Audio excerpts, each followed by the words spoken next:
Everybody got their butt plugs in? Ready for your workout? Everybody got their kava extract 100 times. 3.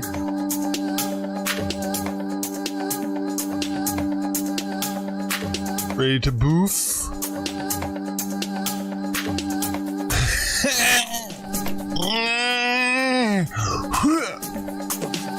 Is everybody's cups in?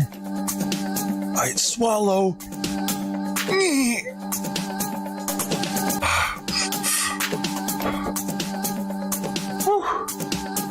You'll feel it in a second, folks. Let it work in. Let it work in. Woo! There it is. Понятно, как мне говорили, но работает как часы, комса вроде меньше. Да, комса меньше, но тоже очень удобный. Dude. Morning, everybody. We got gold coin first.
I accidentally started the wrong stream.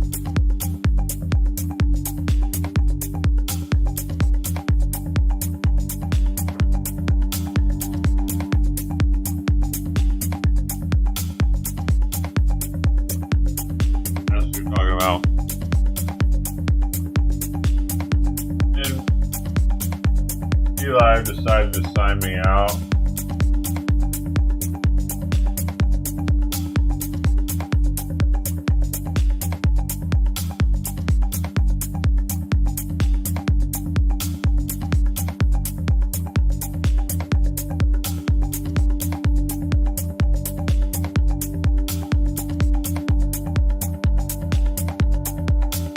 Cat fight. Not a cat fight, baby.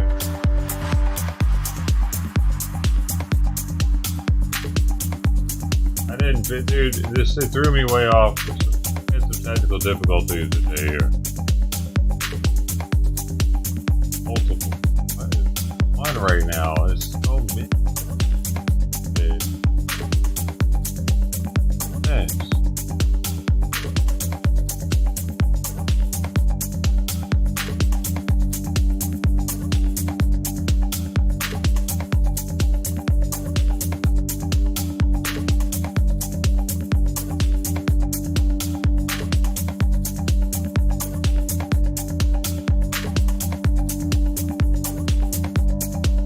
I already saw Trident. Came and left. Came in. she left me, that's all she ever. Hey, have you ever thought you might have had sex with a tranny? You don't want that. Right now, you don't want that, son. So to this day, I don't know if she used some sort of special lubrication capsule or something. I should have got a good look at it.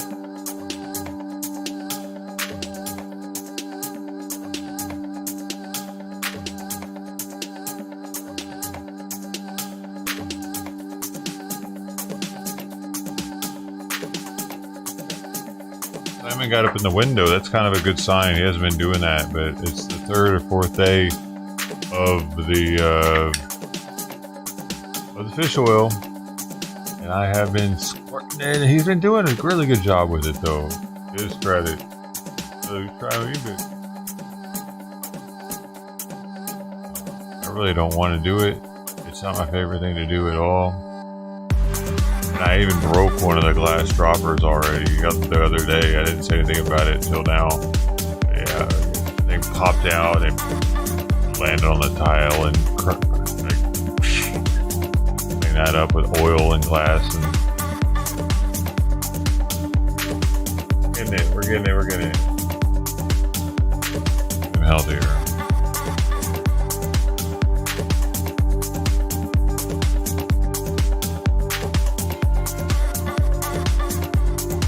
Smelling it. Hey. They're all taken care of. Everything. Food. Litter boxes. Medication. Water bowls are both fresh on both of them. Yeah, what else we got? Put a little extra litter in her box because it was a little refresher. A nice solid log in his litter box. Lots of small peas though. He's peeing a lot.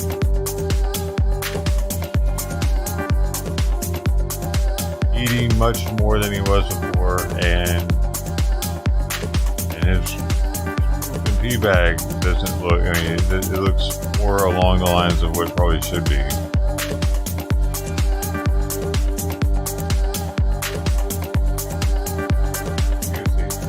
He's up right now. He's up, alert. He's not chilling.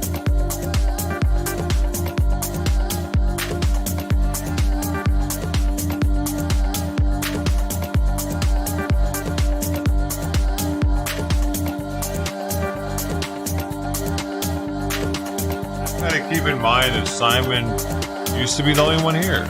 You know, he misses at times being the only one here, probably, even though he appreciates her being here too, because he can play and has another being that's his same being. Like, yeah, he can probably relate to her a lot more than he can me. So it's probably nice having her around.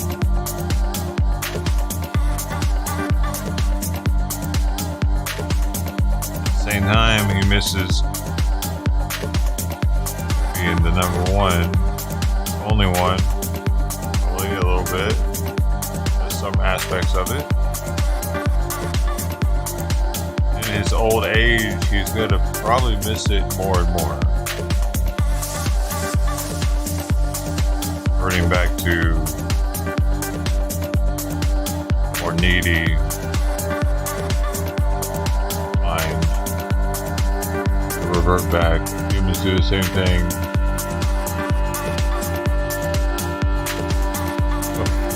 Not get depressing first thing in the morning. My brain, it's dying. Actually, man, we lose so many brain cells every day. But how many do we grow? Do we grow any? I've been saying this to hopefully it's feel a little better. I've been trying to give a little more attention. Last night I scolded him because he was like, I don't know, I felt like he was being a little abusive to her. He was stepping on her and biting her and how she sounded. And I thought about it, and I'm like, you know what I mean? I gotta approach this from a different way. still number one, man. I mean, I started reading about they do it for dominance. It could be, or it could be just out of boredom, and they could do it for so many different reasons.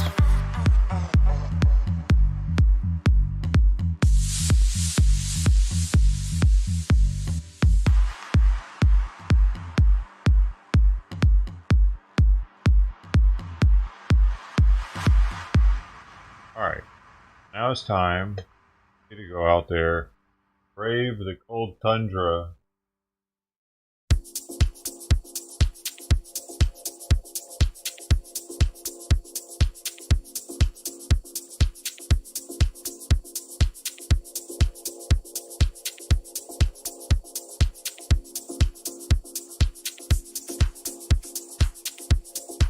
Thank you, Mark. Mark. Oh no. Dad. I'll shoot. Yo, I might do. I'm thinking about hitting them up early morning with that upload of the coffee thing, so that a lot of people on the other channels sees it like first thing in the morning when they get up. I remember to do that tonight.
Big video, she's eating paper.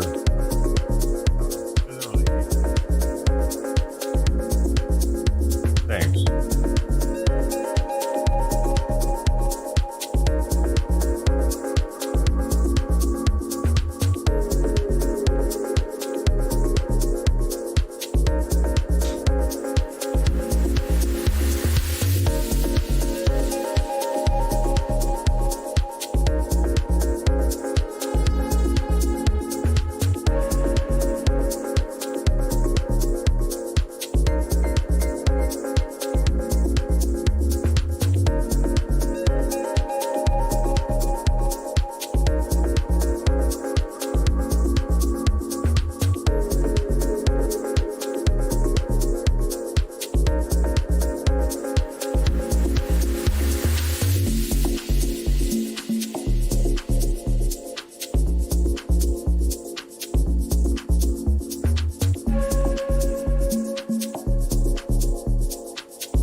my god! I didn't even see this. Fucking... Dude, she knocked the goddamn cup off and was licking all the remnants out of it that she could. Holy shit! The bitch is addicted to tea at this point. I didn't even see that. When did she do that? After I came in here and left?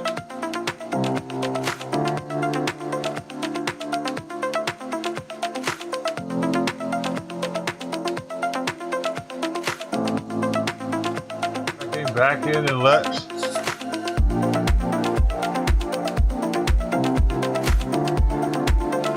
Did this just get knocked down like just a second ago, right before I came back in? You don't have a chance to get in it and lick in it?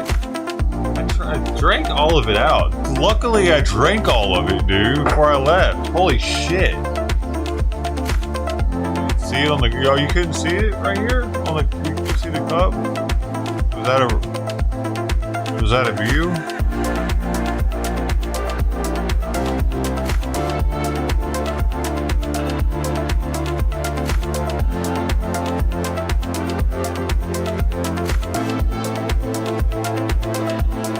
What is she licking inside of the cup? Y'all can tell.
Dude, if Dad would have had like a cup of tea, like a half a cup of tea or something, and she would have just like knocked it off the table right now, that would have been bullshit.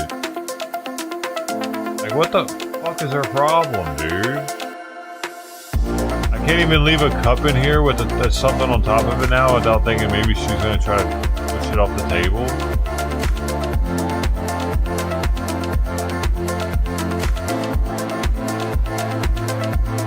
Start putting up barricades on the side of the cup so that it can't be pushed off.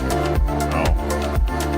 One more thing, like I have had to take out almost everything, all the decorations that used to be here that you guys sent into the stream that I put on the walls and stuff. I had to take all that out of here because of her.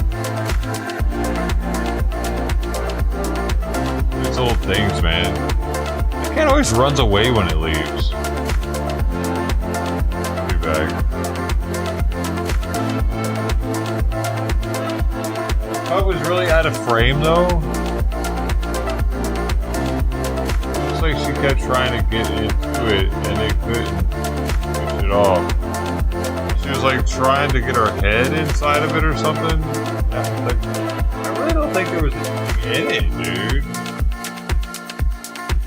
Clawed at it on the floor and got a little remnants out of it.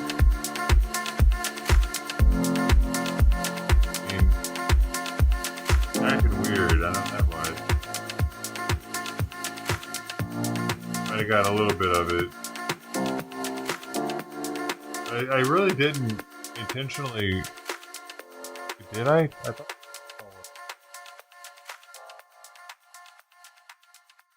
I drank all of it before I left intentionally. It was good. Oh, she's stuck in some diapers.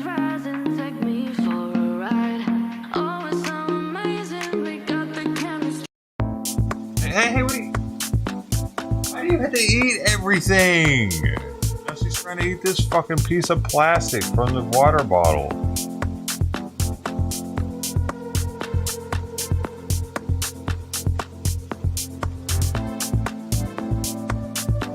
plate. I'll be back. Dude, holy moly shit. I'm just gonna leave the cup over here with this in front of it and with this on top of it. That way y'all can see the cup at least. Way. It goes over to here. Shut up. This party's about to jump up here and I ain't even left yet.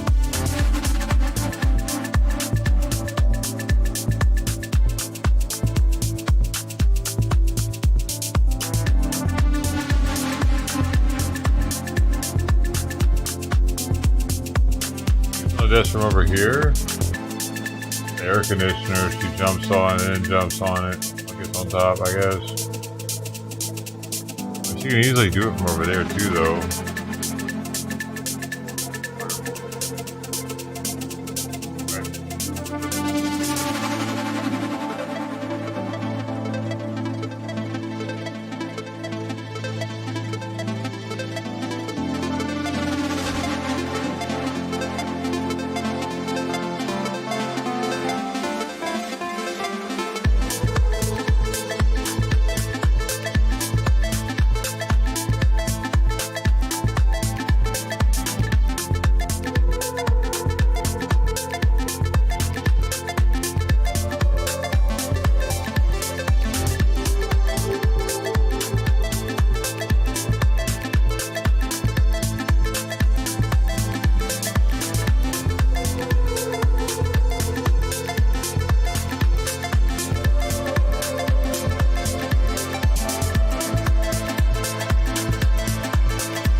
I can tell you're up here again. You knocked the coaster off the cup.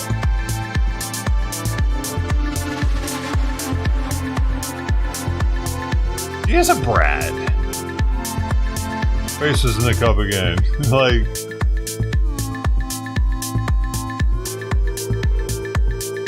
I'm gonna make a cup of tea now that I'm gonna be in here for a while. I can watch it.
Thanks for letting me know about the paper, because I guess you couldn't probably tell if it was important paper or paper towel. that. Try left.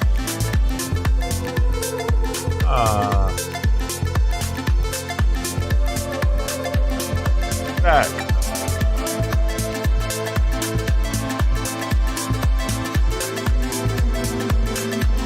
I saw her before I started the stream up. He was here for a while actually before the stream started.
Oh, that's why.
think you can run, huh, kitty?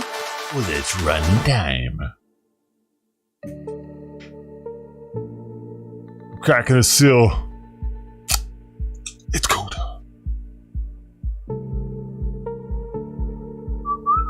Lifestyles of the rich and famous. I don't know which. I don't think I'm either of them yet, though. No, I'm sorry. I just play it on YouTube. The seal is broken, Sarah.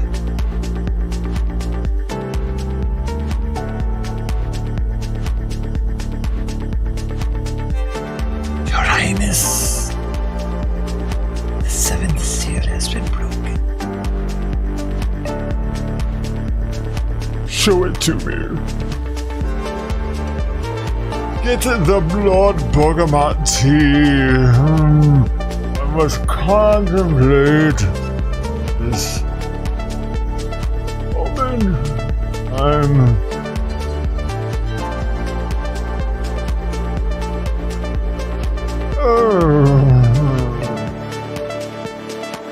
Dude, how bad was the water there though? They needed to add some fucking weird obscure citrus oil to the tea blend to even make it palatable. Homie, I think it's time to move. Imagine, like, that's... I was thinking about this earlier. I was thinking about this earlier. Hold on. I need to get my drink first. Like, back in the day, not only did they drink tea for its effect of being able to, like, they could feel the caffeine probably. Like, hey, this stuff's magical. But it was also to cover up the taste of their nasty tasting water. Because a lot of wells are gross, dude. Like, I had a well in Chicago, in the suburbs of Chicago, down south. We had a well, I've talked about it before.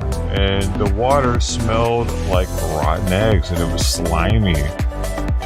Definitely fucking nasty to even have it anywhere near your face, much less. Like, it was nasty to even take a shower with that stuff. Like, drinking it, I didn't drink it. I didn't even brush my teeth with it. I bought bottled water to brush my teeth when I lived there. So, like, back in the day, the water was so nasty they had to drink tea to cover up the flavor of it. That's all I'm getting at. Like, most people had to deal with gross water probably. So that's why tea made it so big. And I wonder if Europe's water is grosser than ours. That's why tea is bigger there than here.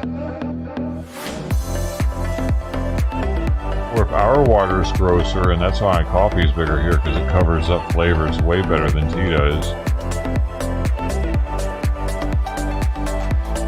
Color too, yeah, right?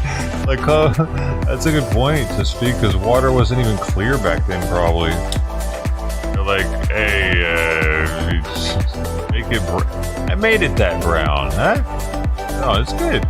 It's probably like, yeah, like, some people probably had cleaner water than others. And so, like, if you didn't, you were probably trying to cover that up to your guests. Like, would you like some tea? Oh, I just want some water. Oh yeah, we don't have any water. We only have tea, sorry.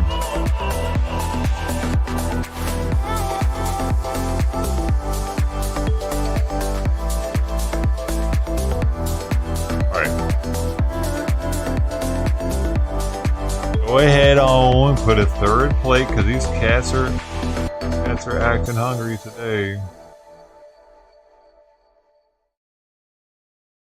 Man, that's an hour in, 3.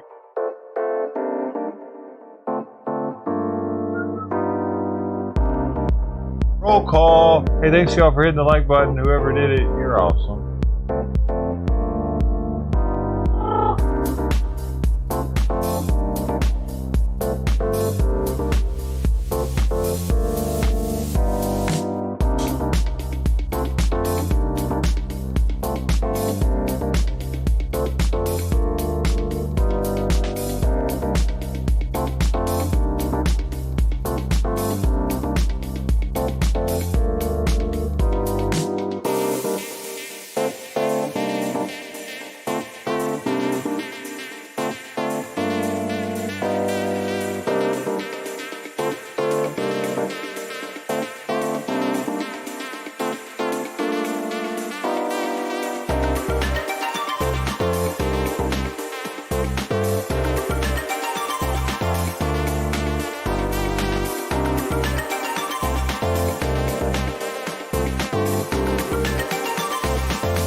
She's such a little brat. I can tell she had just jumped down.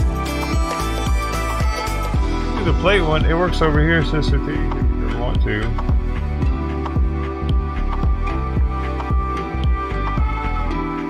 Is that the fourth cat sighting? All these work for you over here. By the way, Sister T.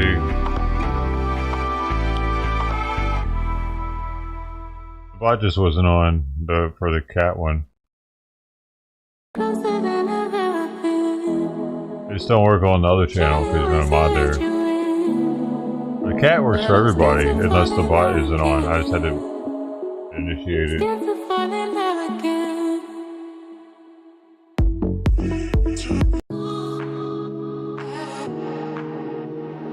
He was just down in the alley. I don't know what he was doing. It looked like he was eating trash. I don't know, he was on something out there. Like he was still hungry. Guy stared at me. I stood out there. I don't know if you could see me standing out there for a while. I stared at him, but he stared back at me. I don't know. That wasn't it then.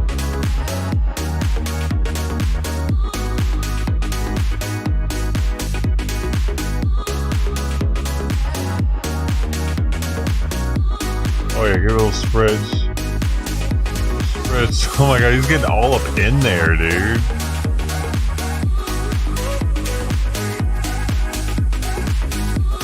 My ball, motherfucker. My house.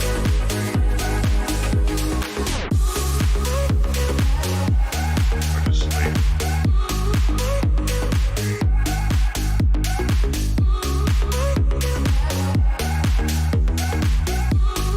Now he's had enough food. He'd almost had enough food. Now he's full away. Alright, you want time? We go one more time. Cup of Joe. Got my cup of Joe. I'm up. Light up my half a gram. I'm half a gram in and 25 milligrams RSO tablet today. Out of those now though. Starting the day off with 25 milligrams of RSO. And of course the the half a gram of a joint I've been starting the day off with every day. Starts my day off better doing that. It's not cheap though. I don't even like do it like I do because I'm in the bathroom like coughing and shit. I don't like coughing. Especially first thing in the morning. I'm not fond of having a kind of a chore. All my medications, any medications that I take is a chore. Oh my god, yeah, like in the long run, okay, I'm glad I did that. But I don't wake up and I'm like, hey man, yeah, time to get high, dude. I'm like, I'll get up and I'm like, I really need to do that. Over with. Now I get to kind of relax and maybe I'll even have a seat.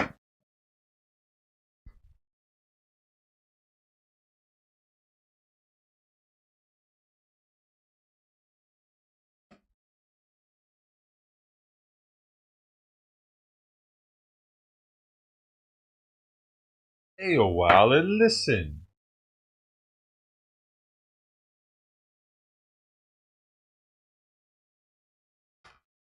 Stay a while and listen. Forgot about that one until just now. Hello?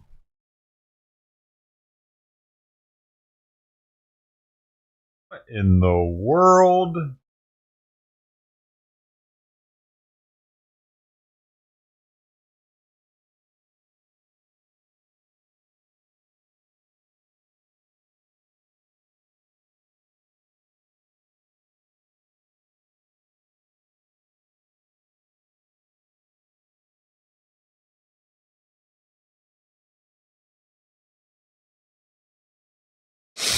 My chair is falling apart. My chair. Hey. man. Or here, we're live.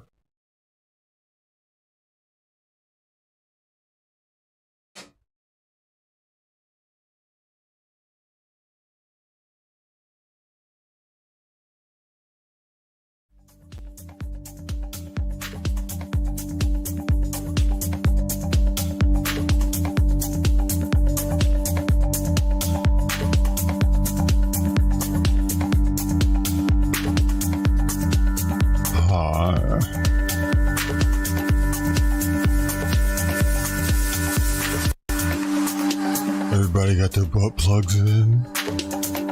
Ready for your workout?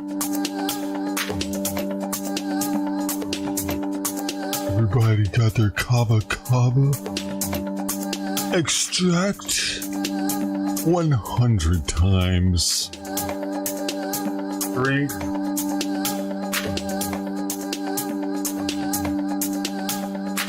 Ready to boof?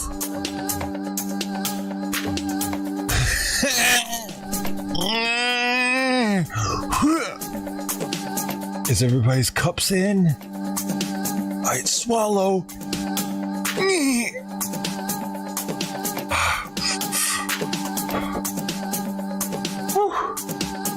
You'll feel it in a second, folks. Let it work in. Let it work in.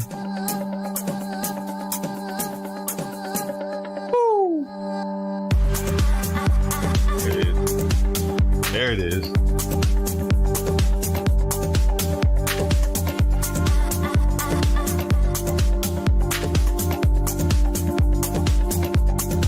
Dude. Morning, everybody. We got gold coin first.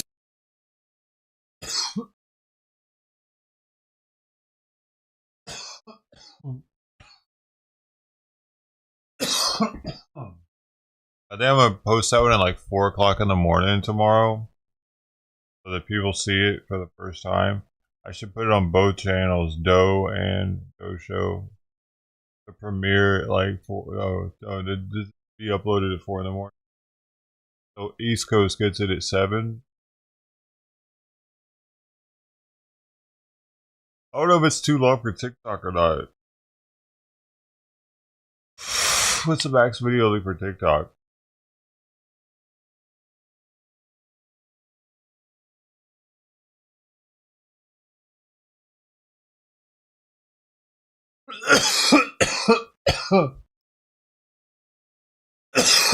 Oh, it's 60 minutes actually.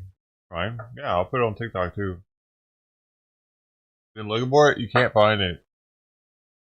Unlisted. All the Golden Coins edits are unlisted.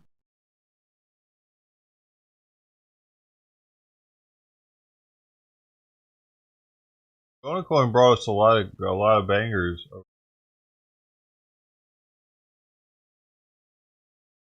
Did I forget to do that earlier? Yeah.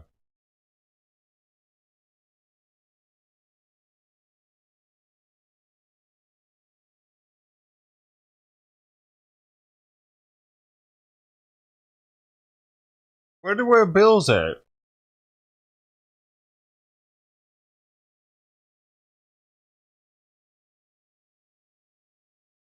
Breaking news. No, did you post it? Where?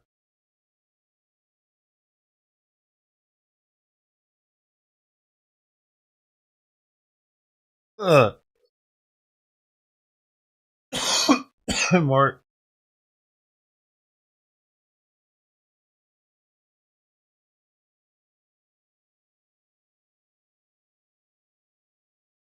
Is it about Outlaw?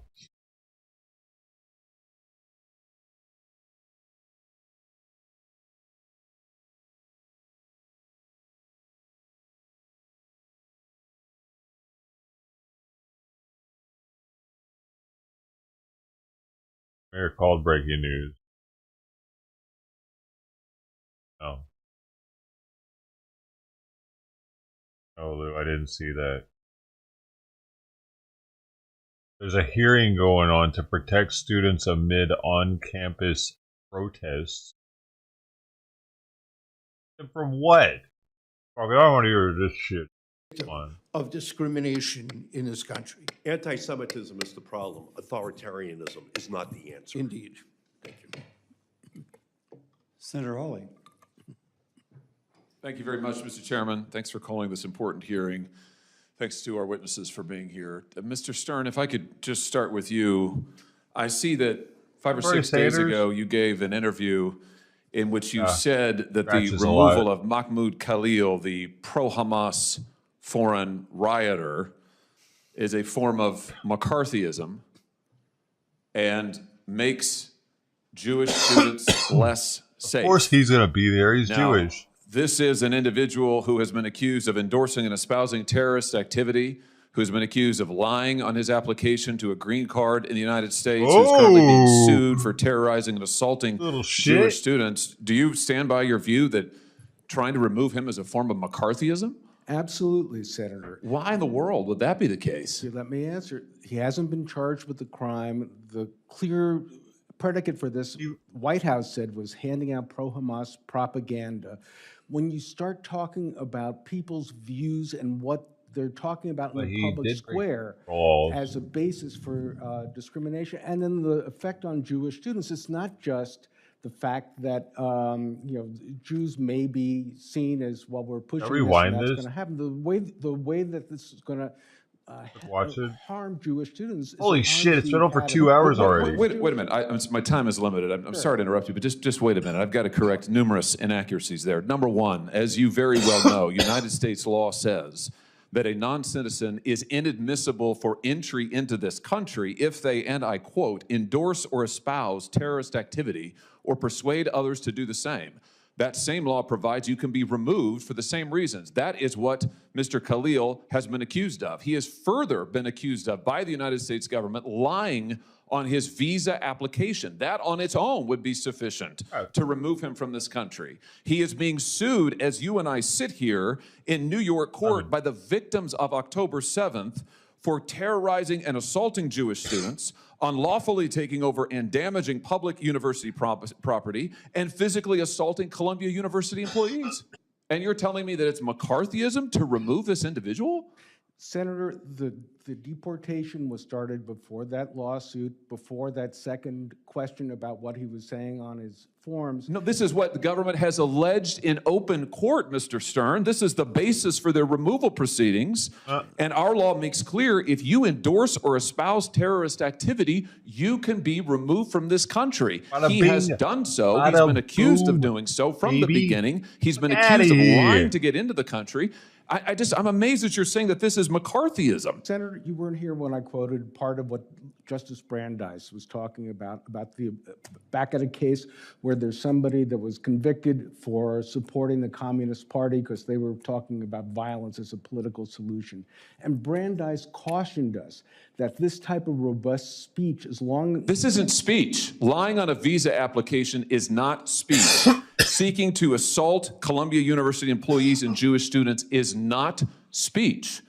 You are defending an individual who has espoused the destruction of this country, the destruction of the state of Israel, the destruction of Jews, and has taken actions in furtherance of the same. You've also said that investigating the 60 colleges and universities that are currently under investigation by the Trump administration for anti-Semitism is a form of weaponizing anti-Semitism for political benefit. You're opposed to investigating these institutions for anti-Semitism? Senator, I've been very clear that OCR has a very important role, that there are complaints that should go through the process. When you start using the Department of Justice and threatening universities' funding. You are opposed, I just want to get this on the record, you are opposed to investigating Columbia University and others for anti-Semitism? No. That's what you said 6 days ago. I am not opposed to doing it the right way. What does that mean, doing it the right way? Not to claw back funds, not to say we're holding you ransom. We're getting your faculty, Jewish... You were asked about an investigation for failing to protect Jewish students, and you said that's just weaponizing anti-Semitism.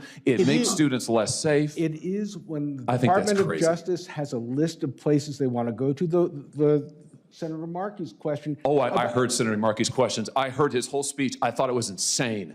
I just want to say for the record, I thought it was totally insane. We watch it? And I think your positions are similarly insane. Want to watch it? I think the idea that we would bend over backwards to hug and kiss and make nice to like it a might be good. pro-Hamas rioter, because that's 100,000 what people Khalil watching is. this.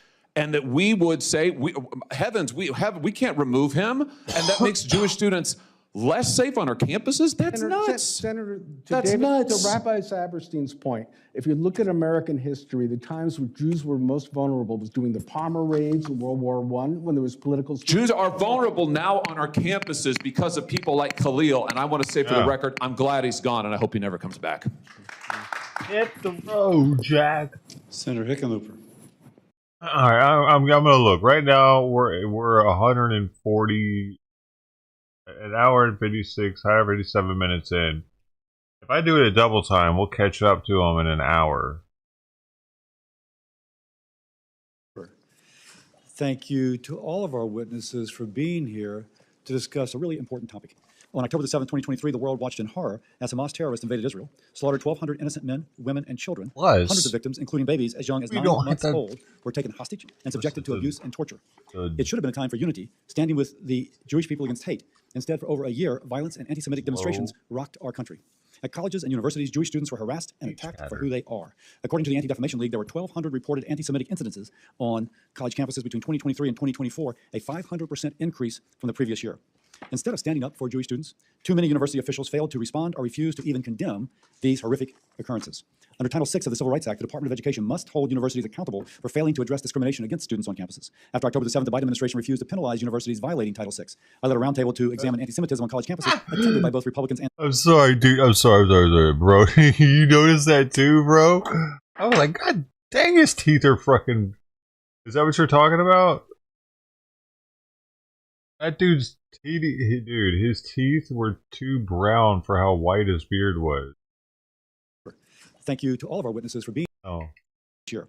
Instead of standing up for Jewish students, too many university officials failed to respond or refused to even condemn these horrific occurrences. Under Title VI of the Civil Rights Act, the Department of Education must hold universities accountable for failing to address discrimination against students on campuses. After October the 7th, the Biden administration refused to penalize universities violating Title VI.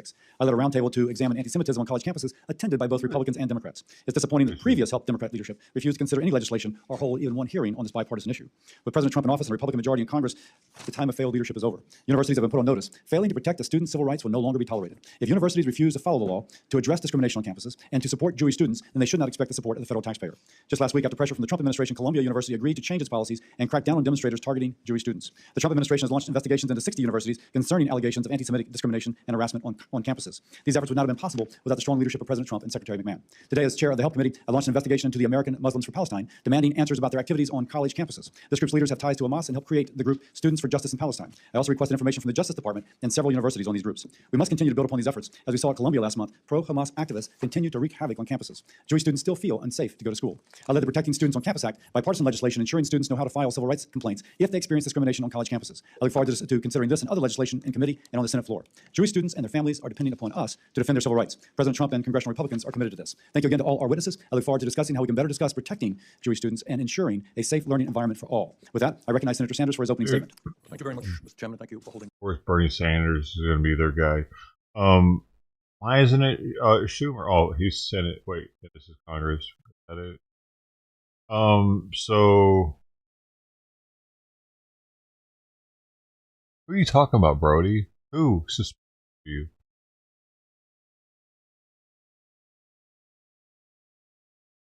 Am I missing something here?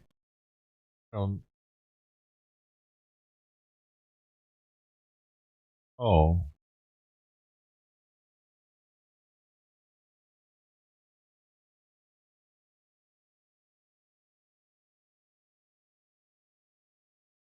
Is it Outlaw has a premiere called Breaking News right now? Is that why? He's shining up a sink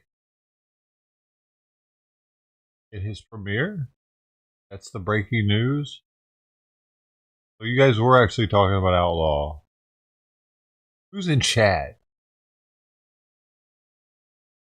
Oh, I thought you were about to say Outlaw's in chat here. I was about to be like, what? Fucking tripping, dude. How'd I miss that?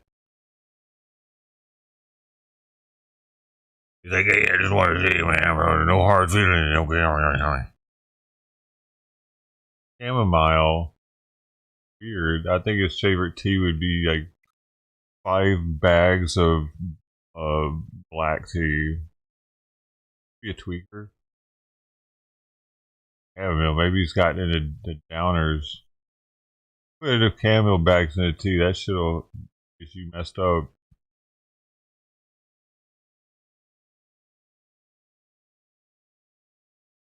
Is it Premiere or is it Alive?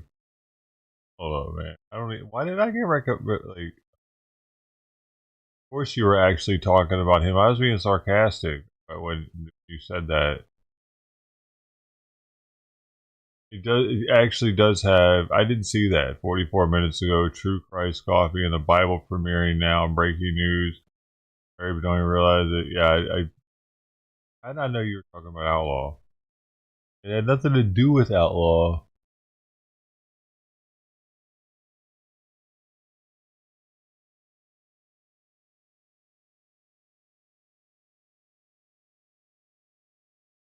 All you said was, did you see the breaking news? And I was like, I knew you were talking about, why did I know you were talking about Outlaw? What the fuck? Hilarious, dude. I seriously had not seen that notification. I do have it. Now that I clicked on it, I get so many notifications I don't even look. Until I'm like, need content, I might. Let me just check in on him for a second. I'm skipping this here. I'm just going to see what it looks like. Yes, I probably need to clean the bottom part of this cabinetry as well. This captioning all weird.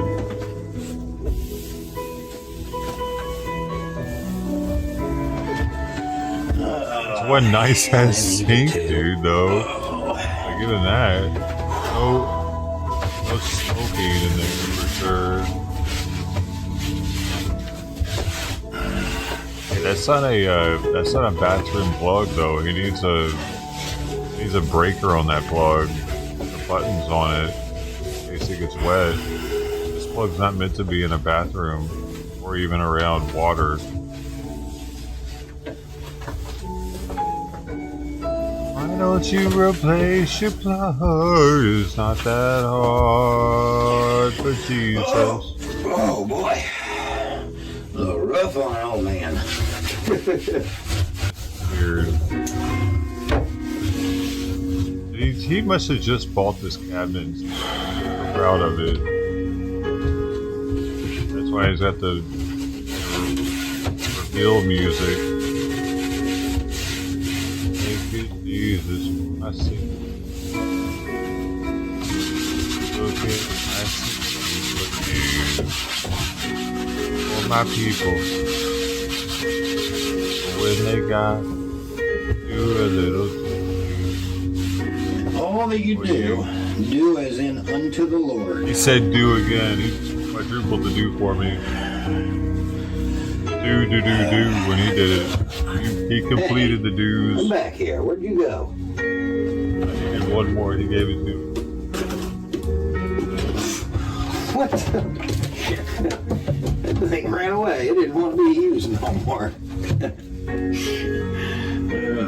Oh, I see what you mean by him being in chat of his premiere. God.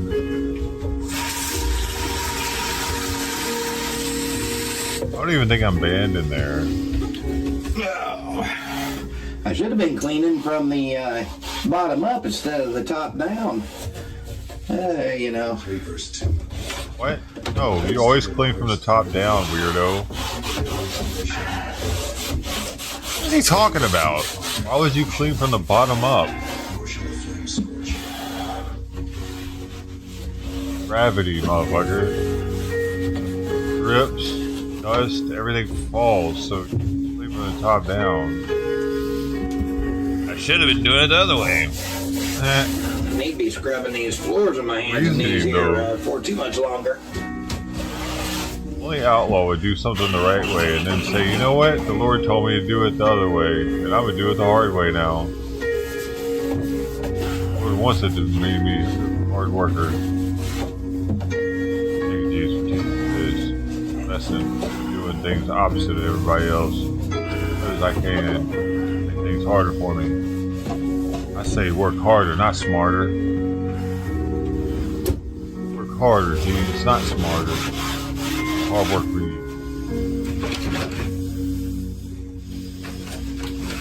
Oh, look for you, Jesus. One of these days or hours, we'll get in that shower. Now, What does that mean? Dirty is he? Starting to get a little itchy. Run out of paper towels. all right, now.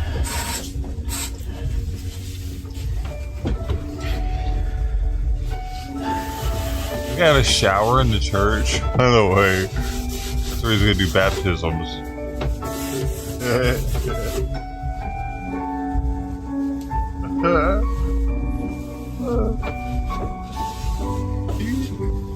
Damn, now I don't know what to watch, dude. Shit. That's what we watched. Are we winding this bad boy? How long has this been on? This went on for an hour too. 2 minutes.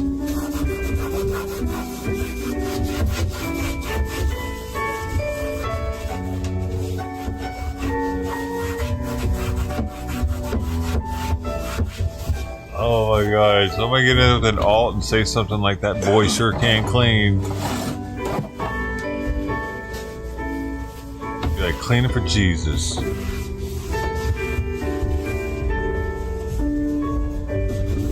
You left the room and you just see him walk past the cat street. What? It's fucking in Oklahoma, dude. He's got teleportation abilities now. Yes, that would definitely. He thinks he's cleaning in Australia. Why?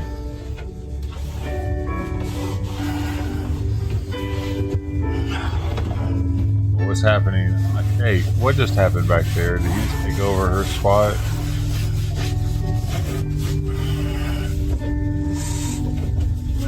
Damn, and then he jumped down. Simon's really feeling frisky.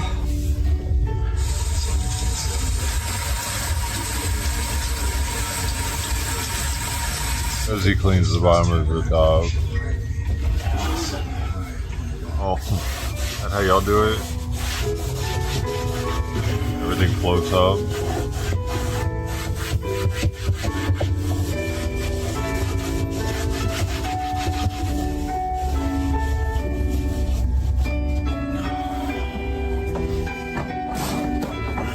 This is definitely...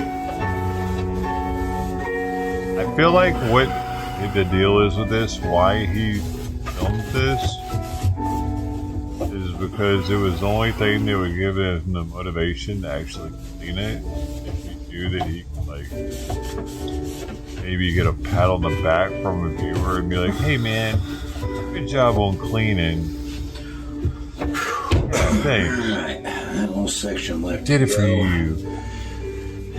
Jesus. Covered.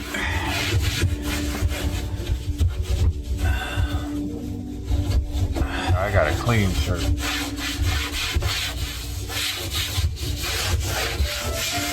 On in. Like, he sees this channel as a promotion. Locals to possibly come to his church. I don't know why he doesn't put, like, the city that he's in. I guess he's scared to get. I don't know why though. Everybody knows where he's at. But oh, whoa. No, don't even go and look at the freaking description of this shit. It's a bunch of Bible.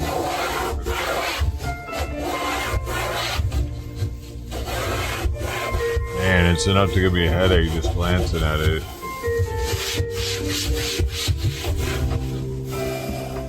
I clean for you, mama. I clean for you, Pam. I use your money because you're no longer here. To make myself a man. God, dude, these racks and shit are coming off pretty fucking gross looking. I'm gonna be like really honest. I don't think that this thing should be this dirty. Why is it this? What is it coated in? About a full-time job. He said he's been addicted to Keeping porn up for with the this past place. half a year. Tell you that. I've been Especially with making everything being, listen to you lately. most everything being white in here. He's like, ugh. Keeping the floors swept. Oh my goodness. That's more than a full-time job. I cannot keep up with them floors. It's like he's got cats or something. I know the Lord wanted me to put in that white marble floating tile. You know, one thing for sure about it, it definitely inspires cleanliness because you see every speck of dirt, Dude, dust, and grime remember that goes onto that marble flooring. the reviews that I read for it when he first got it, remember? Anyway, I was like, yo, I ain't everybody really much of a cleaner, but got really bad reviews on its durability you know, and it doing shit like what he's talking about. Like when it's under the Lord, I have determined myself shit after a little while. that I'm gonna do anything that the Lord calls of me. What does that mean? It is something I would never see myself doing. The Lord's calling Such me. as the Lord has put it upon my heart about a month ago that when all the renovations are done, that I'm to get on my hands and knees and scrub every single inch of these floors on my hands and knees. It's that bad. And that Dude, I'm supposed to do it. That's I'm the not thing, supposed- dude. Like the floor, like it doesn't have a good like top coating on it or some shit, so it just like attracts every little scuff mark, just goes right to it. It needs to be sealed or waxed or some shit. Like probably he needs to do a full on like real wax job that seals the tiles so that they're not stuffing something, doesn't he? Let somebody else do it. I'm not supposed to pay somebody to do it. I'm supposed to do it. If he just cleans it, it's just going to get dirty very again. adamant about it. It's got to be me. It needs to be some Well, serious wax too, I probably. know what he's doing. He's wanting to make sure that my heart is humble and that all aspects of pride is no longer. So Robot soon, mom. very soon. Oh, Lord has to tell I'll him be to do doing that. but I still got some cleanup to do. I got a door yet to hang for the new shower room, so I gotta get that hung. The rest of the renovations on the shower room, I just I put in. They can all wait for the most part, except for that door getting put on. So I gotta do that. Get the door put on, get everything picked back up, and put away neatly, and then scrub the floors. And I got to do all of that in the midst of all my other daily activities, including getting into my office and doing my studies. He's got such a busy life. Because this is where I'm entering back into the season where the Lord is calling upon me to get back into the YouTube Oh shit! arena. Get warmer outside. So I'm excited about it. Yet at the same time, I'm excited about it because it's what the Lord's called me to, and I know that if it's what He's called me to, then there's a reason for it. And even though I may not ever know it, can't see it, may never know a name, I know if He's called me to it, that somebody is getting something from it, and souls are being transformed. Lives are being transformed. Outside of that, though, I gotta be honest, I'm not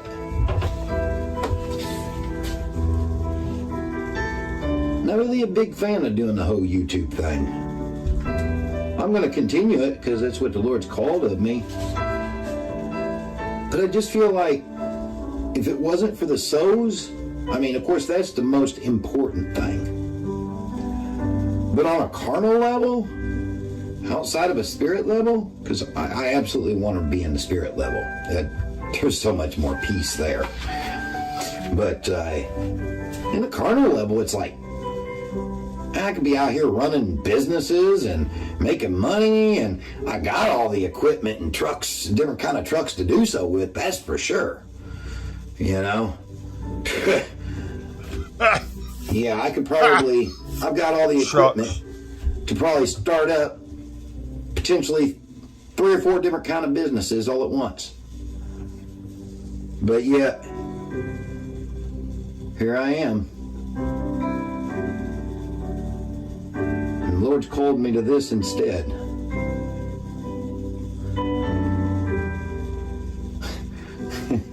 It's kind of comical because I have everything I need to run like 3 or 4 different businesses.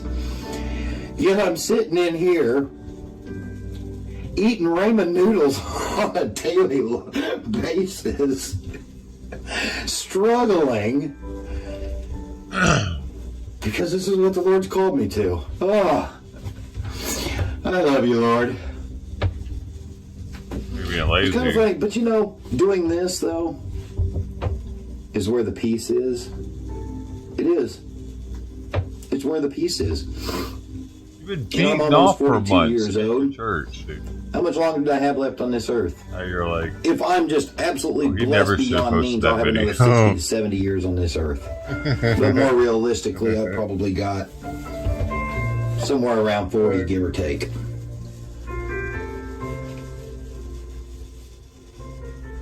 Psalm 91 verses 3 to 4. And that 40 to 50 years Shall deliver you from the snare of the fowler and from the perilous pestilence. He shall cover you with his feathers, and under his wings you shall take refuge. His truth shall be your shield and buckler. hope y'all could hear that. But you know, this 40 years, give or take, that's left on this earth.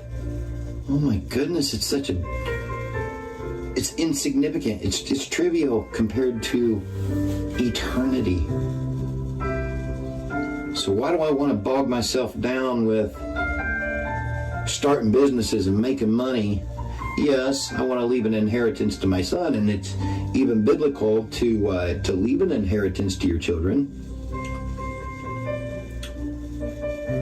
But there has to be a median there between leaving an inheritance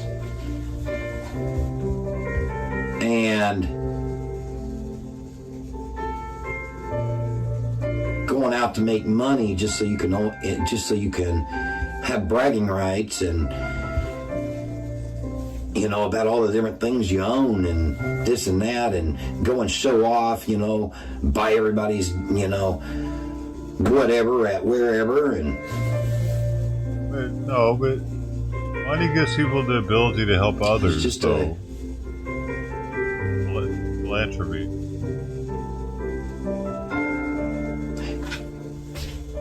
Humanly, I'd rather be out there working my equipment. Elon Musk really donates a ton of money, dude, actually. You do it more than Bill Gates, more than Oprah. Construction work, to some extent. I enjoy construction work. I really enjoy demolitions. I enjoy towing. And aside from that, I've even got the trucks to do all that with. I've got a truck to move mobile homes with. I've got a 2-ton service truck with I don't want to miss this, though. a utility bed on it to haul all tools. It's got a welder, generator, gas-powered air compressor, acetylene tanks and stuff in there. I've never once worked that truck. I've set it up, but I've never once worked it. My mobile home toter. Why'd you get it? It just sits there. It's sad music. These trucks. That poor truck. I say I've never once worked it. I've used all these trucks. But the use of these trucks have only bin for ministerial use to help others. They don't really make any money with any of the trucks. But if I wanted to make money with them, What's the money? I could start a mobile home moving business, employ a bunch of people, and let them run that. Gotta get insurance and Start a shit. construction business, demolition construction business, let somebody take off in the 2-ton utility truck. Shall befall you. I could Let somebody take off. start in a it. tow truck If business, they crash it. and I let somebody take off in Roback and another one in the Genpo truck. Right back. I could start a moving business with the box truck. I could even start some sort of party line with the bus out there. It's actually set up just for such a thing. So that's one. You want to hang out like you're homeless? 3, I got the bus for you, baby. Come 1, on. 2, Feel like it's 3, like to be 4, homeless. 5. Yeah, I've got party the means. I've on a got bus. the equipment that I could start 5 separate companies right now.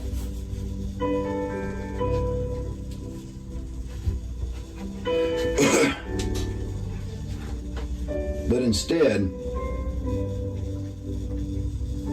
the Lord has instructed me to use that equipment only for His glory,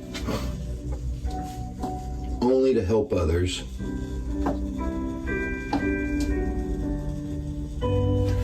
And has instructed me to dedicate myself fully to the ministry.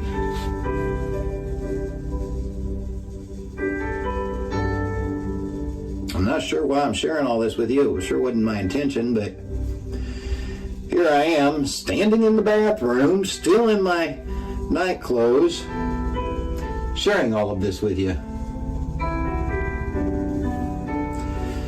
Lord, it's up to you how much of this actually gets put on there.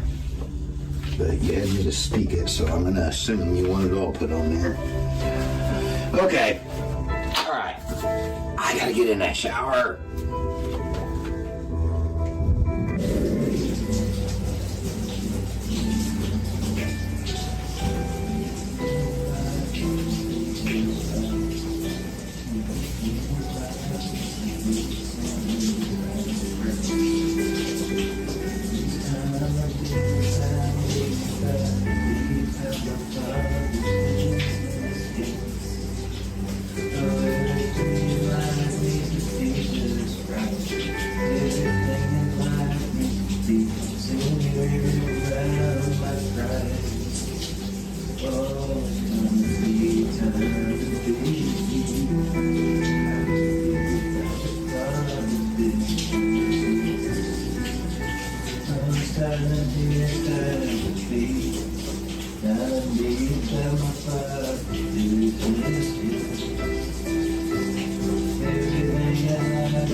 Galatians 21:5.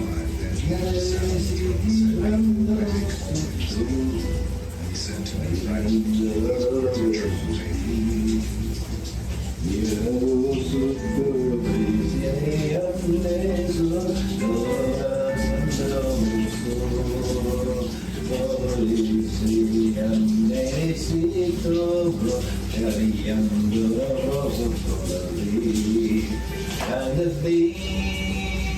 Time to be time to be about my Father's business, yes. Everything in life has got to be just right. Time to be about my Father's business, yes. Everything in life has to be just right.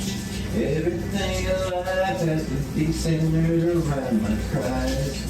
Oh, it's time to be about my Father's business, yes.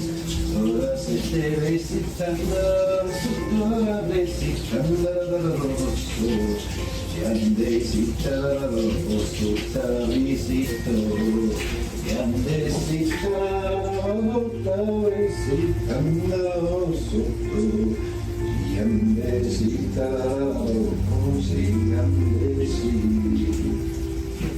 My Jesus, my King, the one who has delivered me.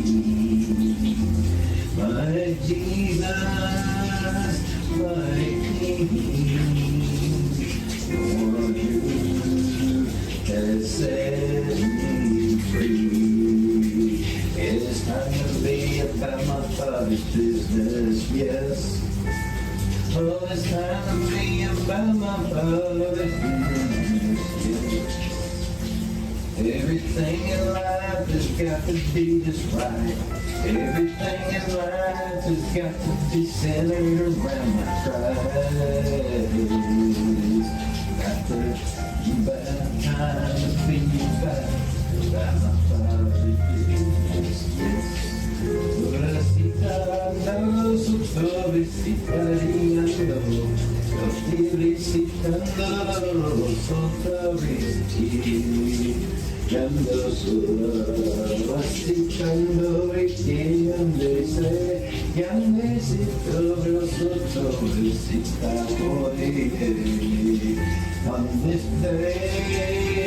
On this day, we will be giving praise.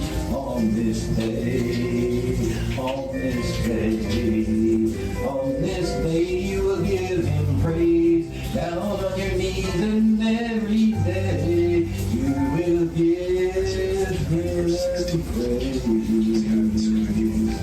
In all of your ways.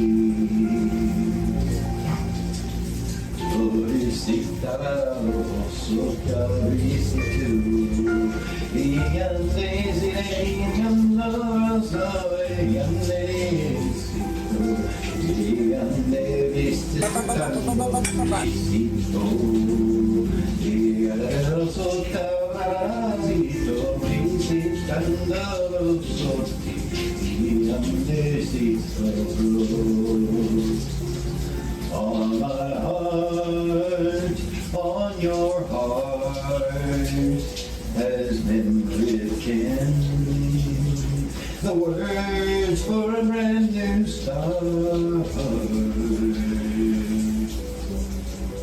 Yande sita brosoto visiam, yande si brosota vi. Come to me, all who see the deeper understanding. Come to me, all who see, and eyes will be open wide. Oh, as you strive to be pure, clean, holy, and perfect before me. Oh, I'll be someday, you know, so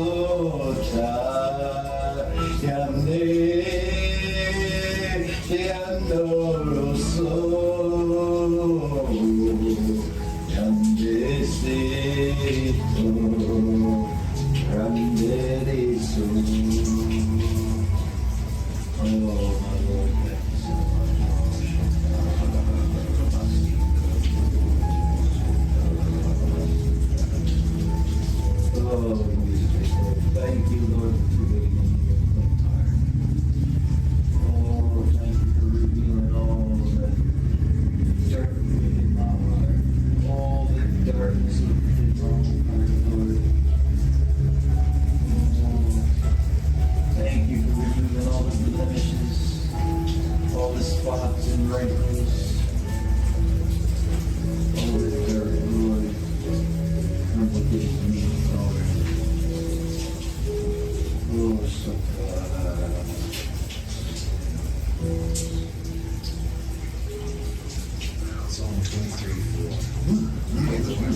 office or the church?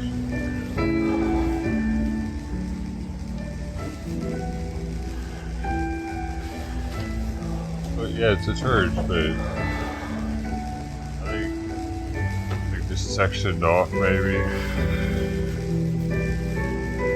He lives in the church now. I didn't know it had a shower, dude. He definitely lives there. We didn't get a shower. And he got a shower in the church and went off the grid, bro. He started masturbating all day.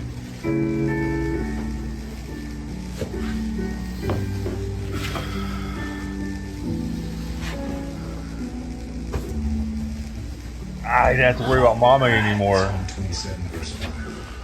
For in the time of trouble he shall hide him in his pavilion. In the secret place of his tabernacle. He's all proud of himself for not He shall set masturbating. thee high upon a rock. One day at a time. It's real.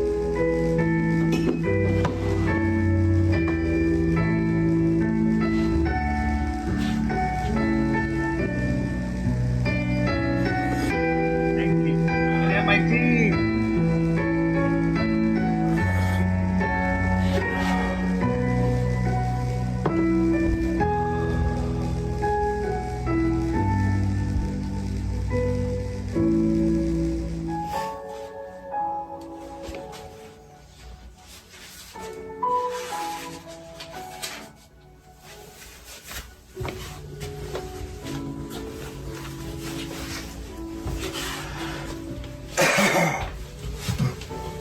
Dude, did you put that plate on? Look. Or that one? I think so, probably.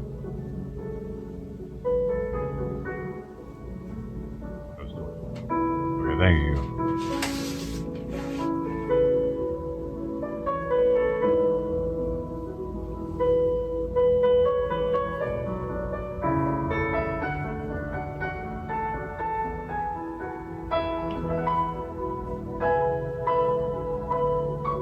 What the heck is happening? Hey. This right here does away with that once saved, always saved nonsense. Look at this. Listen to this. Matthew chapter 7, verse 21. Starting with verse 21. Not everyone that saith unto me, Lord, Lord, shall enter into the kingdom of heaven, but he that doeth the will of my Father which is in heaven. Many will say to me in that day, Lord, Lord, have we not prophesied in thy name? And in thy name have cast out devils, and in thy name done many wonderful works? And then I will profess unto them, I never knew you. Depart from me, ye that work iniquity. What are you talking about? That's out of that's the words in red. What are you talking about? Jesus' own mouth. This sound.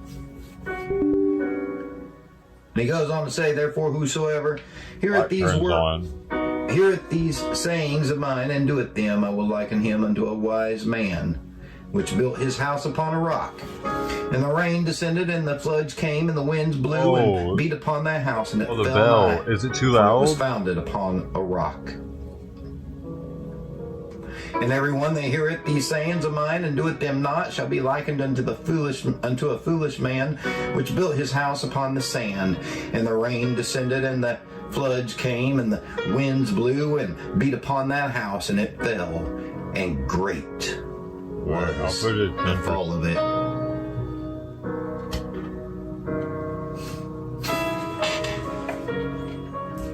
Like now.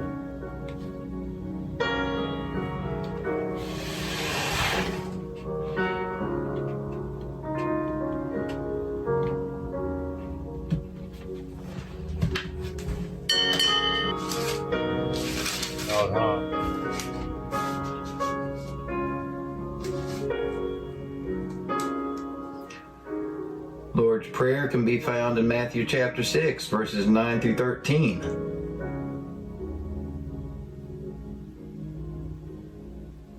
Chapter 5, verse 44. Isaiah 43, verse 2. When you pass through the waters, I will be with you, and Through the rivers, they shall not overflow you. When you walk through the fire, you shall not be burned, nor shall the flames scorch you. But I say unto you, love your enemies, bless them that curse you, do good to them that hate you, and pray for them which despitefully use you and persecute you. I thought I Again. got hacked. That's funny, bro. Letters of red, words of Jesus. Hacker was like, bing bing, hello, I'm here. Been hacked. Full hack bell. Looking at it. Security foot. Psalm 23, verse 6. Like Surely outside. goodness and mercy shall follow me all the days of my life. There's a big ass truck out there. In the house of the Lord forever.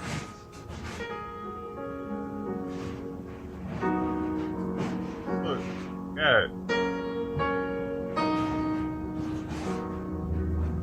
Cat.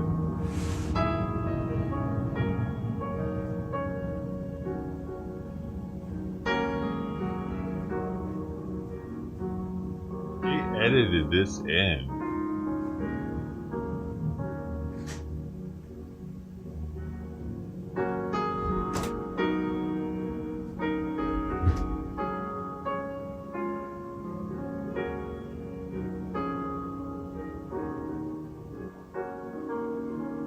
Does he really?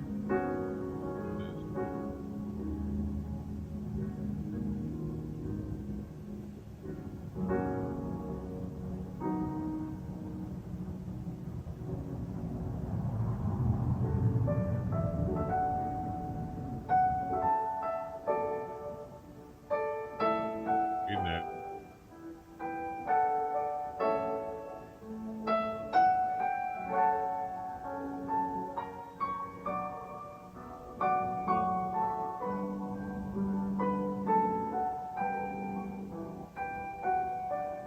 We've got a whole plate of food. Not eating.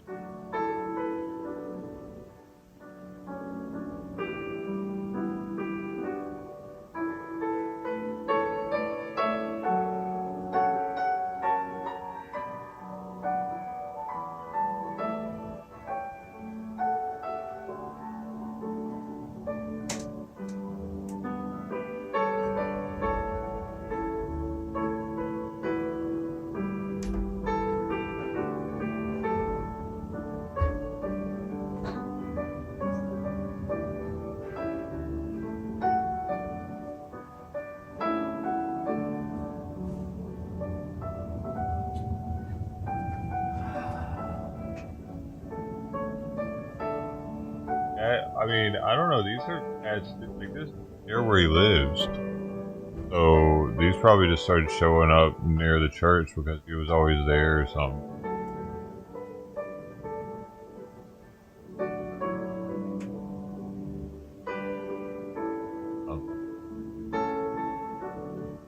Hey.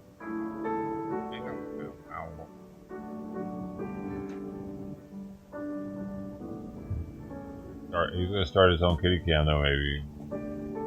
By the way, I'm drinking green tea here. Jasmine.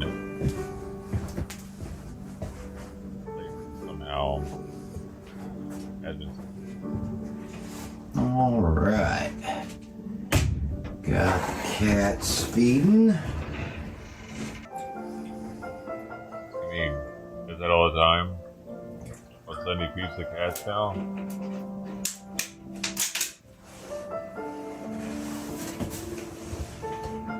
Silver tip. What is silver tip? I'll look into it.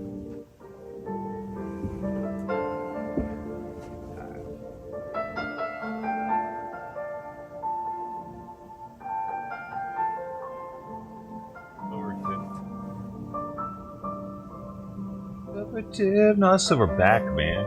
Jasmine, silver tip, green tea. Just the tip. I just want the tip. What are silver tips in tea? Silver tips in tea refers to the unopened, delicate buds of the Camellia on the cis plant, which are plucked and processed to create a type of white tea known for its light, sweet flavor and delicate aroma. Yeah, but I got green silver tip.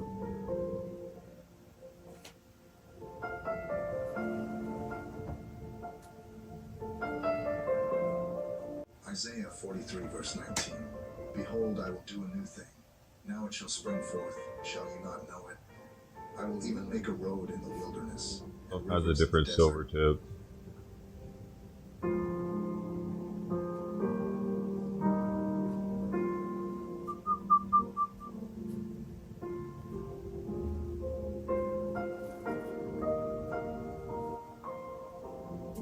Jasmine. Apparently, they're not the only company that makes jasmine silver.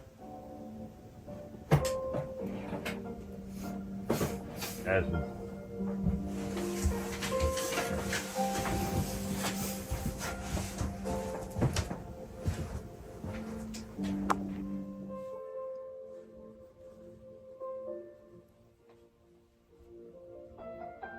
Grown in Fujian Province, China, jasmine silver tip tea is also known as jasmine Hikalu. It has a delicate yet pronounced floral scent and flavor. Green leaves are harvested in spring and pan-fired to neutralize their oxidizing enzyme. Stored until July, jasmine flowers begin to bloom. I don't know, that's pretty wild. I bet they're spraying this jasmine something happening in China. I like, what kind of regulations we got going on over there? Somebody paying attention, making sure they're not spraying it. Because it really does smell and taste a lot like opium.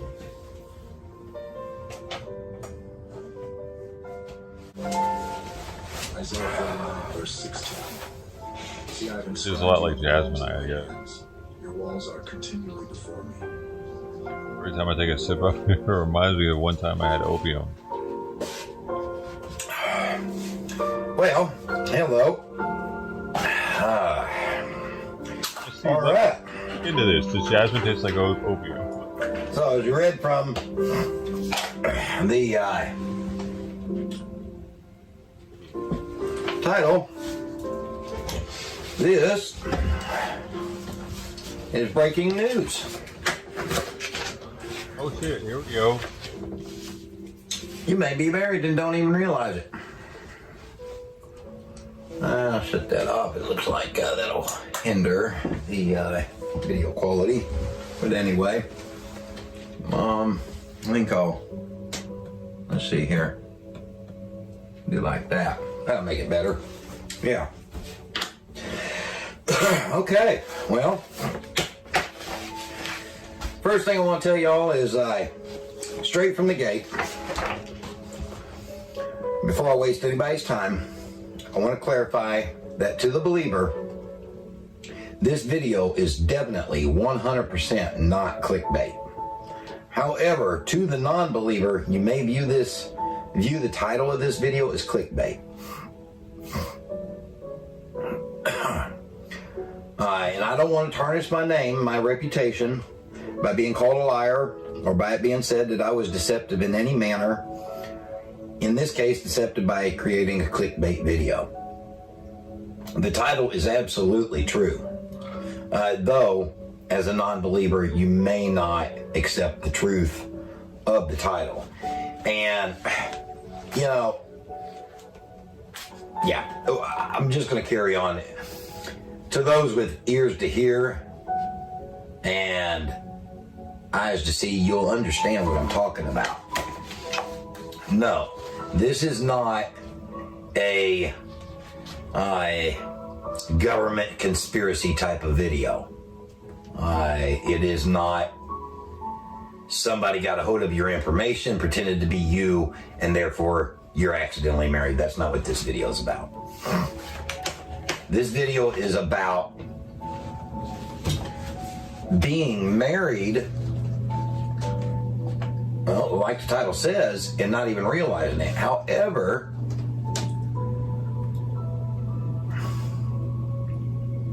I just got to get Jesus. into it for you He's to married to understand. Jesus. I figured it's it not out. But the non-believer, this won't apply to the non-believer.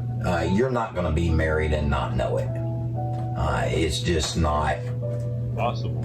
It's actually just not possible for a non-believer to be married and not know it. So, Kyle. let's see. Like the last video, I believe in your prepare carnal sins notes, that I'll be reading from. Versus a lot of people, they read from a teleprompter. You never even know they're reading from it, so you don't know. You know. Anyway, there's between me and that is that you see my notes, you see my teleprompter. But the Lord is having me do my videos this way now versus before. I didn't really pre-script any vehicles. I didn't pre-script any of my videos. But the Lord's moving in a new manner in this season of my life. Let's see. So, Not gonna redo anything? I do need y'all to understand that I simply don't need to create clickbait videos, as I do not depend on YouTube for financial resources, but rather I depend on my Father alone. Yeah, but it's to grow the channel. Why do people always revert to that for being their reason to not trying As well, I don't care if people are here because I don't want money. God's word as it is written, nothing more, nothing less. He does. We all know And that. I want to push it out to all nations. Creating clickbait videos will not accomplish this mission, which the Father still talking himself about the has clickbait predestined and thing. preordained It's definitely before I clickbait. was ever even thought of and put in my mother's womb. This is my calling and my entire reason for having been created. All right, so moving on. So it is very possible that, like I said, that you may be married and don't even realize it. And I intend to prove it. He's married to However, Jesus. you must have wisdom and discernment Promise. and at least a slight inhabitance within you of the Holy Spirit to understand and comprehend what you're about to learn. I like how he snorts right after saying that. It's more believable. Oh. Jesus just Before we talking to continue, him. though, Jesus was a snorter. I'm going to stop and I'm going to pray with y'all.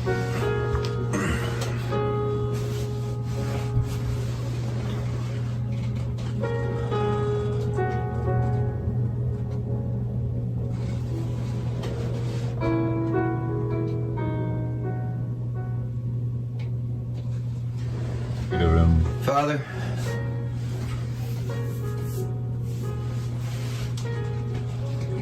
we love you so much. And we come to you this day, first off asking you to cleanse us and purify us from all unrighteousness, any and all impurities. Forgive us, Lord, of all sins, please, in the mighty name of your Son, Jesus Christ, Yeshua. Wash us clean and make us whole and without blemish and without spot or wrinkle, my Lord, that we may come before you holy and blameless. We ask you, Lord, now to give each and every one of us discernment and wisdom to understand the teachings that you would have us to learn. Because this video isn't just about being married. This video is going to teach us a large degree of how to exercise the gift of faith that you have bestowed upon all believers.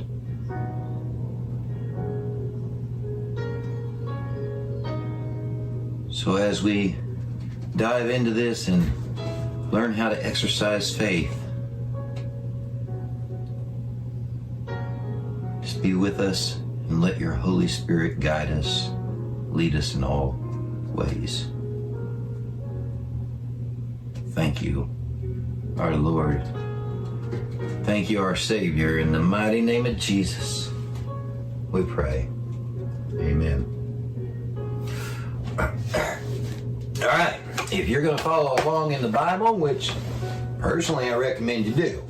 Now, this particular teaching is going to be all of it straight out of the KJV. I will say, unless specifically specified otherwise.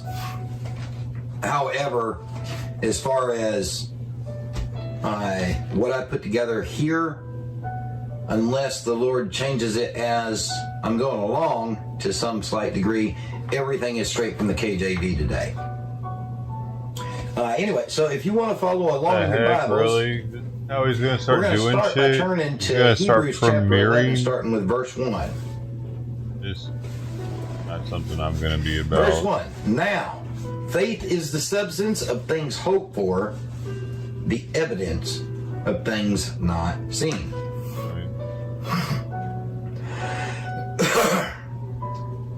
And in verse 3, through faith, we understand that the worlds were framed by the word of God, so that things which are seen were not made of things which do appear. I serve.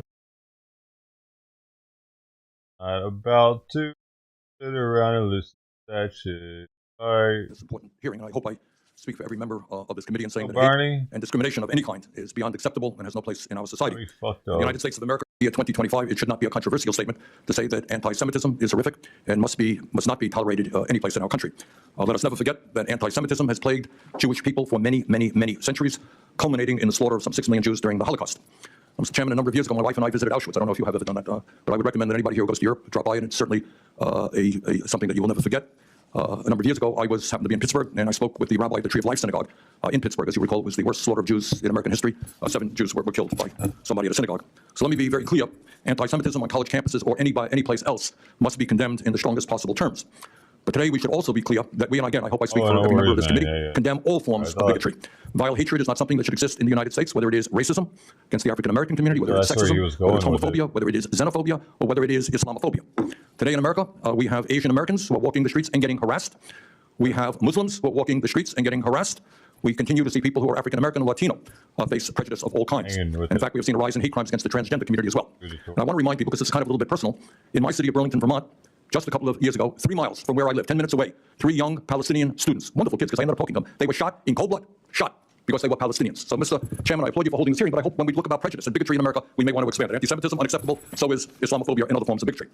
Now, the other thing, and you touched on it a moment ago, Mr. Chairman, there is a great dispute and debate in this country about what's going on in Gaza right now. No great secret about that. As you indicated, Mr. Chairman, in October of a year and a half ago, Hamas, a terrorist organization, launched a horrific attack against Israel, killed 1,200 innocent men, women, and children, took several hundred people hostage. I don't think there's anybody on this committee who does not believe that Israel had the right to defend itself and go after Hamas, terrorist organization.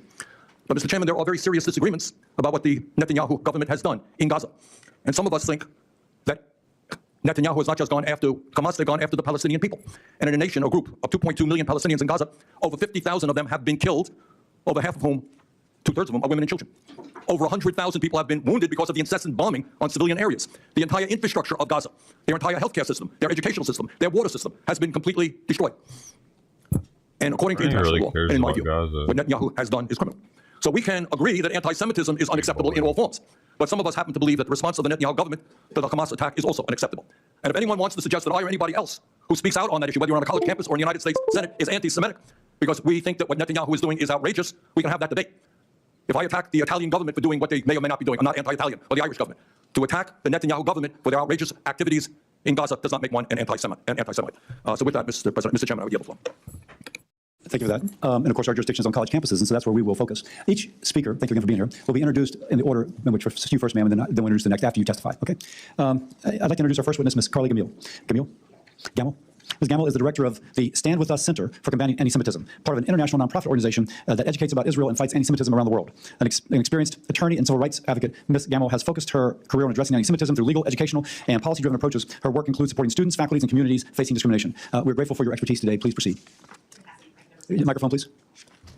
Chairman Cassidy, Ranking Member Sanders, members of the committee, good morning and thank you for the invitation to participate in today's hearing. My name is Carly Gamble. I am the Director of Legal Policy for Stand With Us, which, as you heard, is an international nonprofit, nonpartisan organization that educates about Israel and combats anti-Semitism through our work on campuses, in K-12 schools, on social media, in the legal field, and in communities around the world. I am a civil rights and constitutional litigator specializing in freedom of speech and religious liberties. I'm also a former high school educator. We are here today because Jewish students continue to find virtually every aspect of U.S. campus life increasingly hostile, not merely to their views, but to the very core of who they are as Jews. This includes rallies that not only distort and demonize Jewish identity, but also often include harassment, intimidation, violence, and threats of violence, which are no part of freedom of speech. Intentional exclusion of Zionist students from campus programs and activities, also no part of freedom of speech. And biased, inaccurate classroom content that indoctrinates students through misinformation and creates a hostile learning environment. Exacerbating the problem is the failure of many administrations to acknowledge the anti-Semitic nature of the activity and to enforce relevant campus policies. Impacted Jewish students are thus denied equal protection of their rights, making many of them legitimately afraid to be on their campuses. The perpetrators are then emboldened to continue and even escalate their behavior. Some of these administrative failures are intentional refusals to protect Jewish students and should be addressed accordingly. But there is also a critical lack of understanding at play because of a well-organized, well-funded campaign that has co-opted and imposed its own erroneous definition of a term that is integral to the religious and ethnic identity of most Jews around the world, including here in the U.S., with the clear intention of demonizing the term and those who identify with it. That term is Zionism, derived from the term Zion, an actual physical location in Israel with deep historical significance to the Jewish people. Simply put, Zionism is the term that describes the desire of the Jewish people for safety and sovereignty in their ancestral homeland of Israel. This nefarious campaign, however, seeks to redefine Zionism as nothing more than a term of political support for the Israeli government, which the narrative falsely accuses of a host of evils. The dangerous anti-Zionist narrative of this campaign has been allowed to take firm root in academia, manipulating droves of students, faculty, and administrators into believing the lie that Jews who identify as Zionists, which is to say, most of them, are merely expressing a position of political support for the alleged wrongdoings of Israel. A proper understanding of this term Zionism, however, reveals this campaign for what it is, an attempt to erase over 3,000 years of Jewish history and a direct attack against a core component of mainstream Jewish identity. In short, a textbook definition of anti-Semitism, just adapted and repackaged for a contemporary audience. The problem of anti-Semitism on U.S. campuses has reached a level that necessitates congressional action, and I would like to suggest 3 such actions. First, Congress should pass 2 important pieces of pending legislation. 1, the Anti-Semitism Awareness Act, which would codify the requirement that in investigating the allegations of anti-Semitism under Title VI, the Department of Education must consider the International Holocaust Remembrance Alliance working definition of anti-Semitism, which, contrary to some assertions, is fully consistent with freedom of speech principles. And 2, the Protecting Students on Campus Act. Second, as Title IX already does, Title VI should require institutions receiving federal funds to employ a coordinator who is qualified to address the types of discrimination covered by Title VI. The first opportunity and responsibility to rectify hostile environments that implicate Title VI falls to the educational institutions themselves. They should be required to employ professional staff qualified for the task. Finally, the receipt of federal funding should be conditioned in a manner consistent with federal constitutional principles upon institutions' clear communication of the times, places, and manners in which expressive activity is and is not permitted on their campuses, and upon their proper enforcement of such policies when violations occur. Administrations must not be permitted to hide behind the facade of fidelity to freedom of speech as a justification for their failures to comply with their obligations under Title VI, as though the two are mutually exclusive. They are not. Educational institutions are not public streets or sidewalks, and students need not be permitted to engage in expressive activity wherever, whenever, and however they wish, for example, including by wearing masks to conceal their identities, especially when such allowances ultimately contribute to the creation of hostile educational environments. In closing, we must put an end to the political weaponization of Jewish identity and unify around the reality that anti-Semitism is causing real harm to real human beings, without confusing matters by insisting on addressing this acute issue only in tandem with other forms of bias and bigotry, or only when it comes from the opposite side of the political aisle. Attacks against Jewish identity are not a matter of left or right, but of wrong and right. Thank you for the opportunity to testify. I look forward to answering questions. Thank you. I'll introduce now our second witness, Rabbi Levi Shimtov. Rabbi Shimtov is the Executive Vice President of the American Friends of the Lubavitch Chabad. One more time? Lubavitch, I'm sorry. Which serves as the representative office of the worldwide Chabad Lubavitch movement in Washington, D.C., and plays a vital role in Jewish community engagement and public affairs. In addition to his organizational leadership, Rabbi Shimtov is widely regarded as a prominent voice for Jewish advocacy and has worked extensively with government officials, faith leaders, and community organizations to combat anti-Semitism and promote religious understanding. We're thankful to have you today, Rabbi. Please proceed. Good morning, Chairman Cassidy, Ranking Member Sanders, and honorable members of this committee. I'm Rabbi Levi Shimtov, and I serve as the Executive Vice President of the American Friends of Lubavitch Chabad, directing the efforts of the Chabad Lubavitch movement in our nation's capital, structure, and international community. Chabad Lubavitch is currently the world's most dynamic and fastest growing Jewish educational and social services network, with over 4,000 centers in all 50 states and more than 110 countries. Our work spans all aspects of life for people of all ages, from preschool to seniors, touching millions of people from diverse backgrounds, including business and community leaders, academics, military personnel, young professionals, incarcerated individuals, and their families, and those in need. A significant part of our efforts is dedicated to Jewish students on campus, with active centers serving over 525 universities nationwide, including more immediately under my own purview, over 10,000 Jewish students in Washington, D.C. at institutions including the George Washington, Georgetown, American, and Gallaudet universities, as well as Johns Hopkins and various graduate programs across Washington, D.C. For 3 decades now, I've worked closely with students, witnessing firsthand the challenges they face, particularly with the rise of anti-Semitism on college campuses. My colleagues and I are guided every day by the teachings of the Lubavitch Rebbe, Rabbi Menachem Schneerson of sacred memory. The Rebbe, widely recognized as the most influential rabbi in modern times, championed the values of education, moral responsibility, and a deep appreciation for America as a land of unprecedented religious freedom. In recognition of his exemplary benevolence, ethics, leadership, and scholarship, and selfless commitment to education, Congress unanimously awarded the Rebbe the Congressional Gold Medal in 1994, and every U.S. president since 1978 has declared his birthday each year as Education and Sharing Day USA. His guiding principle was that every individual, regardless of status, has the ability and responsibility to make the world a better place through acts of kindness and moral leadership. The concept is one of the most famous in the Jewish faith. To perfect the world under the sovereignty of the Almighty God. Many refer to it merely as Tikkun Olam, but this is the original mandate. This brings me to the pressing issue of today's hearing. Anti-Semitism is not just an age-old prejudice. It is a contemporary crisis manifesting on campuses across the nation. It is not enough for individuals or institutions to merely claim they are not anti-Semitic. As my father once taught me, it is not enough for people, especially public figures, to be neutral or not be anti-Semitic. One must be anti-anti-Semitic. We must demand the same of our universities and government institutions. This hearing, in my opinion, is an attempt to be just that, anti-anti-Semitic. We recently celebrated Purim. We're soon going to celebrate Passover, 2 great indicators of our history of overcoming oppression and discrimination. Jewish students are increasingly targeted, harassed, and ostracized simply for being Jewish or expressing support for Israel. This crisis escalated dramatically after October 7th when Hamas carried out its brutal terrorist attack on Israel. Many Jewish students who once felt safe and included on campus suddenly found themselves abandoned by peers and institutions they once supported. Students have been physically threatened, spat upon, had their mezuzahs ripped from their dorm doors, even faced academic retaliation for their Jewish identity. Jewish students who wore kippahs or other identifying symbols reported being verbally assaulted and in some cases physically attacked. Last year at the George Washington University, for example, an encampment of protesters disrupted campus life under the guise of political activism. These gatherings went far beyond peaceful protest, which we must all respect. They became breeding grounds for anti-Semitic rhetoric, intimidation, and outright violence. I personally visited the encampment multiple times and saw firsthand the fear it instilled in Jewish students. Even some professors joined in the hostility, and university administrators failed to take sufficient decisive action to ensure Jewish students' safety. This was not an isolated incident that was found to be part of a coordinated effort across campuses nationwide. Freedom of speech is a core American value, but it does not include the right to intimidate, harass, or introduce violence. Universities have the authority and obligation to enforce policies that protect all students. However, time and again, Jewish students are subtly told and made to feel that their actual safety is secondary to the political climate of the moment or other considerations, and the torture of having to wait for the quote process to play out is painful to watch. When there is right and wrong, not doing enough quickly enough sides with those who are wrong. We've seen that too often in history. The federal government must take urgent steps to address this crisis. The anticipated passage of the Anti-Semitism Awareness Act is a crucial measure that will help define and combat anti-Semitism in educational institutions. The adoption of the IRA definition of anti-Semitism is another necessary step, as it provides a clear framework for recognizing and addressing anti-Semitic incidents. Without these defining developments, universities and administrators will continue to exploit loopholes to avoid taking real action. Moreover, federal authorities must demand a safe learning environment for all students, including Jewish students. Universities that tolerate anti-Semitic harassment should face real consequences. The previous administration took some steps in recognizing anti-Semitism as a national concern, hosting high-level meetings and engaging Jewish leaders in discussions across the spectrum. However, these efforts must not be diluted by lumping anti-Semitism together with other forms of discrimination at this point. While all forms of hate should be addressed, anti-Semitism has unique characteristics that require a dedicated response. As Nobel laureate Elie Wiesel once said, Jews are always the first, but never the last. The normalization of anti-Semitism on campus is a warning sign for society at large. I have one more paragraph. Can I finish? One more paragraph. Jewish students need more than protection from hate. They need to be empowered with a robust Jewish identity. As the Rebbe taught, the best way to combat darkness is with light. It is not enough to fight anti-Semitism. We must also promote a strong and proud Jewish presence on campus. In other words, the best antidote to anti-Semitism is perhaps robust Semitism. Institutions should be more protective and supportive of Jewish student life and ensure that Jewish students clearly feel welcomed and valued as members of their academic communities. I apologize for going over my time, but thank you very much for the opportunity to testify and be here today. And thank you, Ranking Member Senator Sanders, for making sure the name Lubavitch is pronounced correctly. And thank you for the opportunity to testify. I'm prepared to answer any questions you might have. Thank you. Our third witness, Dr. Charles Asher Small. Dr. Small is the founding director of the Institute for the Study of Global Anti-Semitism and Policy, an interdisciplinary research center committed to understanding and combating contemporary anti-Semitism through scholarly research and policy analysis. He's an internationally recognized expert on anti-Semitism and extremism with a background in sociology and public policy. Dr. Small has testified before various governmental bodies and has authored extensive research on the impact of anti-Semitism on democratic societies. Thank you for joining us, sir. Thank you. It's an honor and a privilege to be here. And thank you very much for convening this critical hearing on the alarming rise of anti-Semitism on college campuses. So thank you, Chairman Cassidy and Ranking Member Sanders, for convening this important meeting. I serve as the Executive Director of the Institute for the Study of Global Anti-Semitism and Policy. It was established in 2004 with Nobel Prize laureate Professor Elie Wiesel. Professor Wiesel always used to teach that anti-Semitism is not a parochial problem for the Jewish people or for the state of Israel, but that anti-Semitism is a vile form of hatred that begins with the Jewish people but never ends with the Jewish people. And once this form of hatred is unleashed, it knows no boundaries and attacks other vulnerable parts of our society, our cultural institutions, and our core democratic values. ISGAP is a research center that operates globally. We operate in the United States, in the United Kingdom, where we have a research center at Cambridge University. We do programs at Oxford University. We're also in Tel Aviv University, at the INSS in Israel, in Italy, and in Canada. Our mission is to map and decode contemporary anti-Semitism and the anti-democratic forces at the highest levels of scholarship, developing scientific, evidence-based strategies to assist policymakers in combating this ancient scourge. Our research demonstrates that anti-Semitism has infiltrated mainstream discourse across educational, political, and social spheres. Our most prestigious universities and campuses, we've witnessed hundreds of anti-Semitic resolutions and protests, which some of them turned violent, others leading to the harassment and exclusion of Jewish students, faculty, and staff. While anti-Semitism is known as the world's oldest hatred, the Hamas attack of October the 7th triggered an explosion of organized anti-Semitic attacks against Jewish people and Jewish institutions, initially on college campuses before it spread nationwide. Anti-Semitic incidents have surged 360% since October the 7th, according to the ADL survey, and 83% of Jewish college students across this country have reported witnessing or experiencing anti-Semitism on their campus. I've personally seen that many Jewish students and faculty no longer feel physically safe on their college campus, which should be a bastion of tolerance and intellectual freedom and exploration. ISGAP's premier research project now is called Follow the Money, which examines the relationship between foreign funding to United States universities and the rise of anti-Semitism on campus, but also in the classroom. Our research has documented disturbing patterns of foreign influence through financial contributions that coincide with increased anti-Semitic activity, compromise academic freedom, and distort campus discourse on issues related to Israel, Jews, and the Middle East. In 2019, I presented our initial findings of this Follow the Money research project to federal officials, revealing that $3 billion of undisclosed money coming from Middle East anti-democratic, anti-American, anti-Semitic forces, primarily from the Qatari regime to American universities, has led to a federal investigation that identified more than $6.5 billion in unreported foreign funding to our universities.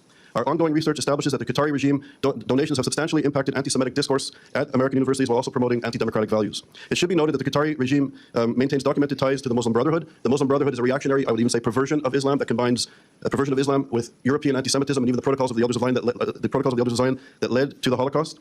That they have this, it's called a bayah, a spiritual oath to the Muslim Brotherhood that also support and gives rise to Hamas, the Palestinian chapter of the Muslim Brotherhood, and other violent anti-Semitic and anti-democratic extremist affiliations.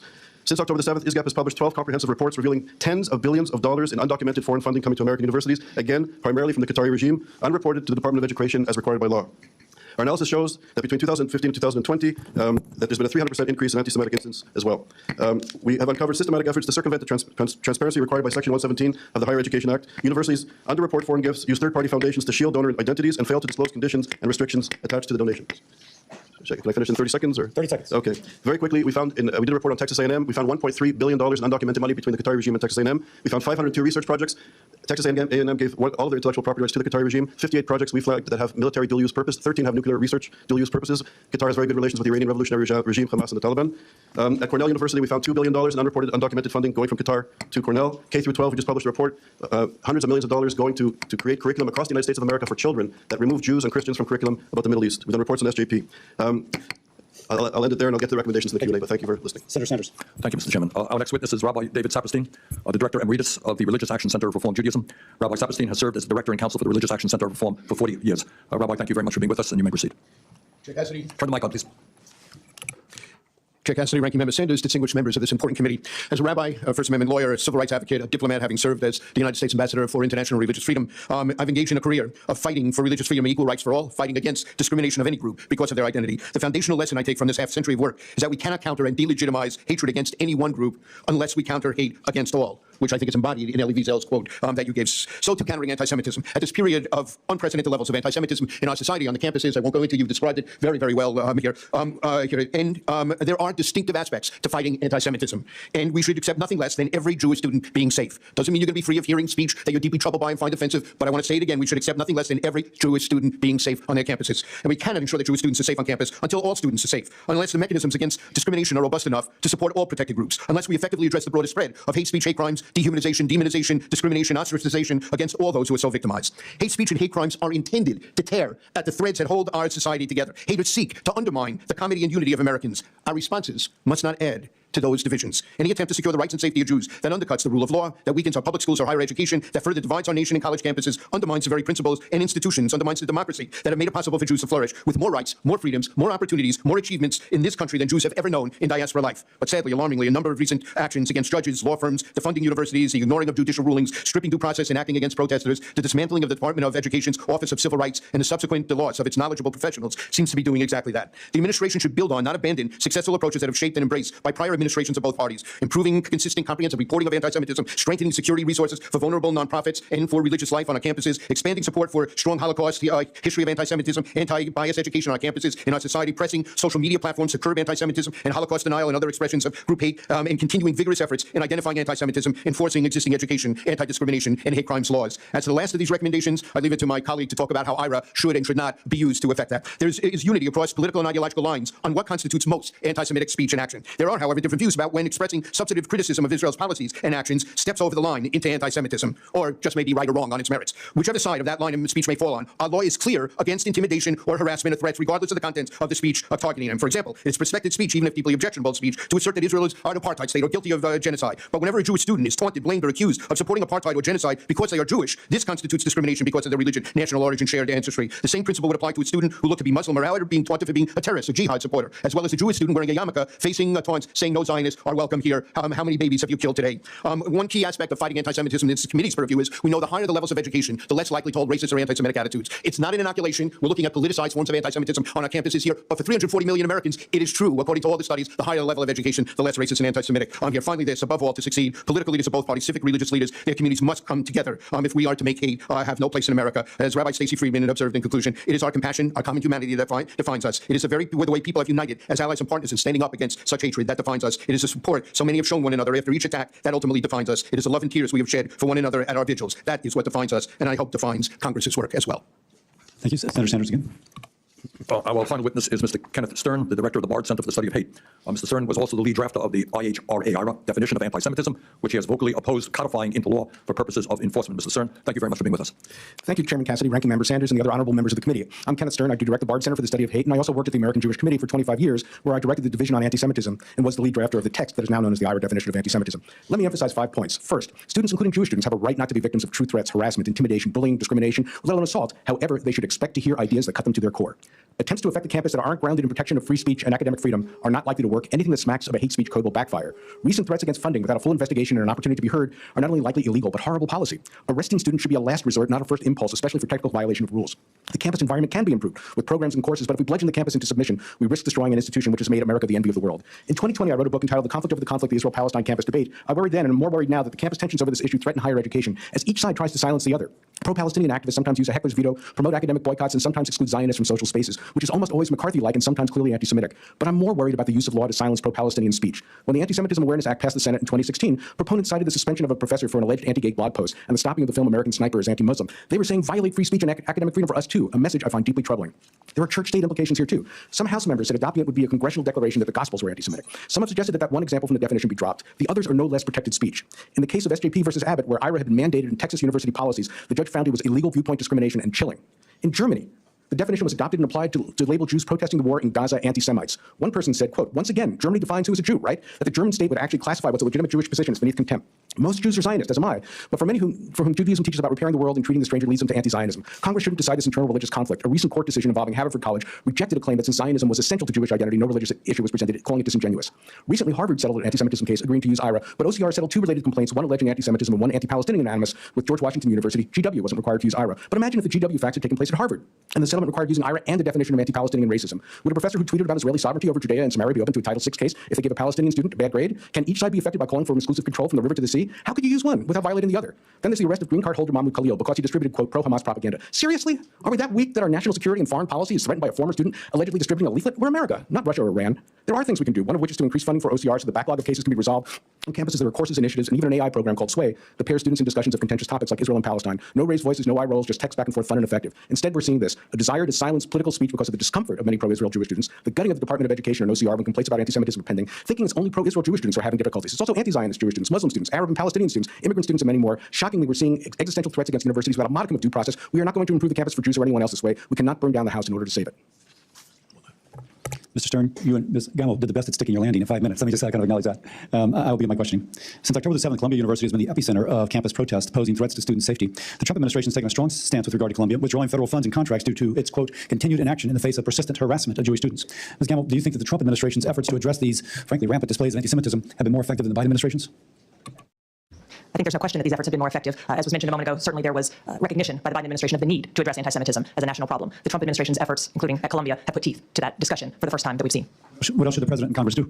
Well, as I mentioned before, while yes, there is debate, I would say, and I'm happy to engage in further discussion about the differences of opinion about the International Holocaust Remembrance Alliance definition of anti-Semitism. I think it's important for Congress, now that the Anti-Semitism Awareness Act has been before it for quite some time, to finally codify that definition. Again, yes, there are certainly restrictions on how that definition can be used, but the definition itself is not a problem. It's like no other it's like any other definition that you would find. It is a tool for educating, helping people to better understand. Importantly, every time that definition is brought up and challenged, there is a complete ignoring of the text of that definition and the guidance that goes with it. And the reality is that the examples of anti-Semitism that people like to fight over and the controversy is over are introduced with clear indication and instruction that these are examples that could be, depending upon the overall context, examples of anti-Semitism. The decision that was just referenced in which there were problematic and concerns raised about, First Amendment concerns raised about the use of that definition, completely wrong on the facts and the law, including that fact that context is crucial. And so again, passing the Anti-Semitism Awareness Act I think is number one, as well as Senator Cassidy, your bill regarding protecting students on campus. I think it is crucial that students know where to get advocacy and where to get help. But in order to do that, we also have to have robust enforcement, teeth in resolutions of Title VI complaints. Rabbi Shimtov, a quick assessment of the Biden administration versus Trump assessment, Trump administration's efforts to combat the anti-Semitism that we've seen? Well, I will say that the Biden administration did make special efforts, which were unprecedented, in bringing together a broad array of Jewish communal leaders and had top representation at the meetings, including White House principals, one of whom himself is Jewish. I said at that meeting, and I say again here today, that even though they had a whole-of-government approach, and it was unprecedented, they did allow it to seep in a way which I felt drilled a little hole in the boat, the views of people who were downright anti-Semitic and those who sought to weaken IRA for the sake of weakening it. They didn't strengthen the fight against anti-Semitism. But we must say that the effort in and of itself was a good step. The second thing is we all fly on planes, and we're told that if oxygen pressurization changes, your mask is going to drop from the ceiling, and you have to put your own mask on first. But you want to save the kids who are with you. Don't do that. Put your own mask on first, because if you stop breathing, you can't help anybody. We, the Jewish community, have to help ourselves first. And then we have to help everyone else as we can. But we can't be helping everybody all at the same time because the dilution itself is dulling the point that our colleague just spoke about. So I think that what the Trump administration has done is said there is not only going to be a ramp up in policy, but there will be a sharp ramp up in enforcement. University administrators... Stop you there because I have one really quick from Dr. Small. Dr. Small, you've talked about funding from the Middle East being associated with a sharp increase in anti-Semitic activity. Statistically significant? What else can you comment? You have about 30 seconds. Okay, so it's a very important issue. In one of our reports, we show that American universities taking money from the Qatari regime have 300% more instances of anti-Semitism compared to American universities not taking money. Is that just because of more exchange students, or is there something more than that? I think it's the use of soft power. It's funding certain institutes and professors in the classroom and connected to the encampment. SJP can comes out of AMP, which is part of the Muslim Brotherhood. And I should say that the spiritual leaders of the Muslim Brotherhood, this is not Islam, it's a perversion of the great religion of Islam. The teachings of the Muslim Brotherhood is that the true believer, the true Muslim, is obligated to complete the work of Hitler. This is what is now entering into our universities unchecked. And we're calling for investigations into the funding of these anti-democratic, anti-American, sexist, homophobic, and genocidal anti-Semites funding our universities. Senator Sanders. Thank you, Mr. Chairman. And my questions are going to be addressed to all five. We have 5 experts on anti-Semitism, and I look forward to taking advantage of their knowledge. This is not the Foreign Relations Committee, so we're not here to debate the wisdom or lack of wisdom of what the Netanyahu government is doing in Gaza right now. But the reality is that 92% of the housing units in Gaza have been destroyed. Most hospitals and primary healthcare facilities have been bombed. Civilian infrastructure has been devastated. 50,000 people, mostly women and children, have been killed. Over 100,000 have been wounded.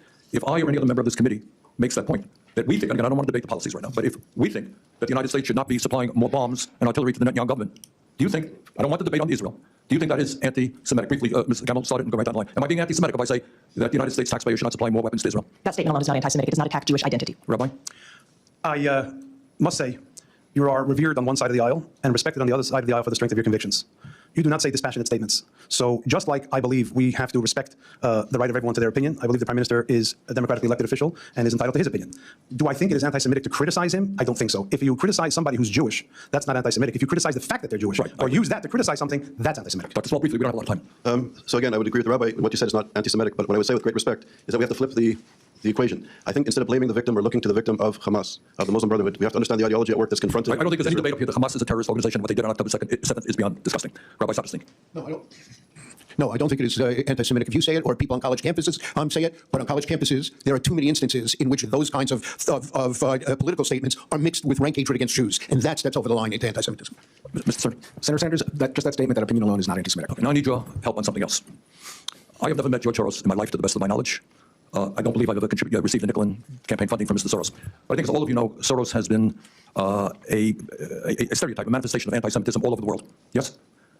So when we talk about anti-Semitism, one of the tropes that has always been used, Protocols of Zion, is that there's this mysterious underground group of zillionaire Jews who are manipulating the whole world, right? Is that the trope? Okay. This, from the Holocaust Memorial Museum, is something that appeared in Hungary, a Hungarian anti-Semitic publication. Jews, puppeteers, right? Familiar with that trope? Mm-hmm. This is from a Donald Trump campaign email. George Soros, puppeteer, Biden is the puppet being manipulated. Okay, I don't want to make a big deal about it. Ms. Gamble, does that look to you like an anti-Semitic trope? I think that there's no question that there is a relationship when you look at the two images that would cause that question to be raised. Again, I think context is key. Rabbi? George, briefly, I got one here from everybody. Yes or no? Is that do you think that has anti-Semitic overtones? I think that George Soros is Jewish, although he doesn't really identify closely with the community. 1 minute. No, you don't have 1 minute. I got 17 seconds. Sir. Okay, 17 seconds. Is this anti-Semitic? Very simply, he's being criticized. He's Jewish. I don't know that he's being criticized because he's Jewish. Dr. Small? And I would say very briefly, we're living in a time where the Democratic Center is under attack from the extreme right, the extreme left, and radical Islam. I ask you a question. Does this look like an anti-Semitic trope? Yes. Rabbi Saperstein? Yes. Mr. Stern? Anti-Semitism is two things in its essence. A conspiracy theory that Jews try to harm humanity and giving them an explanation for what goes wrong in the world. That picture is anti-Semitic. Orban is using it recently as well. Clearly anti-Semitic. Okay, thank you very much. Senator Collins. Thank you, Mr. Chairman. Mr. Chairman, first let me thank you for holding this important hearing and also for convening the roundtable last year where we were able to hear such distressing testimony directly from Jewish students about what they were encountering on college campuses, particularly after the October 7th attacks in Israel. Mr. Stern, I'm going to start my questioning with you. We agree that every student should feel safe on campus. And I'm interested to learn about your book, Conflict Over Conflict. I agree that colleges and universities are often the best places to have tough conversations and robust debate. But how is it allowable for a faculty member to give extra credit to students to participate in anti-Israel protests? Do you think that's right?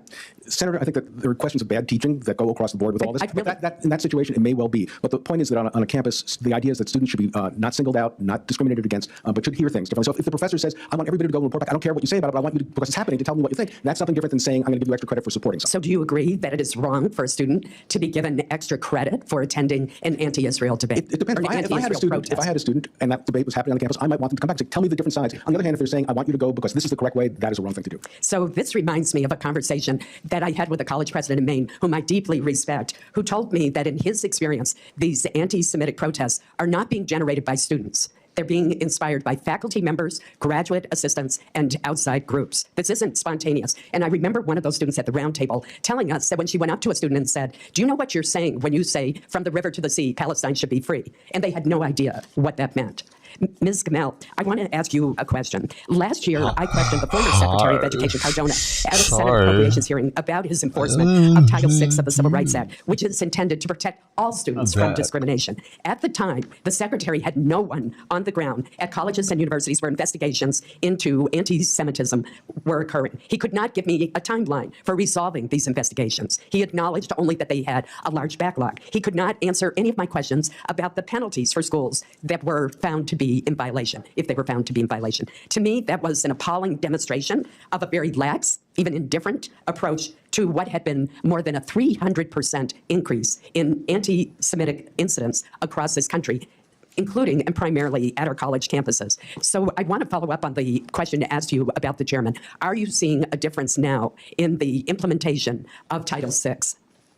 Thank you, Senator. We are beginning to. We are encouraged by what we are seeing. I believe that you're absolutely correct that there need to be actual investigators, as there now are on these campuses. I also believe, though, that it is crucial that the institutions themselves be held accountable for being the first line of addressing these problems. This is not an issue that the federal government should have to come in and police. And again, I go back to, there are often not people who are well qualified and equipped to address these things on the campuses themselves. It should start there. But yes, I am encouraged by what we are seeing in terms of enforcement. I'll say that I was discouraged to see at the end of last year when institutions came out of the woodwork begging OCR to resolve open complaints for obvious reasons. And there was capitulation to that. There's too much capitulation going on, not enough enforcement. So I'm very encouraged to see what we're seeing now. That is why we need to make sure that office continues to be adequately resourced. Thank you, Mr. Chairman. Senator Murray. Well, thank you very much, Mr. Chairman. Obviously, every student should feel safe on campus. It doesn't matter who you are or where you come from, what religion you practice, you should feel safe. You should be able to learn and grow without facing harassment or assault or discrimination. You may debate complex issues and hear diverse viewpoints on campus. That's part of life as much as it is part of higher education, and it is important. Everyone in this country should be able to use their voice and exercise their First Amendment rights peacefully, without fear of government retaliation. And at the same time, no one should ever fear for their safety on campus. No one should ever be forced to tolerate bigotry. That's a very simple principle, and I think it's one that the vast majority of Americans agree with. In fact, here in Congress, we agree with it so much that we have an office at the Department of Education dedicated to upholding that principle, the Office of Civil Rights, that the Senator from Maine just referenced. And that is why I have fought for years to secure more resources and funding for OCR. It does really important work to make sure every student is safe on campus, and it makes sure schools are living up to their obligations under our civil rights laws. When hatred and bigotry are on the march, from recent spikes in anti-Semitism and Islamophobia, or to the wave of anti-Asian hate during COVID, when students' safety is at stake, whether that means addressing hate crimes in hostile environments or actually addressing sexual assault on our campuses, OCR is really our front line. So if you want to fight anti-Semitism, you should support OCR. It is as straightforward as it gets. It's like saying if you want to fight fires, you should support the fire department. Well, I hate to tell you all, but Trump is axing the fire department. He has fired nearly half of the OCR staff and shuttered more than half of the OCR offices. So I don't know how anyone can actually say they're serious about stopping anti-Semitism on campus without also saying that they are concerned by this movement to gut that agency on the front line of stopping anti-Semitism. Because you can't upend that entire office, as Trump wants to do, without upending the work. You can't pause the investigations, which Trump already did, without creating a huge backlog. That means students will not get the justice that they deserve. You can't just cut an agency in half and pretend everything's fine. Closing those offices means throwing 6,000 cases into limbo, leaving students in 28 states without the critical tools to fight back. Firing those workers means doubling the caseload for the remaining investigators, who are already stretched thin. I think it's clear that if we are serious about fighting anti-Semitism, we need to get serious about fighting this administration's decimation, not only of OCR, but the entire department. So I want to ask our witnesses what those cuts mean to students. And Rabbi Saberstein, let me start with you. Does drastically eliminating OCR's capacity help protect students, including Jewish students? It harms it in so many ways, Senator. You already talked about how overloaded they were before any of these cuts. Each one of the investigator, an average of 46 cases that they had to deal with. Now it's 86 cases that they're going to have to deal with the staff after the cuts were made. They shut 7 of the 12 regional offices. They're talking about moving into the this kind of work, integrating it into the Justice Department. The Justice Department, not an administrative enforcement agency. It doesn't look at it in a holistic kind of manner here. This was really something extraordinary. And who is better? ProPublica did a deep dive before the cuts happened in the first few weeks. 20 new cases were opened in the beginning of this administration. In the beginning of the Biden administration, the same period of time, 110 cases. In the last year of the Biden administration, 240 cases. Now it was down to 20. They're grinding it to a halt. And it is the students of America of all kinds who are facing discriminations that are going to suffer. Thank you. I only have 20 seconds left. Mr. Stern, you want to comment? Yes, thank you. I had the experience of working with OCR. There were Jewish students outside of Binghamton, New York. There was a Kick a Jew Day. The school district did nothing. I can tell you OCR worked magic. It helped the students. It helped the district do something that was educationally important. Also, there were other students that didn't want to be part of the complaint because they were worried about the retribution to them. This gave an opportunity to go work with them behind the scenes to make sure their voices were heard too. I agree with Rabbi Saperstein. This becomes a Department of Justice issue. I think back to that case. I don't know that I would have been a complainant. I don't know that the students would have come forward. Thank you. Thank you very much, Mr. Chairman. Senator Marshall. Thank you, Mr. Chairman, and welcome everybody as well. So there's no doubt that 70% of Jewish students feel harassed, they feel threatened. And unfortunately, I found that in my home state. At the University of Kansas, I went and sat down and visited with the Jewish students there. And when these riots and protests were going on, to Senator Collins' point, the leaders of the riots were actually teachers there and graduate students and outsiders showing them how to do this type of writing. The students were being followed into their classrooms. The protesters, the class, maybe it was a class in Jewish history, and the protesters were inside the buildings, outside the class, harassing these students. And certainly this is all very, very unacceptable. And I'm glad that we're proceeding this. I think there's a great opportunity for some type of an anti-Semitic commission going forward. This problem was happening 2,000 years ago. It's going to keep happening, and we need to keep this in mind as well. I want to go to Dr. Small first. Dr. Small, what was Qatar's role in the hostage release of Americans? It's a good question. I'm not an expert at that level, but I know that the Qataris certainly were funding Hamas. They have very good relations. Okay, that's not my question. I'll answer the question for you. So the Qataris were vastly responsible for the freeing of American hostages and many others. Dr. Small, what was Qatar's role in the evacuation of Afghanistan, and especially how did it impact America? the Qatari regime has good relations with the Taliban, with the Iranian revolutionary regime. It's interesting, just the prejudice I hear coming out of your mouth here, that Qatar was so important. The 120,000 people evacuated from Afghanistan in our moment of need. Qatar stood beside us, and the 120,000 removed, 60,000 of them came through Qatar. Without Qatar, we would have had thousands more deaths as well. So I don't know why you won't answer that question. I want to think about just a little bit more objective here. I'm going to say this century, in the past decade or so, Qatar has given about $5 billion to the educational institutions of America. And a vast majority of that, probably 80%, is setting up universities in Qatar. Whether it's Texas A&M engineering, Cornell and medicine, a vast amount of that money is research-oriented as well. Qatar's been a great ally to America, so I don't know why you're attacking them. And then why don't you compare? So China's given over $3 billion, the Saudis $1.5 billion, UK $1 billion, Germany over $1 billion. So why aren't we attacking them as well? And I want you to answer this question. Two universities heavily funded by Qatar were Carnegie Mellon and VCU. Were there any large anti-Semitic riots or protests there? So this is a very important issue, I'd say. So were there any anti-Semitic riots or protests in VCU or Carnegie Mellon? The answer is no. So the answer is no. So they were vastly funded, but yet there was no riots there. So I don't understand why you're picking on the Qataris here when other people are funding. Take Texas and Texas A&M. Texas A&M has a university presence in Qatar. University of Texas doesn't. So you would make the conclusion that Texas A&M was funded, but UT is where the riots were. UT had nothing to do with Qatari funding there. I don't know how causation doesn't. What's my saying here? The Senator Cass uses all the time here. What is association is not necessarily causation. There you go. Association is not causation. So I don't know why we're here fueling the fire. Not all Muslims are anti-Semitic. Not all Muslims are anti-American. And here we have a Muslim country that has stood beside America for the most part, and they're not perfect. They're not perfect, but they help us get back hostages. They saved the day in Afghanistan. In so many ways, they've stood beside us. I think you're picking on them. I think you're coming to conclusions that are not well-founded. I think that's called discrimination. I think it's prejudice as well. Thank you, Mr. Chairman. May I respond, please? In so many ways. Well, I would just say that Qatar is a country less than 350,000 citizens. They give more money to American universities than any country in the world. I want to see what the fucking streets of Afghanistan look like right after 9/11 happened. Were they rejoicing in the streets? Because my memory serves me correctly, they were rejoicing in all Muslim countries. They were rejoicing everywhere they could.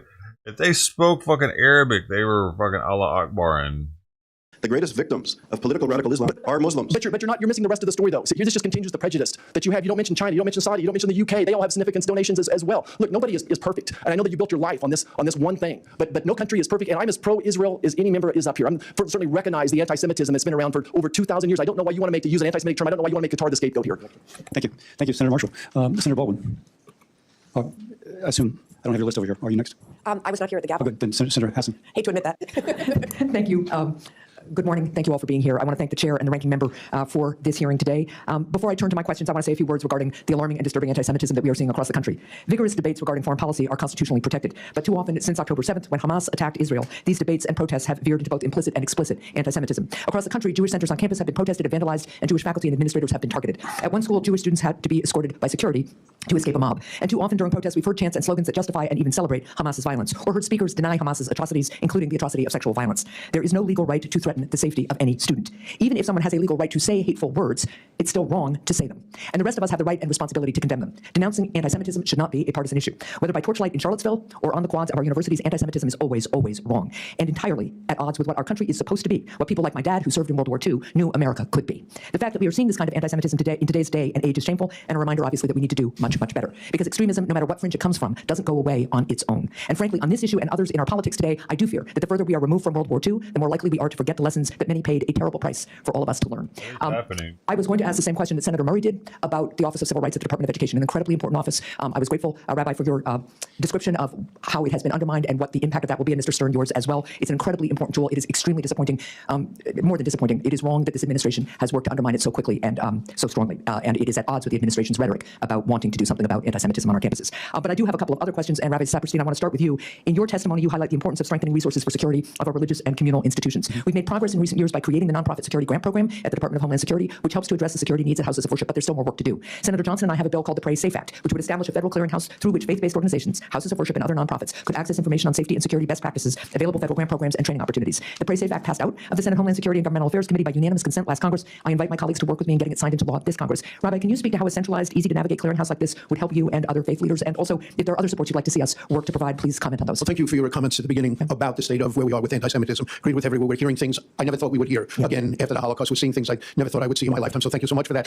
Here, I spent much of my career working with the National Reform Jewish Movement, the largest movement. I think I can speak for all of the movements, that kind of clearinghouse is invaluable to us. We have nearly 900 synagogues around the country here, and they desperately need guidance. They desperately need to know what best practices are.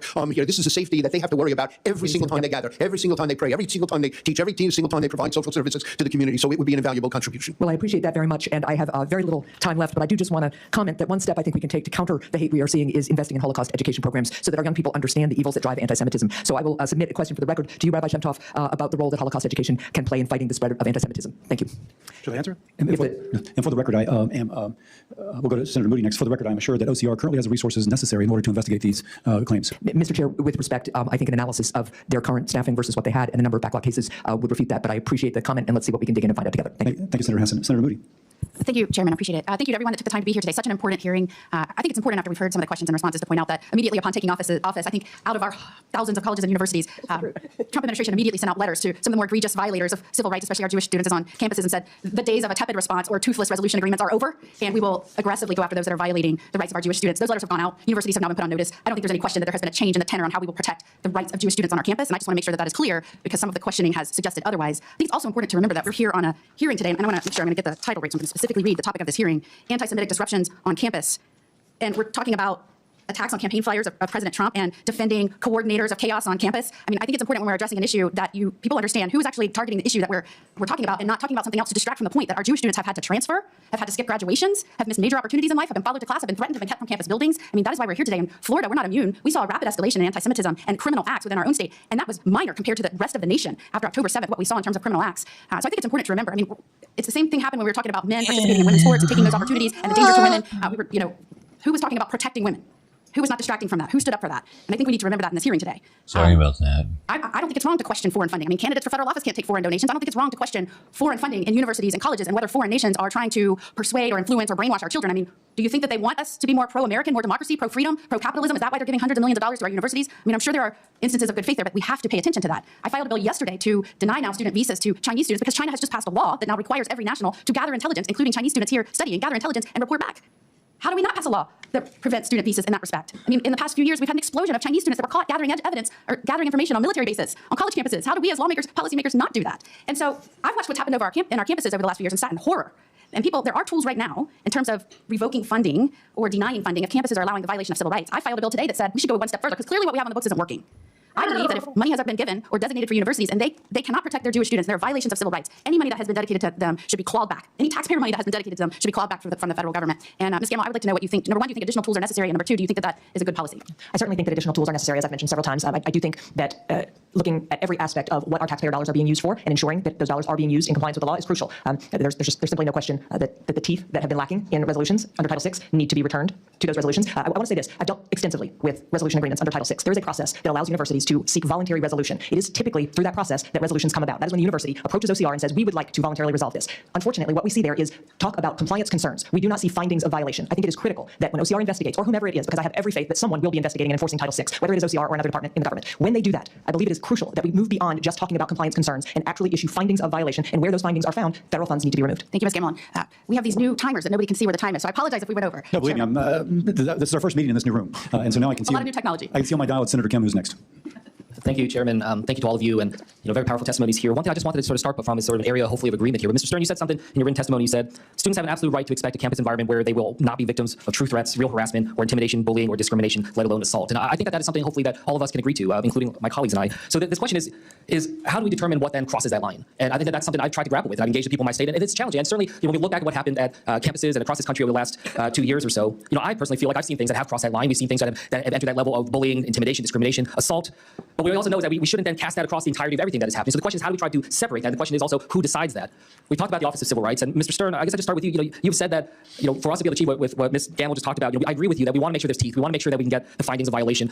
Mr. Stern, you've proposed increasing the budget to the Office of Civil Rights. Can you explain that to me in terms of what would that be able to do further in terms of being able to try to identify and what the problem was, what the violation was, and then what the appropriate response is? Thank you, Senator. Well, one of the issues is there's a huge backlog. So on a campus, when complaints are not resolved in a timely fashion, I think we probably all agree on that. That sends a message that nobody cares. So more funding would do that. But the other thing I want to stress is that the solution that people are pointing to about speech, about using the IRA definition, is going to backfire. It's not just me saying that. It's the Cato Institute, the Federalist. Christopher Rufo said the second problem with the Anti-Semitism Awareness Act, especially for conservatives and civil libertarians, is that it's operating using the same coercive and corrosive principles as DEI. The legislation codifies an ideologically charged definition of anti-Semitism into law, provides special protections based on group identity, and expands anti-discrimination enforcement to include constitutionally protected speech. And what I worry about is when we tend to think about anti-Semitism as on this side of the line or that side of the line, we're ignoring how anti-Semitism actually works. Senator Sanders talked about the Tree of Life massacre. The background noise to that was anti-immigrant animus. If you look at how anti-Semitism works, Charlottesville, Jews will not replace us. The driving force is when anybody in our society is seen as a danger internally, and it's noble to go and attack them. It's in that environment, not whether this is about Israel on this side of the line, that promotes people to a conveyor belt of thinking in anti-Semitic terms. Ms. Gamble, I wanted to turn to you. Definition aside, I think you made your point, and that was helpful for me to understand your perspective on that. But certainly we need some entity to be able to decide and make adjudications here. Do you have an opinion in terms of whether or not the Office of Civil Rights and the Department of Education is a place, or if the Department of Justice is a place, which is what's being proposed by this administration right now?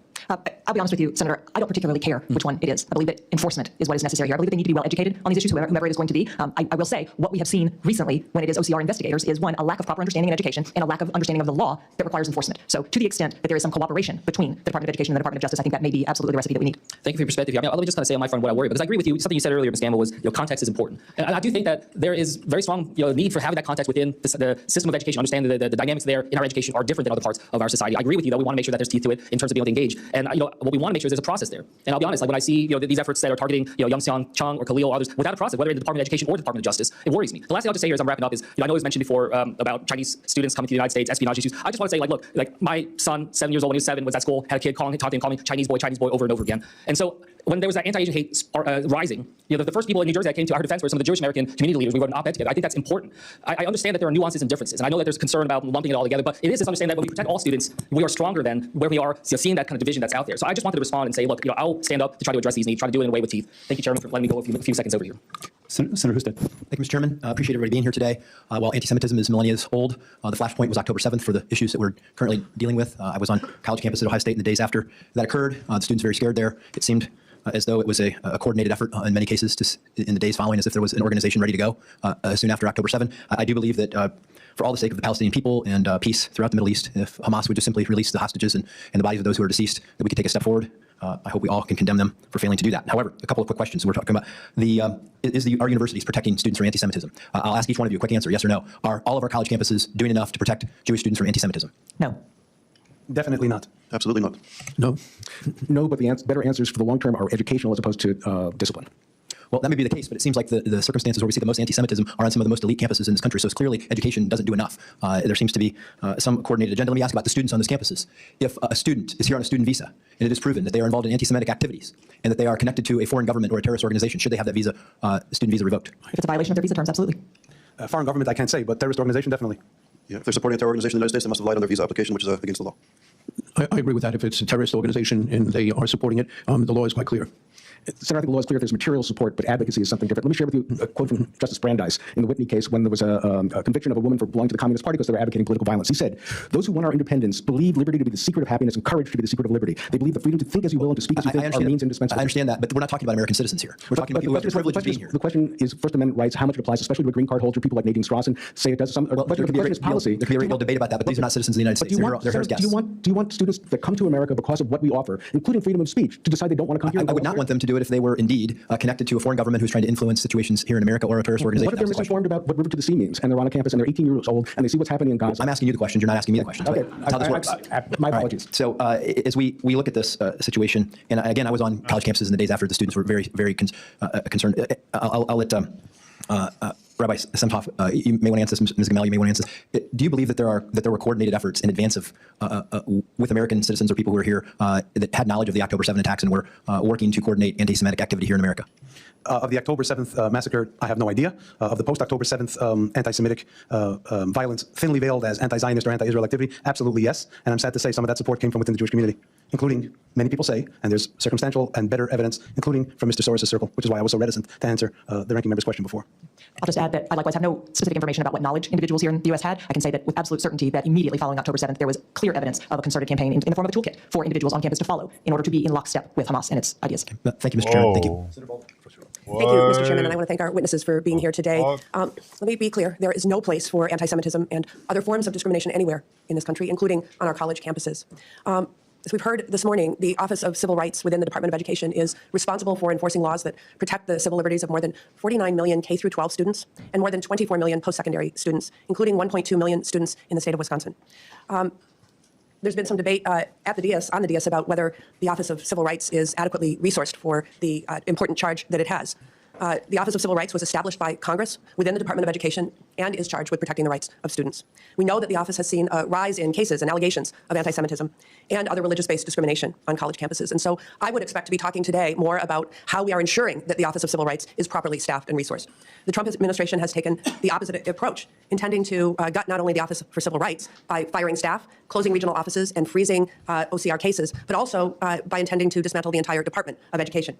During her confirmation process, I pressed Secretary of Education Linda McMahon about whether she would commit to using appropriated funds provided to the Department of Education's Office of Civil Rights for necessary staffing. And she responded that she would ensure that students would have equal access to education through vigorous enforcement of civil rights. But since then, Secretary McMahon and President Trump have shuttered 7 Office of Civil Rights regional offices, including one that serves the state of Wisconsin. You've already been asked about the impact of this, and so I'm going to move to another topic, and that is the impact of broad attacks on diversity, equity, and inclusion on the topic that we have before us today. Rabbi Saperstein, I appreciate your message of unity and observations that hate speech and hate crimes tear at the unity of Americans. As you attest, anti-Semitism thrives in environments where civil liberties are curtailed, and that anti-bias training is critical to combating anti-Semitism and fostering an inclusive environment for all students to learn and thrive. I'm very interested in your assessment of the potential impact of policy choices being made to attack diversity, equity, and inclusion. Will these broad attacks on diversity, equity, and inclusion sweep up important anti-bias training and other efforts to combat anti-Semitism? The question as you phrased it, I think, answers itself. Yes, it will greatly restrict anti-bias training. It will greatly restrict our commitment to the pluralistic democracy in which Jews have always thrived most. Pluralistic democracies have to be taken away. You think of the Nazis in Germany. They have to be destroyed in order to go about the work of a state-sponsored anti-Semitism here. We don't want to erode our democracy or the pluralistic nature. There was a problem in a number of the DEI programs that they didn't include Jews and anti-Semitism. And we pushed very hard to ensure that they would be included and actually be recognized. But the need to have a diverse, inclusive, pluralistic society, including in our higher institutions of learning, I think is more important today as we are growingly diverse in America than ever before. Thank you. Senator Banks. Thank you, Mr. Chairman. Dr. Small, this week the Americans for Public Trust released a report that documented that China has donated over $175 million this year, over the last year alone, to U.S. colleges. And I wonder what connections you have found between the influence campaigns of the Chinese Communist Party, that money that's being sent to U.S. colleges, and to groups like Students for Justice in Palestine. So thank you for your question. It's an important issue. In our circles, we sort of joke that the Chinese government steals IP from the United States and the Qataris buy it. And these are both important issues. So the Chinese Communist Party is connected, for example, to, in our assessment, to Code Pink, for example. We have people like Mr. Roy Singham supporting kind of the extreme left in the United States and some of these issues on campus that we're confronting in terms of anti-Semitism. Radical Islamist organizations such as the Muslim Brotherhood, Hamas, and the Palestinian Islamic Jihad have long cooperated and trained together with radical Marxist organizations such as the PFLP and the Democratic Front for the Liberation of Palestine. And this sort of exploded on our campus on October the 7th. So U.S. groups echoing these narratives and these types of kind of extreme groups, violent groups on campus. We call it you can't establish a link between the Chinese influence campaigns and Students for Justice in Palestine. We call it the Red Green Alliance. So on campus, the Red Green Alliance. I want to get to that because the connections between China and the radical Islamists like Hamas are no coincidence. Called the Red Green Alliance, as you said. And the socialist left and radical Islamists are coordinated to undermine the United States and Israel. And Code Pink is a big part of it. And it's too bad that our Code Pink guest had to leave because I really want to get into that. Dr. Small, Code Pink isn't just a far left anti-war protest group anymore. It has become a direct tool of the Chinese Communist Party. And the CCP influence in the United States, funded by CCP intermediaries. Code Pink is defending the Communist Party's internment of the Uyghurs. I mean, it's really crazy, but Code Pink is defending the human rights abuse against Uyghur Muslims. Code Pink says that Taiwan is a part of China, and they even accuse the U.S. of being the invader during the Korean War. Isn't that correct? Code Pink calls America the arsenal of genocide. And just yesterday, they interrupted a Senate Intelligence Committee hearing shouting anti-Israel slogans. Dr. Small, what links are you aware of between the CCP and Code Pink and other pro-Hamas organizations? So our colleagues have done some research on this. There definitely is links. There's links to Hamas. There's links to the Iranian revolutionary regime as well. The Code Pink people have visited Gaza and Iran on various occasions. So there is this sort of, they embody the Red Green Alliance. They're anti-American, anti-democratic, anti-Semitic. Yeah, I'm really sorry they left because I wonder, do they even know that? Do they understand that? Do they understand that do they agree with that, or are they taken advantage of by Code Pink organizers and financiers? Yeah, I think they take advantage of the free speech that we have here. And I think, in a way, a lot of this conversation was framed with as free speech. But I also think, in terms of anti-Semitism and what's taking place on campus, is intimidation, violence, and criminal activity. So I wish there would be somebody from the police force here. We've spoken to NYPD. I want to get to that. Mr. Chairman, I'd like to enter a letter into the record that I sent to the Attorney General Pam Bondi yesterday requesting an investigation of Code Pink for violating the Foreign Agents Registration Act.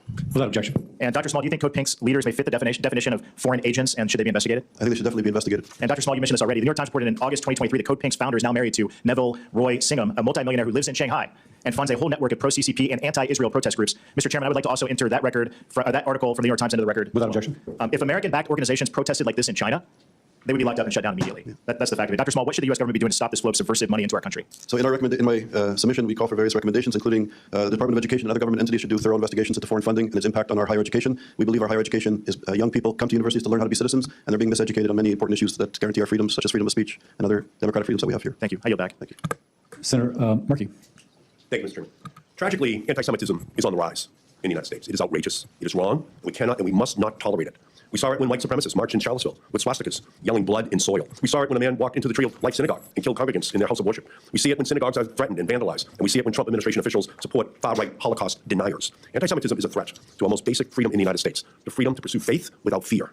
But rather than seriously address anti-Semitism and protect Jewish student safety, this administration is cutting funding for the Office of Civil Rights. And Trump is cynically using the rise in anti-Semitism as a tool to restrict freedom, stroke fear, and silence dissent. And it is as terrifying as it is evil. Under the guise of combating anti-Semitism, this administration cut off $400 million in funding for Columbia University, funding that, amongst other things, supports critical Alzheimer's and cancer research. We can't have cutoffs in Alzheimer's and cancer research in America. This month, ICE officers arrested students in Columbia and Georgetown and elsewhere lawfully here in the United States, but haven't charged them with a single crime. We're the United States of America. It's 2025. You need evidence. You need a crime. You have to say what it is. And on Tuesday, masked ICE officers grabbed Rumesa Ozturk, a PhD student at Tufts University, off the street as she was on her way to break fast for Ramadan. She has not been charged with a single crime.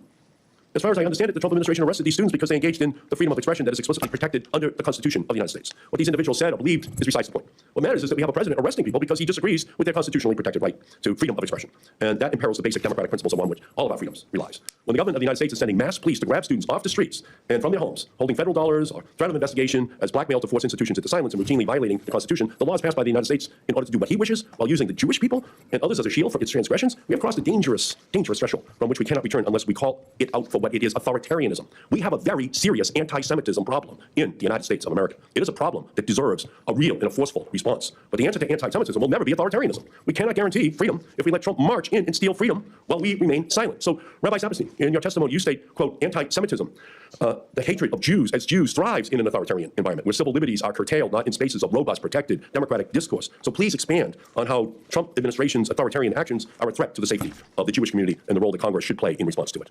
You know, I said before that the Jewish community in America has thrived to enjoy more rights, more freedoms, more opportunities than anywhere else. There are a number of reasons for that. One is the rule of law, for which is at the core of our democratic system, our constitutional system. A second was the separation of government and religion. Here, that government would not interfere with religion, be wall-keeping government out of religion. This was the first country in the history of the world in which we said your rights as a citizen will not depend upon your religious identity, your religious beliefs, or your religious peaceful practices, which is a standard in my work as U.S. Ambassador for Religious Freedom. I try to hold every other country accountable to its embodying in the international human rights covenants.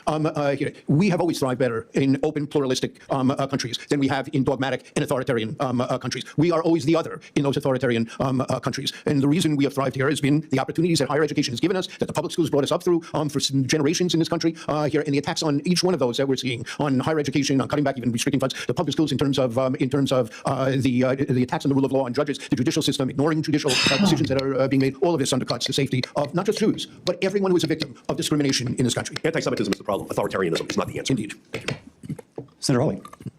Thank you very much, Mr. Chairman. Thanks for calling this important hearing. Thanks to our witnesses for being here. Mr. Stern, if I could just start with you. I see that 5 or 6 days ago you gave an interview in which you said that the removal of Mahmoud Khalil, the pro-Hamas foreign rioter, is a form of McCarthyism and makes Jewish students less safe. Now, this is an individual who has been accused of endorsing and espousing terrorist activity, who's been accused of lying on his application to a green card in the United States, who's currently being sued for terrorizing and assaulting Jewish students. Do you stand by your view that trying to remove him is a form of McCarthyism? Absolutely, Senator. Why in the world would that be the case? Let me answer. He hasn't been charged with the crime. The clear predicate for this, White House said, was handing out pro-Hamas propaganda. When you start talking about people's views and what they're talking about in the public square as a basis for discrimination and then the effect on Jewish students, it's not just the fact that Jews may be seen as, well, we're pushing this and that's going to happen. The way that this is going to harm Jewish students is it harms the academy. Wait a minute. My time is limited. I'm sorry to interrupt you. Just wait a minute. I've got to correct numerous inaccuracies there. Number one, as you very well know, United States law says that a non-citizen is inadmissible for entry into this country if they, and I quote, endorse or espouse terrorist activity or persuade others to do the same. That same law provides you can be removed for the same reasons. That is what Mr. Khalil has been accused of. He has further been accused of by the United States government lying on his visa application. That on its own would be sufficient to remove him from this country. He is being sued, as you and I sit here in New York court, by the victims of October 7th for terrorizing and assaulting Jewish students, unlawfully taking over and damaging public university property, and physically assaulting Columbia University employees. And you're telling me that it's McCarthyism to remove this individual? Senator, the deportation was started before that lawsuit, before that second question about what he was saying on his forms. No, this is what the government has alleged in open court, Mr. Stern. This is the basis for their removal proceedings. And our law makes clear if you endorse or espouse terrorist activity, you can be removed from this country. He has done so. He's been accused of doing so from the beginning. He's been accused of lying to get into the country. I'm amazed that you're saying that this is McCarthyism. Senator, you weren't here when I quoted part of what Justice Brandeis was talking about the back in a case where there's somebody that was convicted for supporting the Communist Party because they were talking about violence as a political solution. And Brandeis cautioned us that this type of robust speech, as long as... This isn't speech. Lying on a visa application is not speech. Seeking to assault Columbia University employees and Jewish students is not speech. You are defending an individual who has espoused the destruction of this country, the destruction of the state of Israel, the destruction of Jews, and has taken actions actions in furtherance of the same. You've also said that investigating the 60 colleges and universities that are currently under investigation by the Trump administration for anti-Semitism is a form of weaponizing anti-Semitism for political benefit. You're opposed to investigating these institutions for anti-Semitism? Senator, I've been very clear that OCR has a very important role, that there are complaints that should go through the process. When you start using the Department of Justice and threatening universities' funding. You are opposed, I just want to get this on the record, you are opposed to investigating Columbia University and others for anti-Semitism? No. That's what you said 6 days ago. I am not opposed to doing it the right way. What does that mean, doing it the right way? Not to claw back funds, not to say we're holding you ransom. We're getting the faculty. You were asked about an investigation for failing to protect Jewish students, and you said that's just weaponizing anti-Semitism. It makes students less safe. It is when the Department of Justice has a list of places they want to go to. The Senator Markey's question. Oh, I heard Senator Markey's questions. I heard his whole speech. I thought it was insane. I just want to say for the record, I thought it was totally insane. And I think your positions are similarly insane. I think the idea that we would bend over backwards to hug and kiss and make nice to a pro-Hamas rioter, because that's what Khalil is, and that we would say, heavens, we can't remove him, and that makes Jewish students less safe on our campuses? That's nuts. Senator, that's nuts. To Rabbi Zaberstein's point, if you look at American history, the times when Jews were most vulnerable was during the Palmer raids in World War I, when it was political. Jews are vulnerable now on our campuses because of people like Khalil, and I want to say for the record, I'm glad he's gone, and I hope he never comes back. Senator Hickenlooper. Thank you, Mr. Chair. Thank you all for your time here and all your work. I think we've covered sufficiently to say that all of you agree that every student should feel safe on their campus. Certainly the troubling rise of anti-Semitic incidents on campuses over these past 2 years is troubling and should not be accepted. Students barricading in their rooms to protect themselves is unacceptable by any standard. But we've cut the Office of Civil Rights dramatically, and we seem to be pitting two of our fundamental goals against each other. One is the necessity to stop anti-Semitism, but also making sure that we uphold the First Amendment rights. And I think American universities are trying to do that. I went to a little college in Connecticut, Wesleyan, where there's been a lot of effort about going out and trying to have discussion with both sides, and at the same time, always keeping students safe. That is their constant priority. And so I thought, Rabbi Saperstein, do you agree that university leadership should work harder at making sure we have not just keeping them safe, but making sure that dialogue can help create that safety? I do. There are a number of things that are going on at universities that would be very helpful now.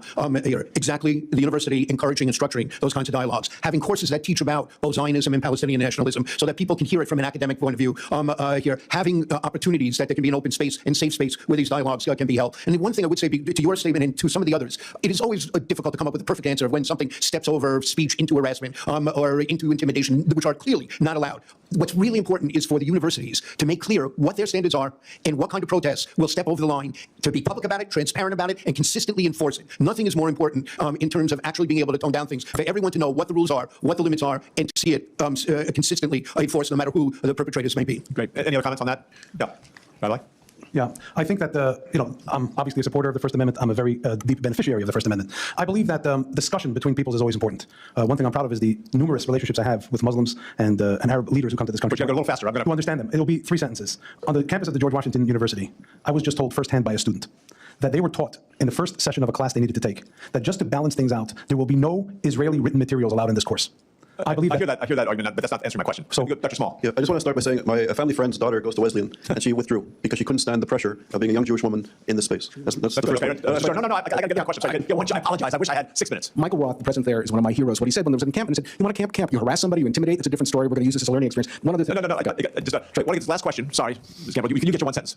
I think we have to stop hiding behind free speech. What we are seeing on campuses is not a matter of speech by and I hear large. you. That's come through. And I don't disagree that balance between free speech and what we're talking about. I want just a quick yes or no right down the line, because this is across. Do you think it's appropriate that the federal government threatens to withhold research money that has nothing to do with any of this issue from major universities across the country based on how they're addressing this specific issue? The federal government has the authority to condition how it spends its money. Do you think that's okay? When institutions are violating the law, yes, it is okay. Okay. I believe they can reapportion the funding to institutions that will abide by the law and will protect Jewish students and other students and not have intimidation on their campus. So research dollars are very hard to reapportion, but okay, I hear you. There should be a way to do that. It's against federal law to fund private or public entities that discriminate against American citizens. The money is there to do what you're talking about, the Rabbi, here. To take it from here is punitive. It's really just aimed at undermining universities to do things that we can find a better way to get them achieved. Senator, I see it as an existential threat to universities. They're going to kill cancer research and diabetes research. Some of the researchers are Jewish. They're doing it without due process. That is not the way to deal with this problem. That's only going to make it worse. Thank you all. I appreciate it. Yield back. Thank you, Chairman. I'll point out, pointed out that there's a fine line between free speech and violence.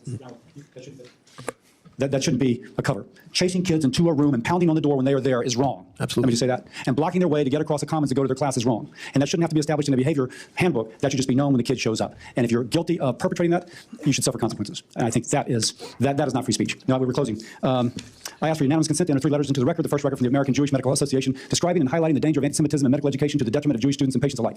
The second letter from the Union of Orthodox Jewish Congregations of America providing recommendations to address anti-Semitism on college campuses and supporting the passage of the Anti-Semitism Awareness Act, the Protecting Students on Campus Act, and the Deterrent Act. The third letter from the Zionist Organization of America highlighting the long history of anti-Semitism on college campuses, including the surge since the attacks on October the 7th, 2023. And I ask unanimous consent, and I so acknowledge. The hearing record will remain open for 10 business days. Senators may submit questions for the records within that time if they would like. Mr. Chairman.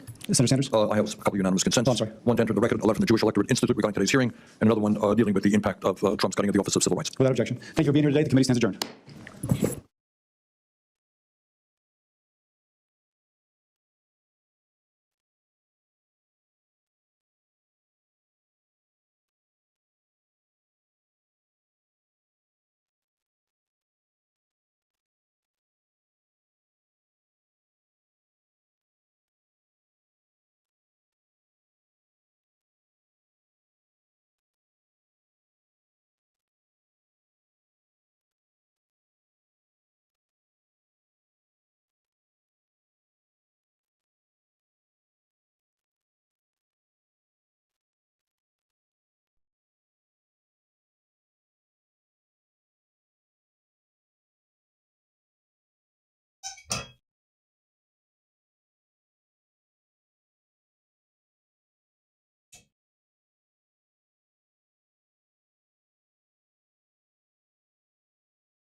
Frog you like a Pat Bondi, Cash Patel announced arrest of alleged top MS-13 leader.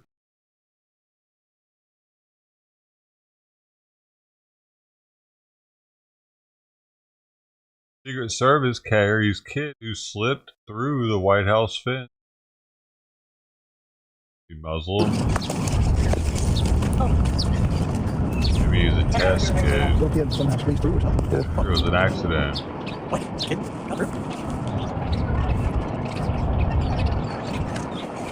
mean, it wasn't that long ago that they were using kids.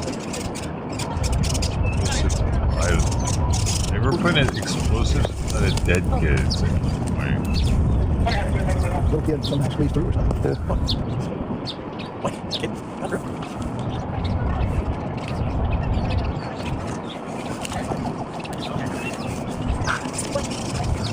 Oh, kid's pretty dark looking. Interesting. A little interesting. He just randomly slips through the White House fence.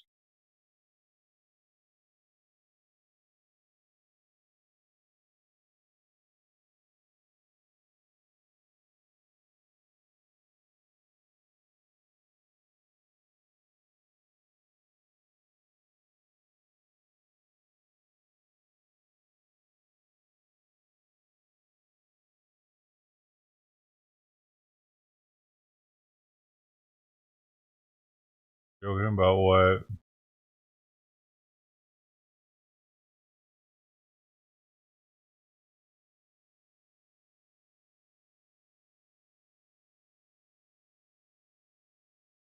This should have been done by Biden years ago. This should have never been allowed to happen. I know he's a friend of yours. He's a friend of CNN. That's why nobody watches CNN anymore, because they have no credibility. The New York Times is just as fake as CNN and MSDNC. Who are you with? That's the same one. I don't want to talk to NBC anymore. I think you're so discredited. Who are you with? I'm Michael Burkoff from Washington. You've lost a lot of credibility. Who do you work for? I work for ABC News, sir. Who? ABC News. No wonder. I don't know even what you're talking about. Neither do you. Who are you with? Who? Oh, no wonder. I thought they died. Are they still around? I haven't read them in years. I thought they died. You know, I haven't seen a mask in so long. You're wearing a mask. So nice of you. I haven't seen anybody wearing a mask in a long time. It's good. You feel more comfortable, right? Good. That's good. I have said it so many times, you shouldn't be asking me that question. Okay? What a stupid question that is. What a stupid question. But I watch you a lot. You ask a lot of stupid questions. You're just a troublemaker, and you're not supposed to be asking that question because we're talking about the World Cup. I'm going to choose to reject your unqualified question. Who's next? And I think it's insulting that you are trying to test my knowledge of economics and the decisions that this president has made. I'm now regret giving a question to the Associated Press. Why is the media so against cutting waste, fraud, and abuse from the government? I don't get it. I just want to ask a question. We won't be deterred. We will not be deterred from people like you and the press who are clearly adamantly opposed to cutting waste, fraud, and abuse. I understand that even a temporary interruption in federal employment is a great crisis, a catastrophe for you and for CNN. What country are you? Wait, what country are you from? The UK. Okay, we don't give a crap about your opinion and your reporting. Why don't you go back to your country where you have a major migrant problem? And you, no. You should care about your own borders. Do you care about American lives? No. Let me tell you something. Do you care about people from your country? What about all the women that are raped by migrants? Do you care about by migrants? No. Do you care? Okay, you're done. Do you care about American lives being put at risk? You know what? I don't care. Service members fighting for your country. I don't care about your fake news. Do you have a relevant question? Yeah, this is an American journalist. Thank you. Democrats and their propagandists in the mainstream media know how to fabricate, orchestrate, and disseminate a misinformation campaign quite well. They're stuttering. They're all screwed up. They're all mentally screwed up. They don't know what. Their ratings have gone down the tubes. They're pathetic, actually. Some of the comments that you referred to are nothing more than a failed attempt from the media and from Democrats to try to sow division in this White House. We saw them do it in the first term. We're not going to let them do it in the second term.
Oh, there's a kitty. Hey. I'll try it again.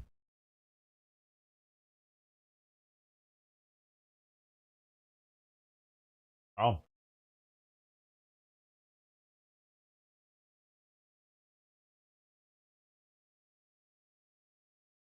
Coming through a lot today.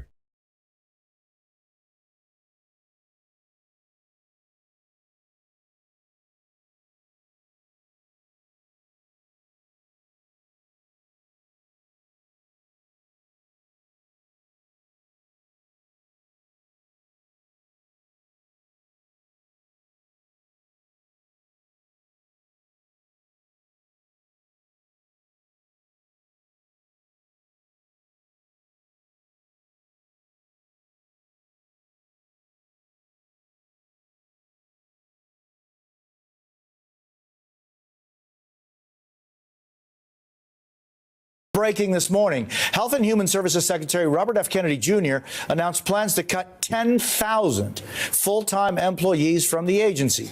Another 10,000 HHS employees have opted to leave the agency since President Trump took office.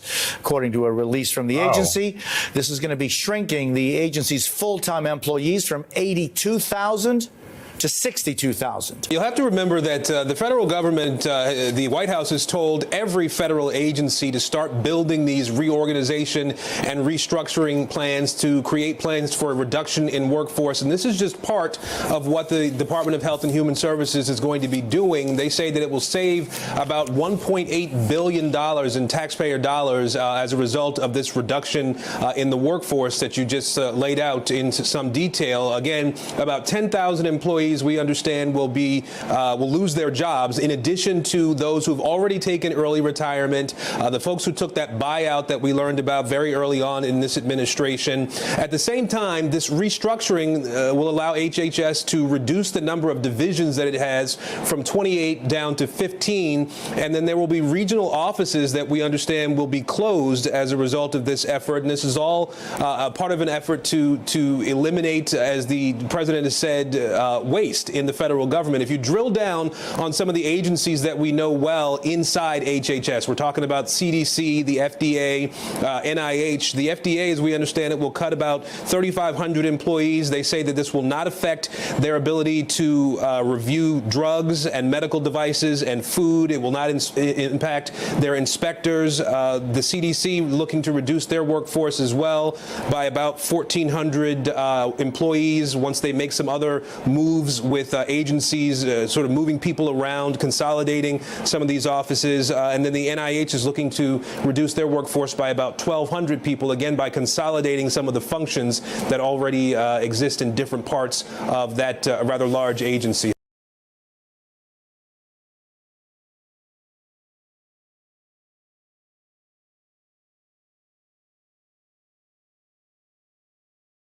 Meal. Vacuum sealer, I have one too. Why do you have to use a... Oh, it'll control the temperature.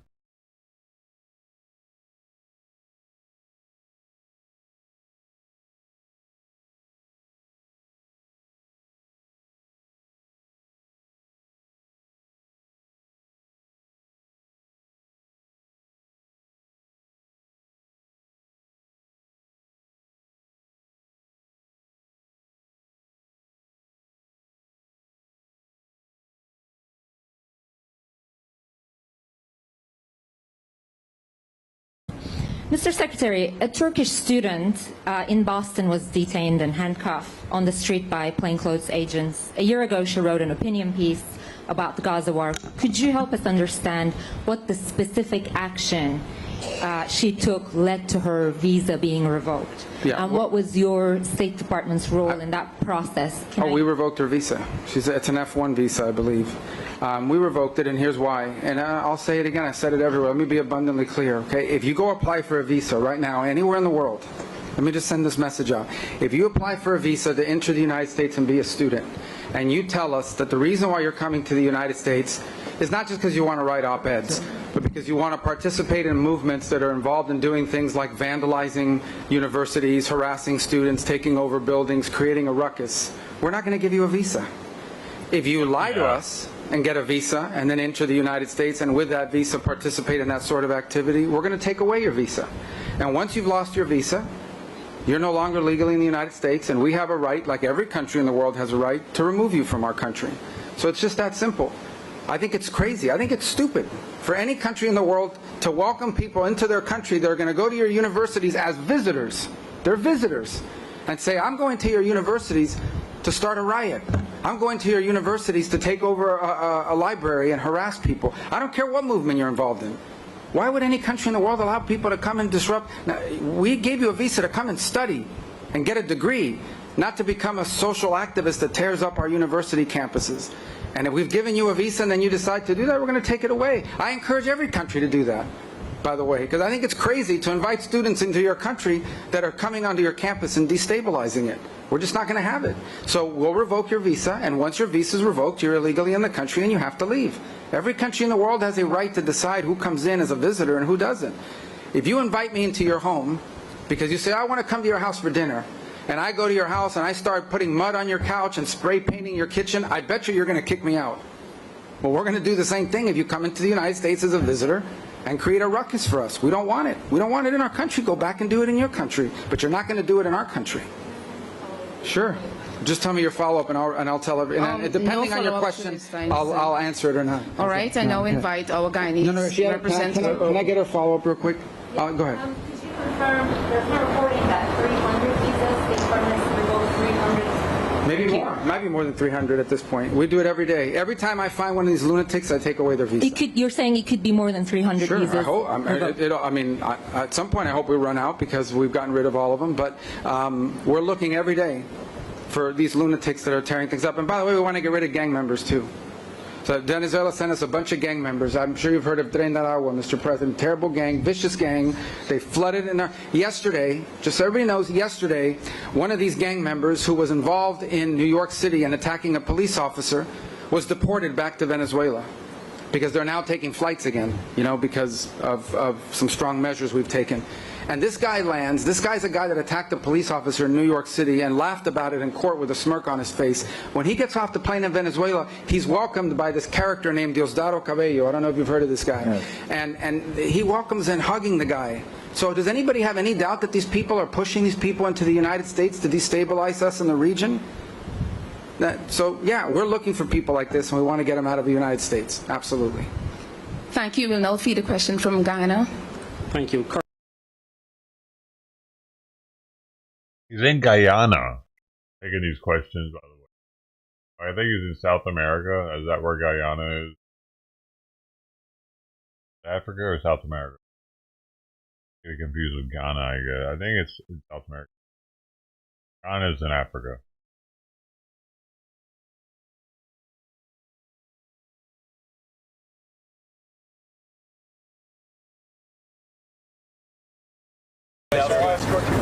Stations. Yeah. Our first one is there's been a lot of updates to our annual rifle qualifications.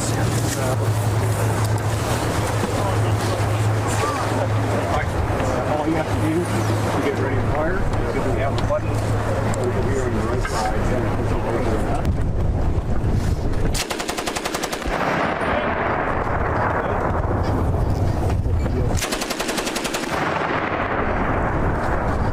There's like zero recoil.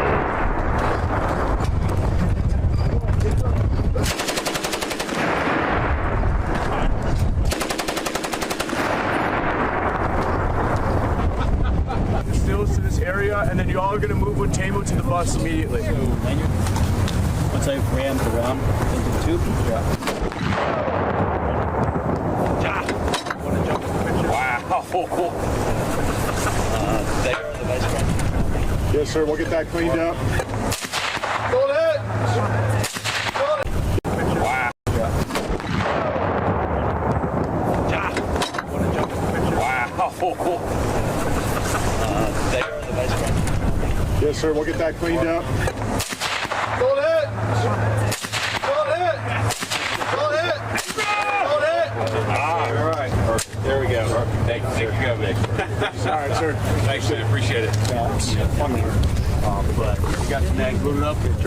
far as the operation. Got it. Yeah. You'll see two like man-sized silhouettes right there. Got it.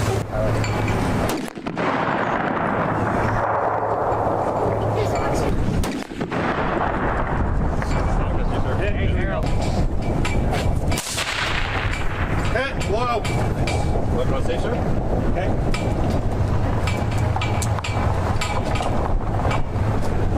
I got it? Yes, sir. There we go.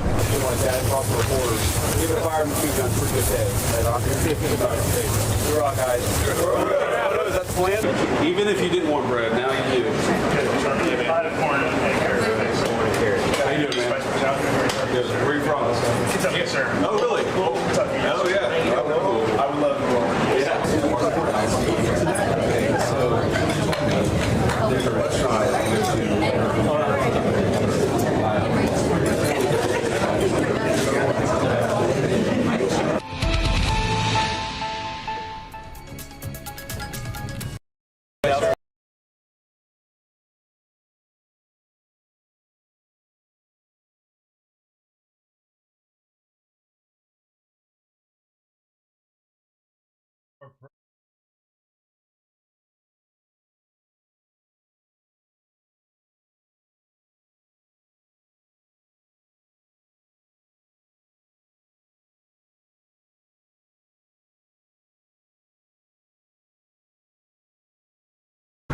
And the situation remains tense at Columbia University, and that's where we find Alexis McAdams. Hello, Alexis.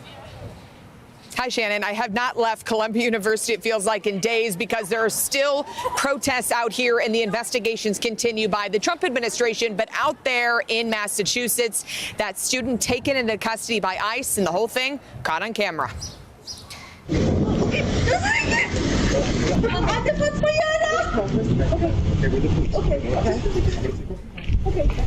So that's just part of that arrest video. Ramesa Otzerk, who's on your screen, detained near her Somerville, Massachusetts house as ICE agents pulled in, arrested her. She's a Turkish national who is also a doctoral student at Tufts University. Protests near the school as people are demanding her release. Her legal team telling me, Shannon, they are not aware of any official charges at this time. She was reportedly not a leader of the pro-Palestinian movement at Tufts, but she did write an opinion essay.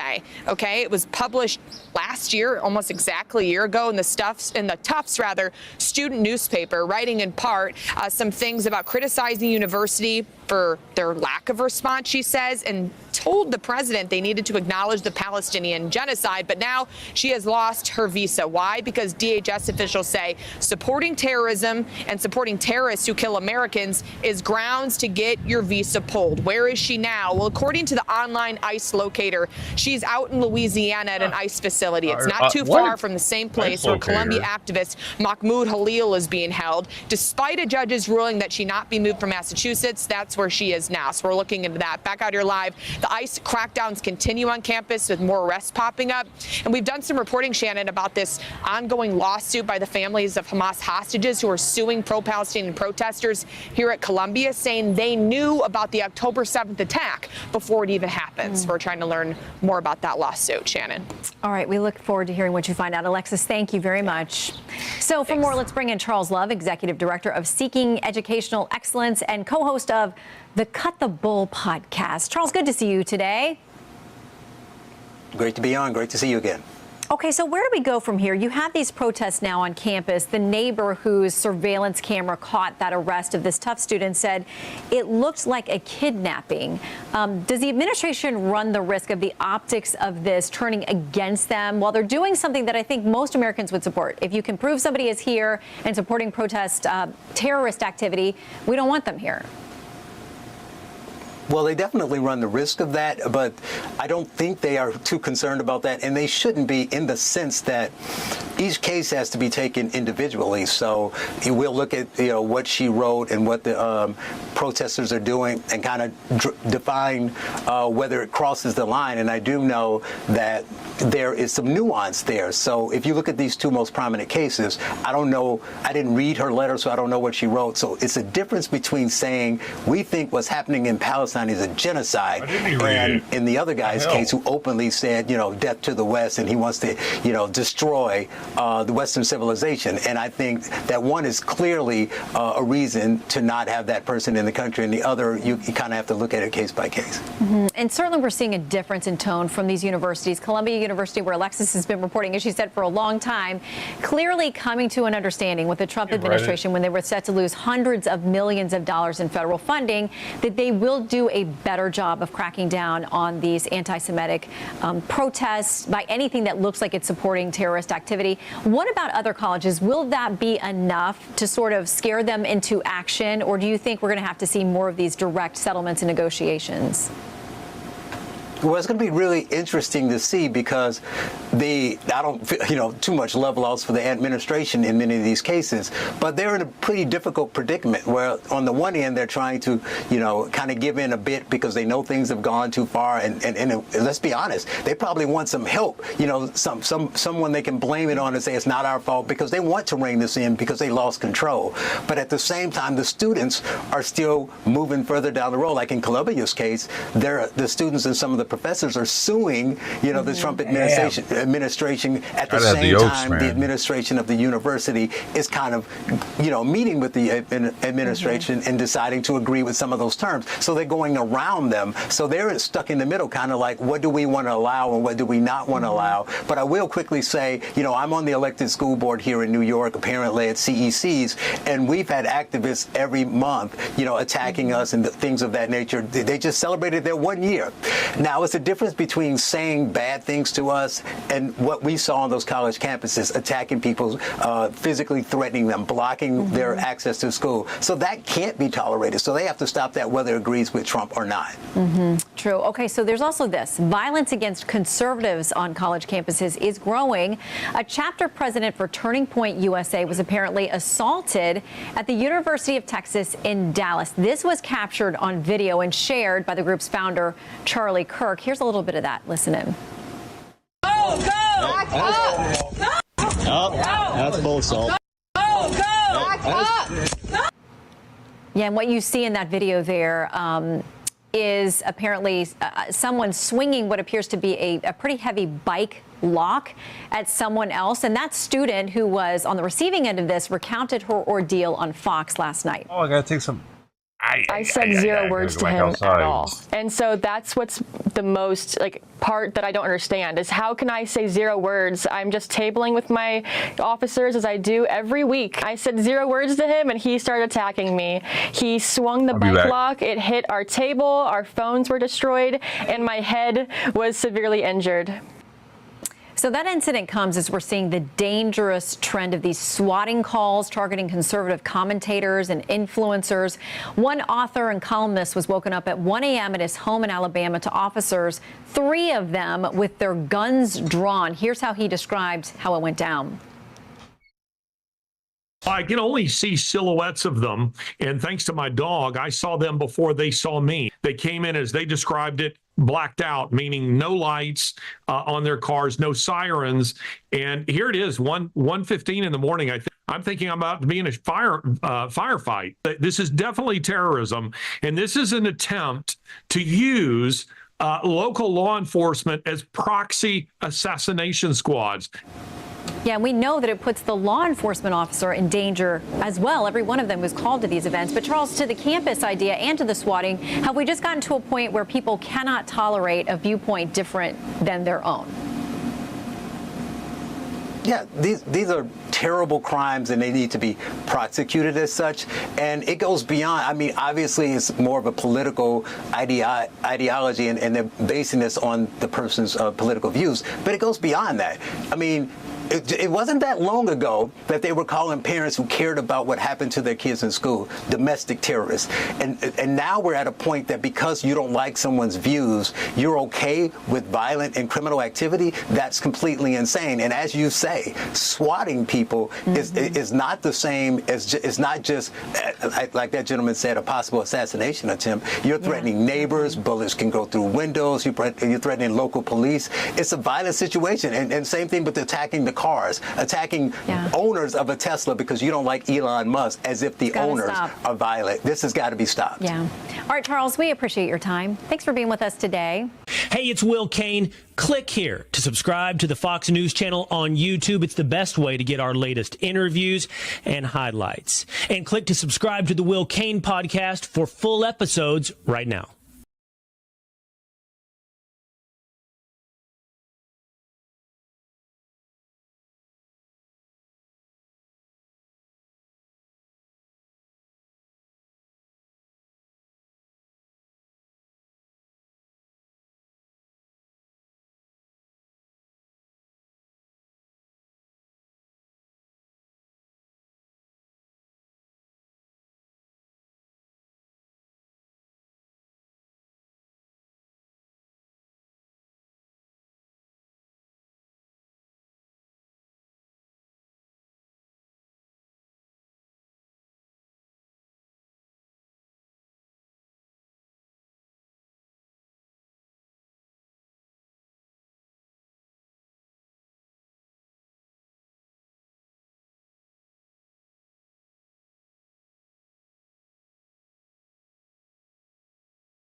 Thank you.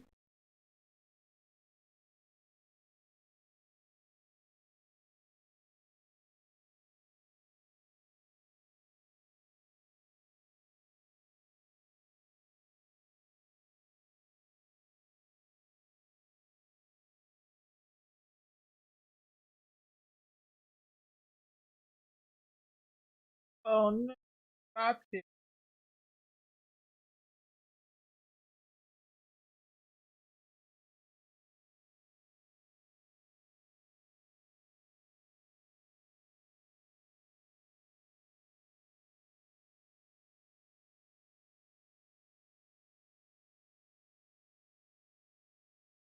Hey, yo, this dude's making food out of a shopping cart. That's nasty. Wait, is he making a corn? That looks pretty good.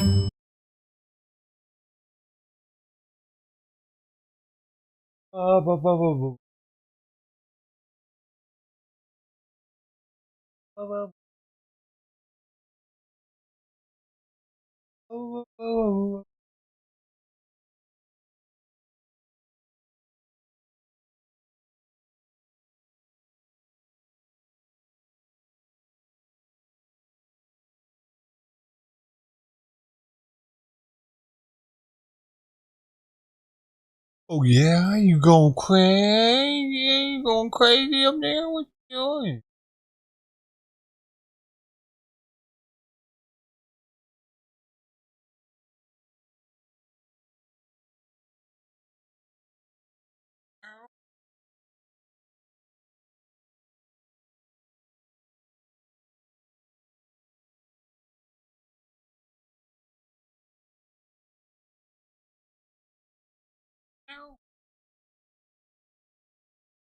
Nice.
نصرة للشعب الفلسطيني المظلوم وإسنادا لمقاومته المجاهدة استهدفت القوة الصاروخية مطار بن غوريون في منطقة يافا المحتلة وذلك بصاروخ باليستي نوع ذي الفقار وهدفا عسكريا جنوبي يافا المحتلة بصاروخ باليستي نوع فلسطين 2 الفرط صوتي.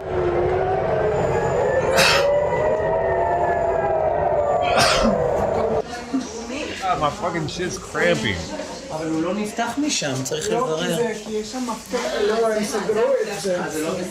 does look like Saturday night. It's the lighting, I think. الأمريكي المستمر على بلدنا نفذت القوة الصاروخية والسلاح الجوي المسير والقوات البحرية عملية عسكرية مشتركة استهدفت من خلالها القطع الحربية المعادية في البحر الأحمر وعلى رأسها حاملة الطائرات الأمريكية ترومان وذلك بعدد من الصواريخ الباليستية والمجنحة والطائرات المسيرة.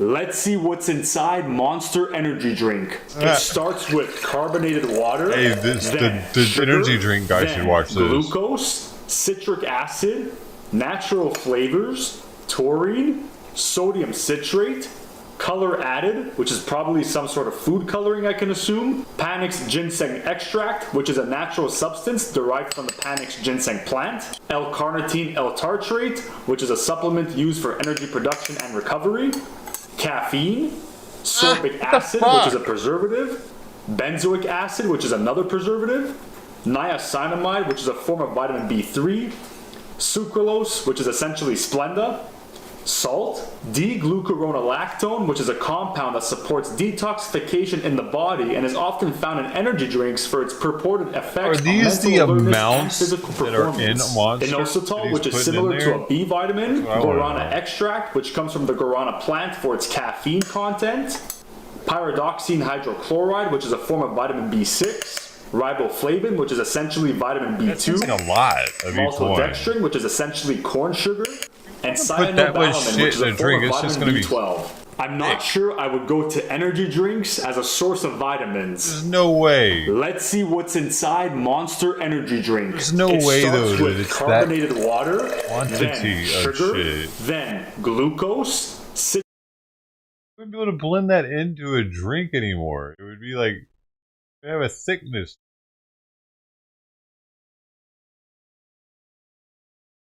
I don't know about that, man. I think his quantity is way off.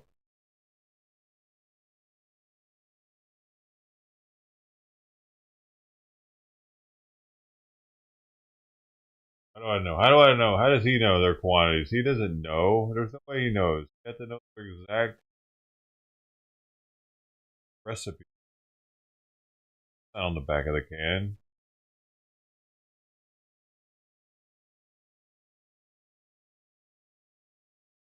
You know, if he did it in the order from largest to most highest used ingredient to lowest.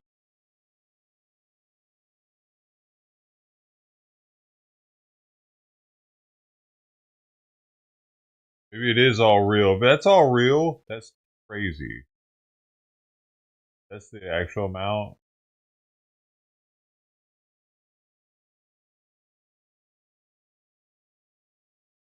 Costco's been having them a lot lately. I thought about getting some yesterday actually because they had some like. I've been watching that dude like sugar-free shit. Like anyway, off on that. Left them there. They were on sale too. On the sales. That's how I started drinking this, dude. That's how I started drinking mineral water years ago. Pellegrino was on sale, $5 off a case.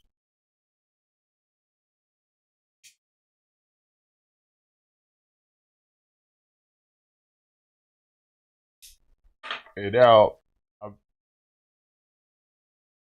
The Kirkland paid.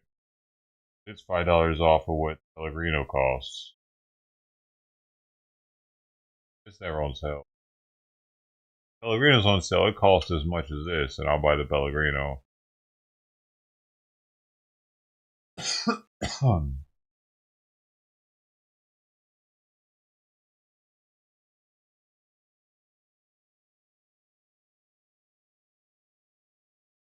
of expensive.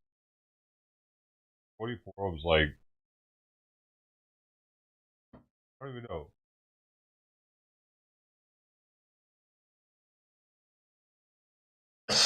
What it is with CRB.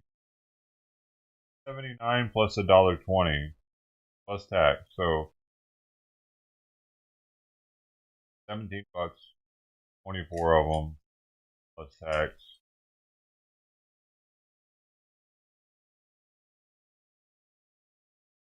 $19 or 24 of them. They're almost $1 a piece.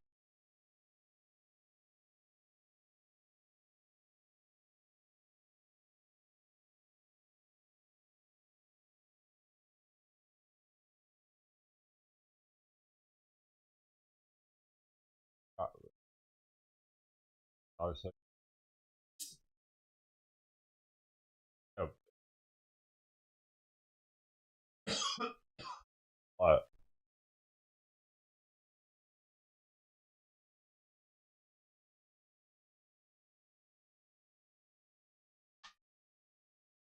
Yeah. Eyelash in my eye.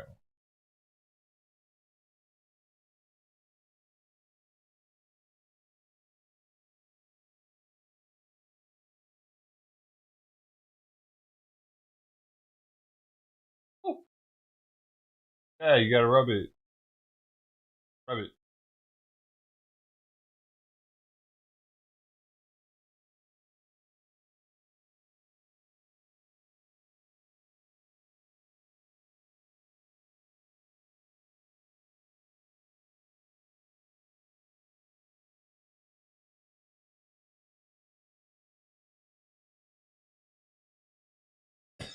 You gotta rub it.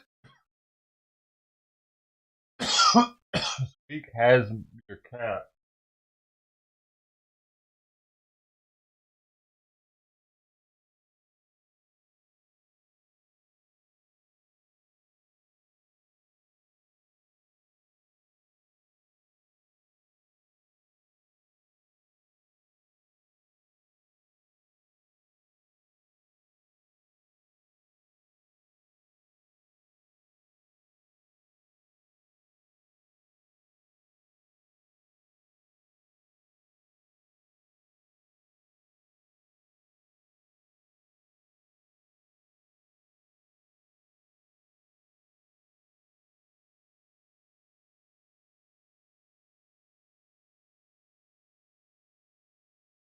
Unmuch. In South Africa reveals ties to apartheid and neo-Nazi something.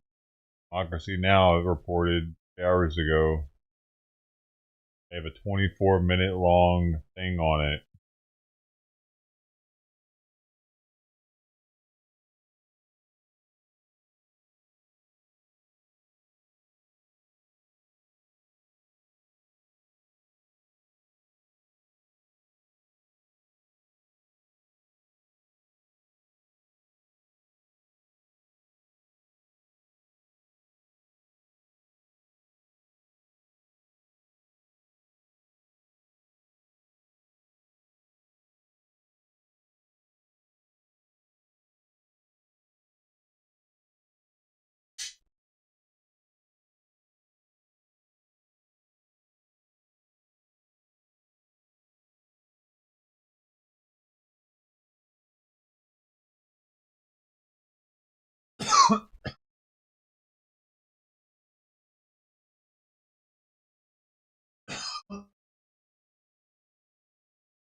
Overcast a lot lately.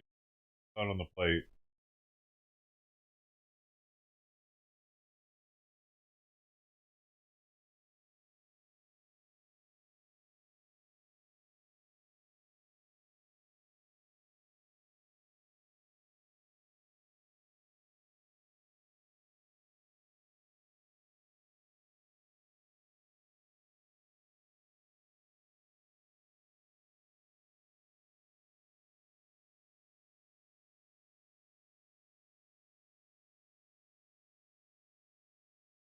The Department of Health and Human Services just announced dramatic and drastic cuts and changes to the agency run by. I mean, it's a decade survey organization. I heard about that. But you have to assume, Manu, the way what it's called, AHA, sounding just like Maha, it was probably going to be one arm of how RFK Jr. tries to implement these priorities he's talked about around chronic diseases. But just a lot of skepticism and fear from the public health world, given his approach to vaccines and other scientific issues where they worry this may not be based on sound science. All right, Meg Terrell on the latest on a very significant move out of RFK Jr.'s Department of Health and Human Services. Thank you for that report. And I'm joined now at the table with a terrific group of reporters. CNN's Priscilla Alvarez, Tyler Pager with the New York.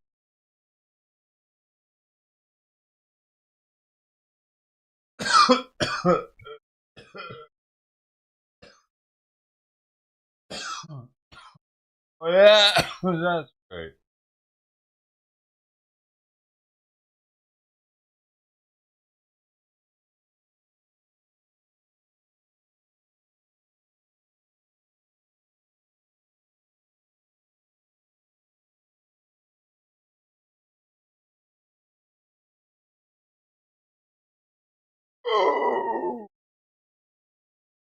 Single barrel puff rice cannon.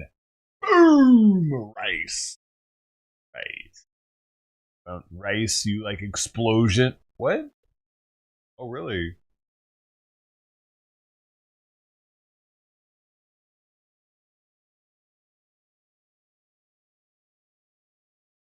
Where the fuck is it?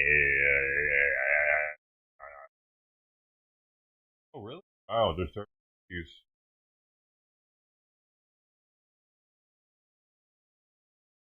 Fucking laughing while you guys are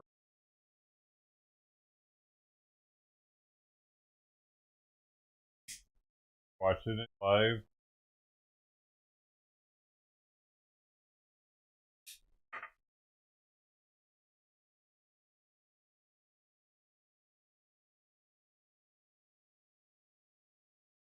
We're gonna take his take.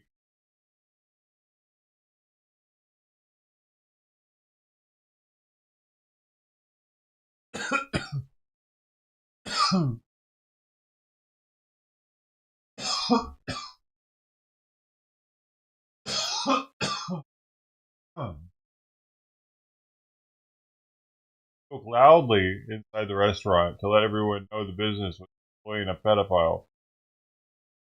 Which the owner called the police.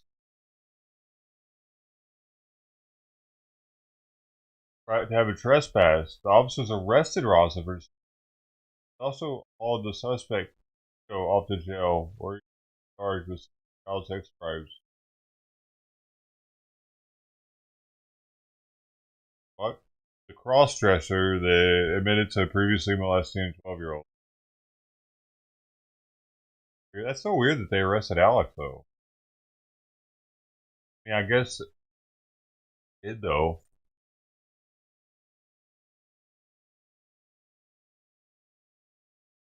It disturbed the peace of. So technically, like, if you go into a restaurant and you're like, "Hey, fuck this fucking place," can they arrest you for that? If you go in there like, "Hey, this guy's a pedo. This guy's a pedo. Hey, hey," can they arrest you for that? Apparently, they can there.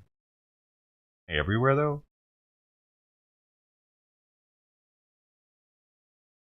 Weird.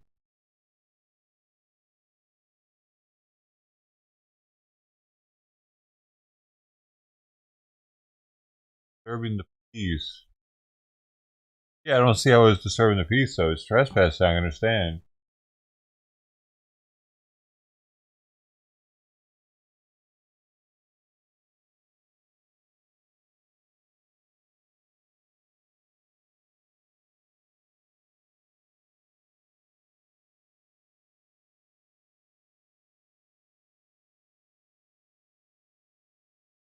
Man, cucumber. I think it's all the vegetables that give me all the indigestion after eating breakfast. I eat like 4 peppers and too many cucumbers. I'm not trying to brag or anything.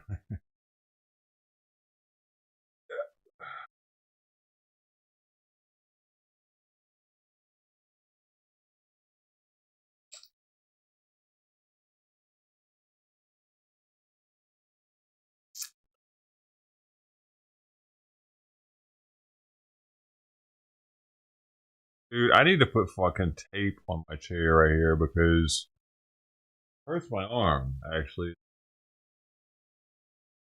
I think, like, fucking it made it worse, dude.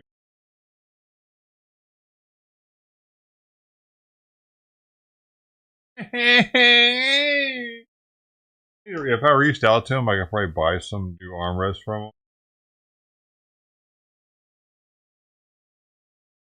But the seat is fucking up too. Patch on falling apart. And my concern with getting a new chair is that she'll just start tearing it up.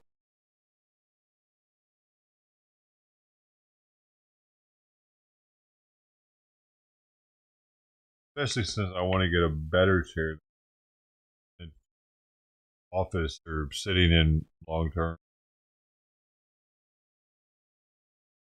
I gotta have a good crowbar arm right there too. It doesn't help the situation.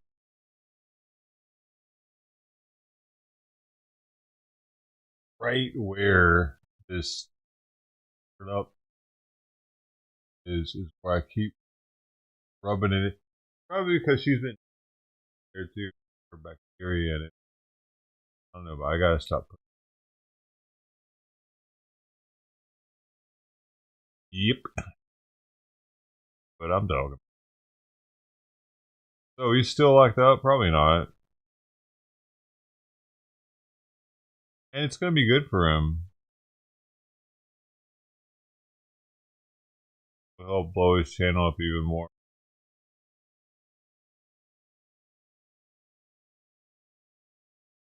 Probably doesn't even care. Do you believe that America believes in black plunder and white democracy? I don't believe that, sir. You tweeted that in reference to a book you were reading at the time, apparently, The Case for Reparations. I don't think I've ever read that book, sir. You tweeted about it. You said You took a day off to fully read the case for reparations. You put that on Twitter in January of 2020. Apologies, I don't recall that I did. Do you think that white people should pay reparations? I have never said that, sir. Yes, you did. You said it in January of 2020. You tweeted, yes, the North, yes, all of us, yes, America, yes, our original collective sin and unpaid debt, yes, reparations, yes, on this day. I don't believe that was a reference to fiscal reparations, sir. What kind of reparations was it a reference to? I think it was just a reference to the idea that we all owe much to the people who came before us. That's a bizarre way to frame what you tweeted. Okay, how much reparations have you personally paid? Sir, I don't believe that I've ever paid reparations. Okay, just for everybody else. I'm not asking anyone Seems to be what you're sir. suggesting. You're a rabid progressive. And do you not think it's a problem that your political leanings make it seem to the American people that you're not biased and that you're not doing your job? Because you agree that your job is to have journalistic integrity, right?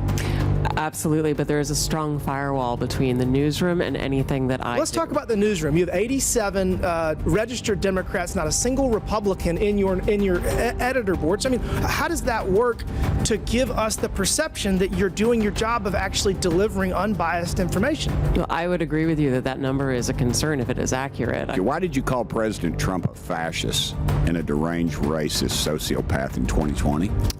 Congressman, I appreciate the opportunity to address this. Man. I regret those tweets. I would not tweet them again today.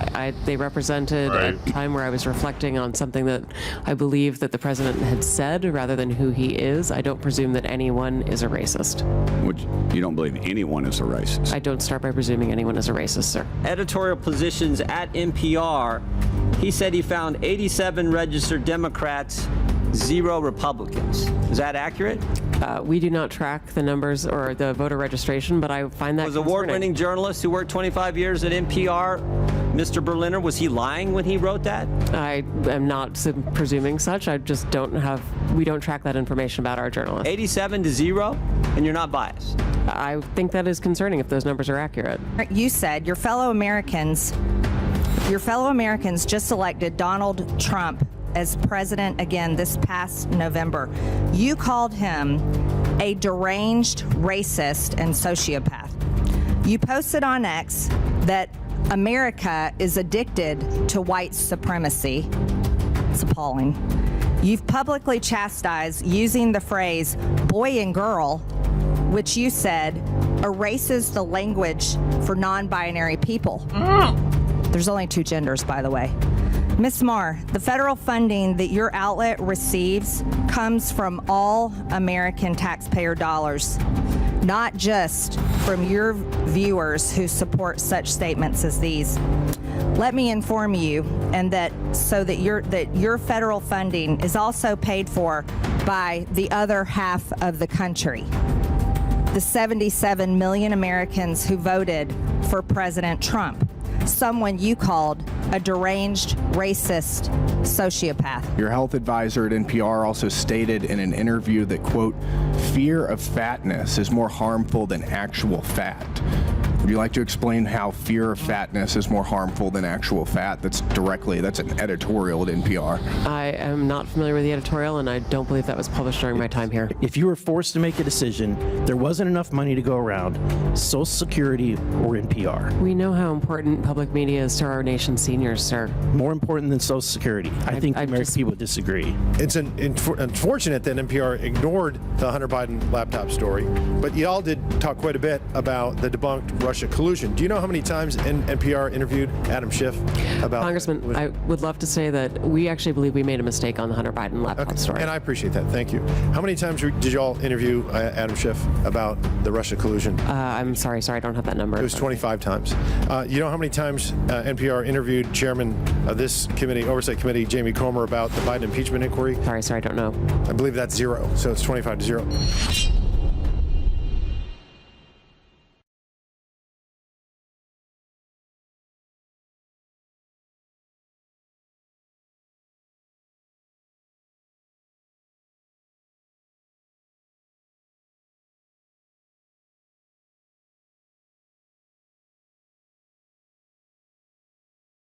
Simon, get that. No, come here. Even seeing her jump up here. Simon.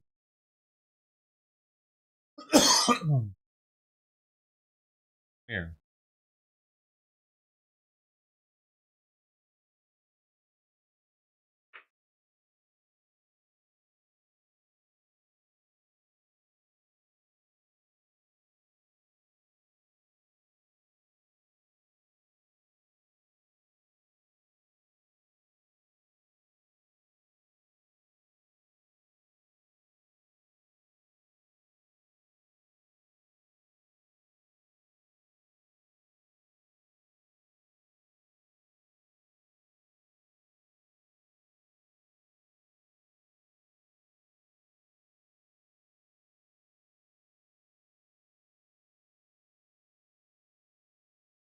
Oh, see you later.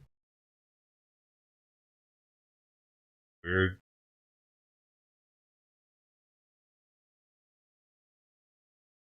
I really like that Dom doesn't finish everything. I didn't want it to go out there already.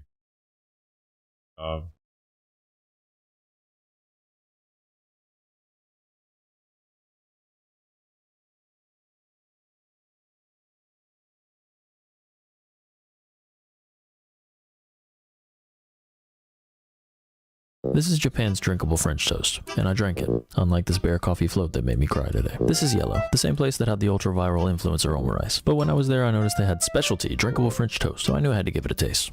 Or a sip, I don't know. I'm happy that it's served with a whole bottle of syrup, so I can put an American-sized glug on top. Normally, syrup in Japan comes in a cup so small it should only be used for a urinalysis cup for an ant. This never really occurred to me, but Japanese bread is the absolute best for French toast. It's got plenty of surface area for a nice crunch, and the inside stays soggy. Overall, it's a pretty terrific French toast, which came as a lovely surprise considering Japan has quite the track record when it comes to destroying beloved breakfast items. The whole thing just tasted juicy. It was succulent. All words that shouldn't be used to describe French toast, but I just did it anyways because that's pretty much what it is. But this stupid coffee float ruined my entire week. The whole point of a float is to mix the ice cream and the drink together. But there's an icy 5-HT3 receptor antagonist blocking every ounce of possible fun.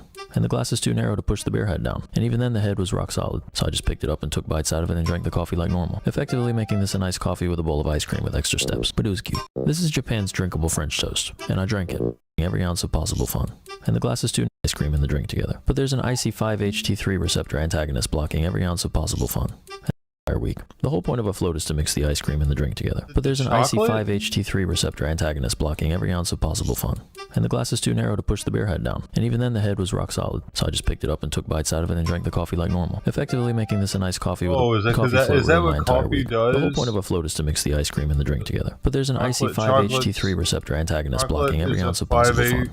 And the glass is too narrow to push the beer head down. And even then the head was rock solid, so I just picked it up and took bites out of it and drank the coffee like normal. Effectively making this a nice coffee with a bowl of ice cream with extra steps, but it was cute. This is Japan's drinkable French toast, and I drank it, unlike this bear coffee float that made me cry today. This is Yellow, the same place that had the ultra-viral influencer omurice. But when I was there, I noticed they had specialty drinkable French toast, so I knew I had to give it a taste. Or a sip, I don't know. I'm happy that it's served with a whole bottle of syrup, so I can put an American-sized glug on top. Normally, syrup in Japan comes in a cup. Chocolate contains tryptophan, a precursor to the neurotransmitter serotonin. 5-HT interacts with 5-HT receptors, including 5-HT3 receptors, potentially other functions.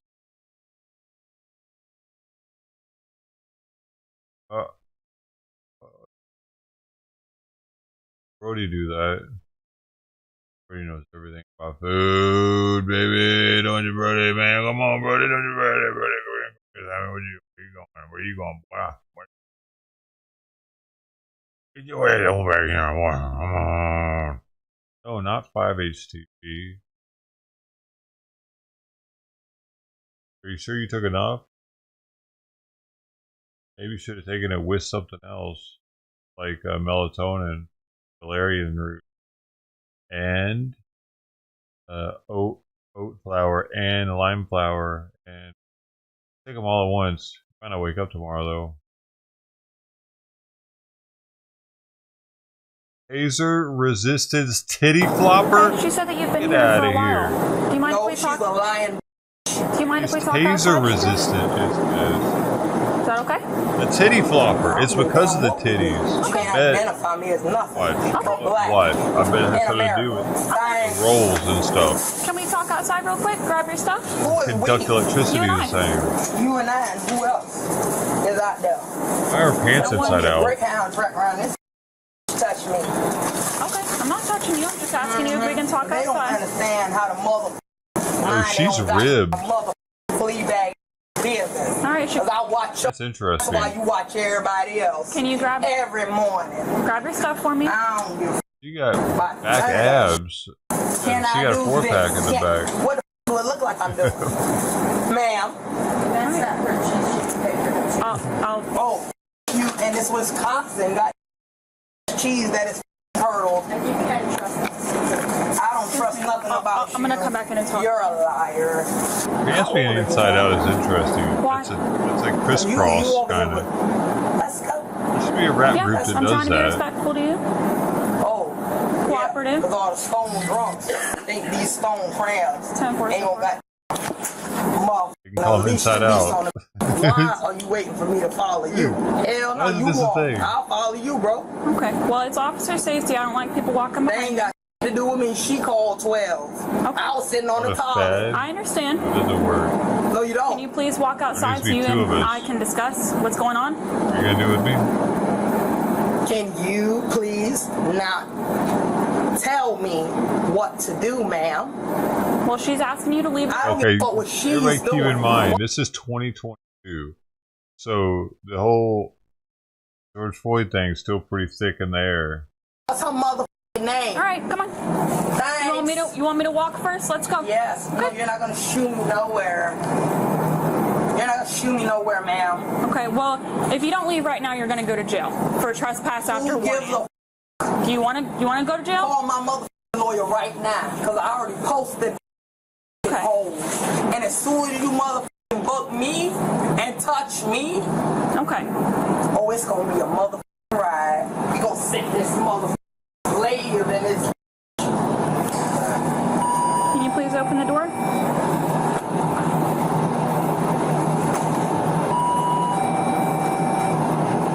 No? You're just gonna stand there? Just so you know, my partner's coming up behind you. Okay. I'll be right with you. Okay. Hola, papi. ¿Cómo estás? ¿Cómo estás? So what are you doing all the way over here? I live in Charlotte County and I pay my taxes. I've met you before. You live off of I don't Dundee. give a what you met, what you know about me. You don't know about me. Okay. Well, I'm just saying I met you You're before. not gonna threaten me. I'm not threatening you already threatened me. She already threatened me. Okay. Nobody's gonna touch me. Okay, I'm not going to. But you understand that I'm going to issue you a trespass warning. Okay, You're going to be good. trespassed. When is the court date? You're always saying there's a trespass on me from everywhere. There's no court date. Yeah, I'm showing up for everybody trespassing. And we're going to reopen all these links to these addresses like that. Okay. We're gonna just write you a warning. Court date? No, it's not a court date. It's not a court date. You don't have to go to court for this. We write you a trespass, and then you just take off. That's it. It's simply saying that if you return I'm to going this to return location, every mother morning, like the morning mist, and stalk that dumb. well, if you do that, you will I be don't arrested. give a by none of that. I already passed the ball. When I was in the 7th grade, see how the Calico Rackets in Pennsylvania? Get this student. I told her what I know. All the gifted students know what I know. Okay. We know the law, and we know we have the right to remain silent. But everybody want to know who the I am, a not to be played with. Don't ask me. I don't confirm or deny nothing. I confirm that a boy got something to say. She was in here last night doing the same stuff. Okay. Was she here all night or did she leave and then come back? No, she was here last night around 6:30, and then she left, and then she just came back like 45 minutes ago. Okay. Yeah. Shakira, are you still staying off of Dundee? What happened? You need a ride back to your house? No. No? Well, I know it's raining. We want to make sure you got a safe place to stay. You don't have to make sure of anything, because every time I call the mother house, I'm sick of your mother. Okay. Well, like I explained, explain. I'm issuing you a trespass, okay? So if you don't leave, all right. If you don't leave right now, you're going to jail. Yeah. Make me. Listen, we already gave you the trespass warning. At this point, you got to start making efforts to leave. Can we do that today? Wonderful. We gonna make the effort, and I'm gonna watch that everywhere she goes, and I'm gonna send a troop to patrol her. Okay. You wanna start going that way you don't get arrested? Who cares? Who really gives a Because I went over there to the mother watermelon, flea bag, St. Vincent de Paul, fish market, flea market, whatever, watermelons. I go over there to the lodge. I'm a member of the Legion. Every veteran knows me. Shakira, you've already been trespassed from this location. Can we start moving along? That way you don't get yourself arrested or in any trouble. Please just go. Please, back the off. We're trying to get you to leave. That's all it is. Trying. Now we gonna get a multiple guy, triple mother homicide unit to this. So you're not gonna leave? I'ma stand right mother here. All right. Till my mother arrive. Pull up. Can you start that this way? I put nothing down. I'ma stand right here. All right. So I'm gonna place you in cuffs right now because Thanks. you're under arrest. All right. Who cares? All right. Put yourself down. Yourself. Don't push me. Don't touch me. Why not? I'm trying to. All right. Move along. Oh, wonderfully. All right. So they always want to take it to the Drop stuff. I'm not dropping nothing. If you touch me, bro. All right.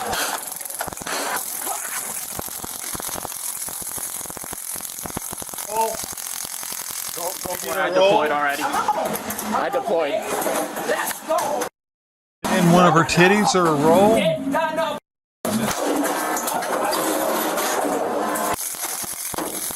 Oh.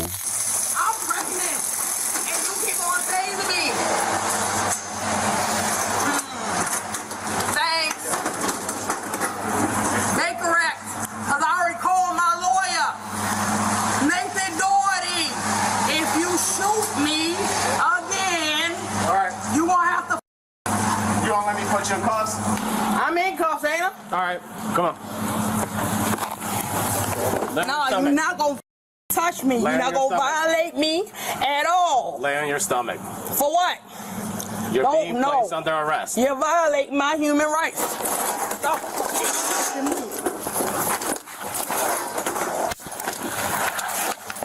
You know, it hurt having her up on like You that. will not hurt me. You are not allowed to touch me. Lawyer! Follow the law! Oh, her titties are out, you're right. And she's wet. I feel Take wet. me to jail. I already posted bail. Let's run GTL mother crazy. Cause VOFA is vulgar law. They trespass every black person that walks in or out of a building. And I'm pregnant. What are you 6 saying? months. On your feet. Come on. No, I'm not moving. Right now. Dude, what the You fuck? tired, Somebody Romeo fucked her? Oh. Now you violated my human rights. Shots fired! God, I wonder if she was all wet like that. Unfortunately, I'm a pro at this point now. Who cares what you a pro at, man? Grab my taser removals, okay? Grab everything you motherfucker got. Because when the hospital show up, they gonna be in a stretcher. Are you gonna help us get you up? How am I gonna help you when I told you to back away so I could walk, right? You don't give a She doesn't even need a mattress, does she? this supreme motherfucker on her side. Period. Don't grab People lay down as if like they're laying on a I'm not mattress. moving. I'm not resisting. Y'all the ones that tased me, right? You know I got nerve damage in my foot. I'm legally blind without glasses. Thanks. So now you want to sit here and show my teeth like you own me, right? Please. Disrespectful. Give a about nobody. This side. I'm confident. I should have told y'all. I just shit myself. Leave it in. I want documented pictures with DNA linking to the epileptic seizures from Seroquel and Depakote. Pfizer is killing people. Don't push out of me, mother. I was on Depakote one time. Bro, no, you're not gonna kill me. You're not gonna. No, that is in my hip. Don't. Seroquel. No, you gonna force me. Yeah, that's a lot of prisoners. They used to. No, you're not gonna push. They can fuck you up if you take enough of it. Oh, dude, high as shit on Seroquel one day. That's very cute. The other ones are. You can hide on in prison too. Now, he was high out here. Blackout. Everybody's gonna die now. Every man that has ever loved me, every child that has ever nursed from me, loves me. I have 6 grandchildren now confirmed from one bloodline, and my are engorged. It's been about 6 months since they stole from me because of the Kopinski motherfucking flea bag, fufu ass motherfucking mad, because I don't want them no more. What's up, guys? Ducky, ducky, quack, quack. Transported. Yeah. She may not need it. I don't know. We're going to take you to the car now. All right? Where the stretcher at? We don't have stretcher. Yes, you do. You got an ambulance. They're leaving. Okay, now call 12. Call 12. Call 911. Because it's about to be a massive genocide. So they going to follow me and they going to stalk y'all. Use your feet. Stand up. I ain't standing up. Thanks. You do what you like, not what you want. Because you going to carry me around like a flea bag wonderfully. So I'm not getting up. There are lawsuits against every hospital linked to my name. We got her here. Let's go. Watch your mouth. Now I've imprinted a hex on that. I warned her not to talk to me. I warned her not to touch me. I wanted her to stop commanding me to do. She don't know me. I don't know shit, bro. We're gonna take this. Because I'm going to the Veterans Hospital. It's already paid for. And if I end up dead, I'll be at the funeral home waiting on me. Veteran? And if I don't show up, I have secure avoiding route to the jail. The starting is in the narrative. I'll be transporting for 433. Oh, man. They're not going to. She was charged with trespassing, battery, and resisting arrest with violence. She was sentenced to 77 days in jail. Thanks for watching. Be sure to subscribe for more videos like this. Fuck, man.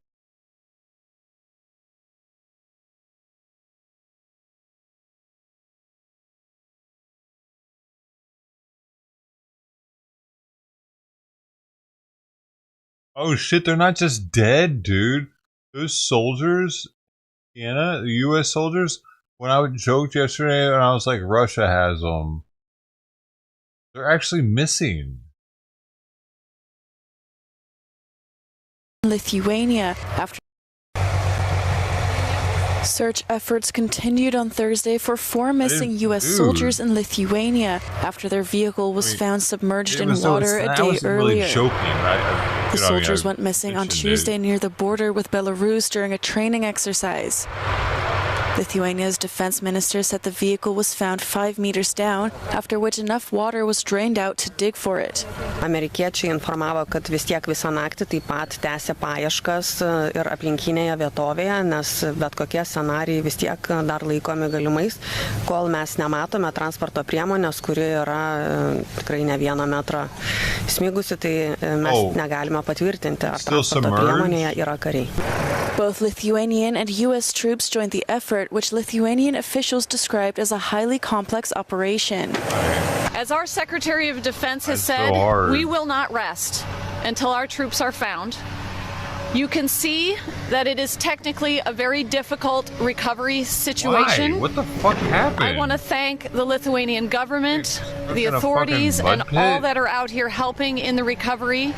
The Lithuanian defense minister expressed hope operations would proceed smoothly and said there were positive signs in the ongoing rescue efforts.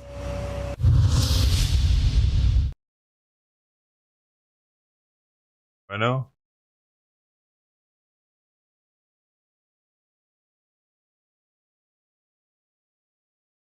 Oh, here we go. Rescuers drained water from a swamp as they tried to retrieve an M88 Hercules armored vehicle. People found submerged in water, so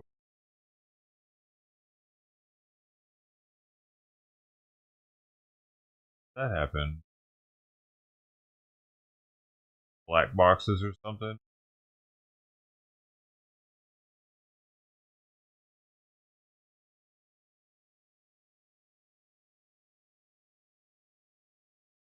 Yeah, why can't they lift them out? Lift it out with a helicopter, like a really big helicopter.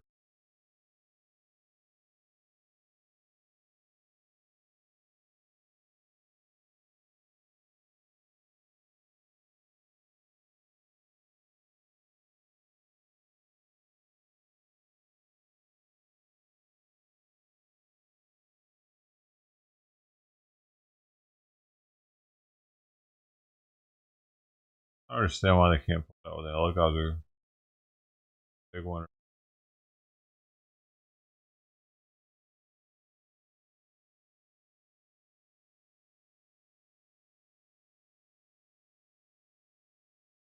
Don't have helicopters that powerful yet.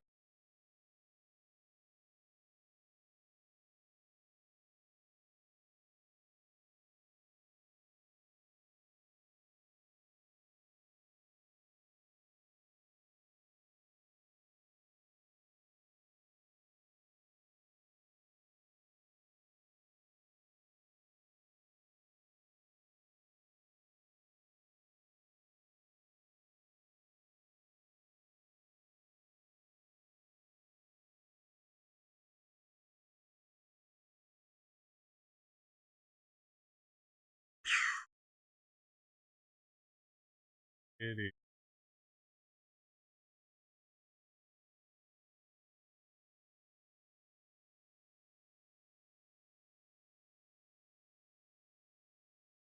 Dude, there's a fucking video on here. The title is "The Hoarder That Pooped Bucket." Collecting my own poop on the thumbnail. Fuck you.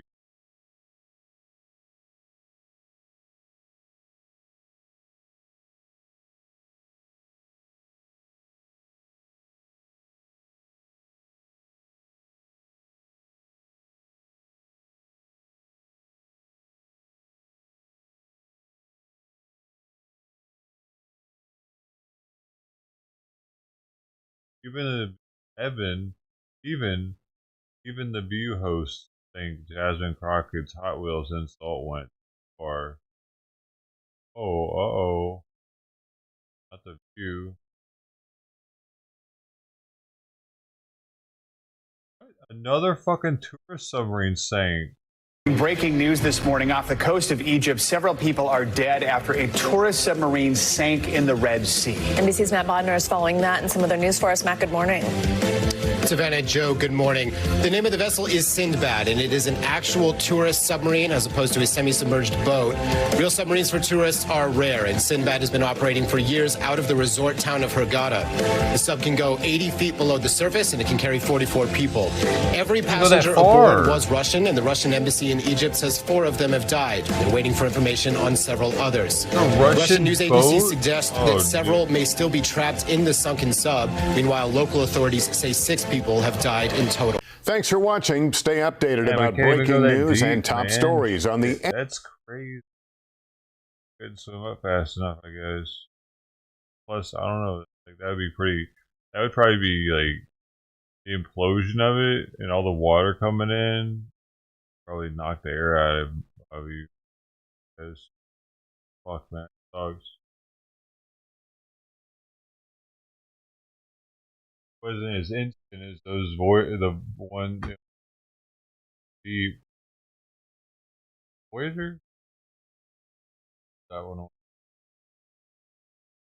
Those people, it was so much pressure on them that they instantly died. These people at 80 feet probably suffer. Wow. They could probably, at 80 feet, probably still see the light above if you look up.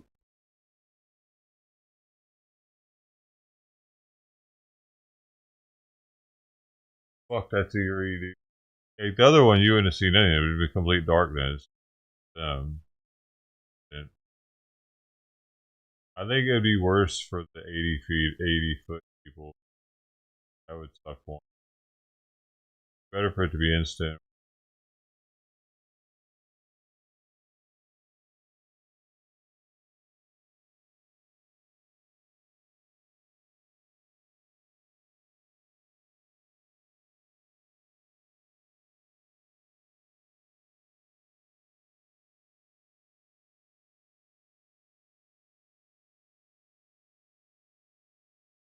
Is Murray and Baldwin, are they Democrats?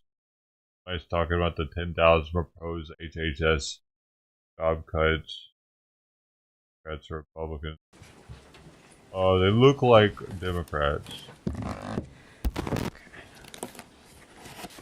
Just by judging what her hair looks like. Thank you all for being here. We are really here to raise the alarm. Why? Because the measles president and Secretary Kennedy are trying to turn the Department of Health into the Department of Disease. Seriously, do you know what Trump and RFK Jr. are doing about the measles outbreak? They are ripping away funding Congress already provided to respond to the outbreaks.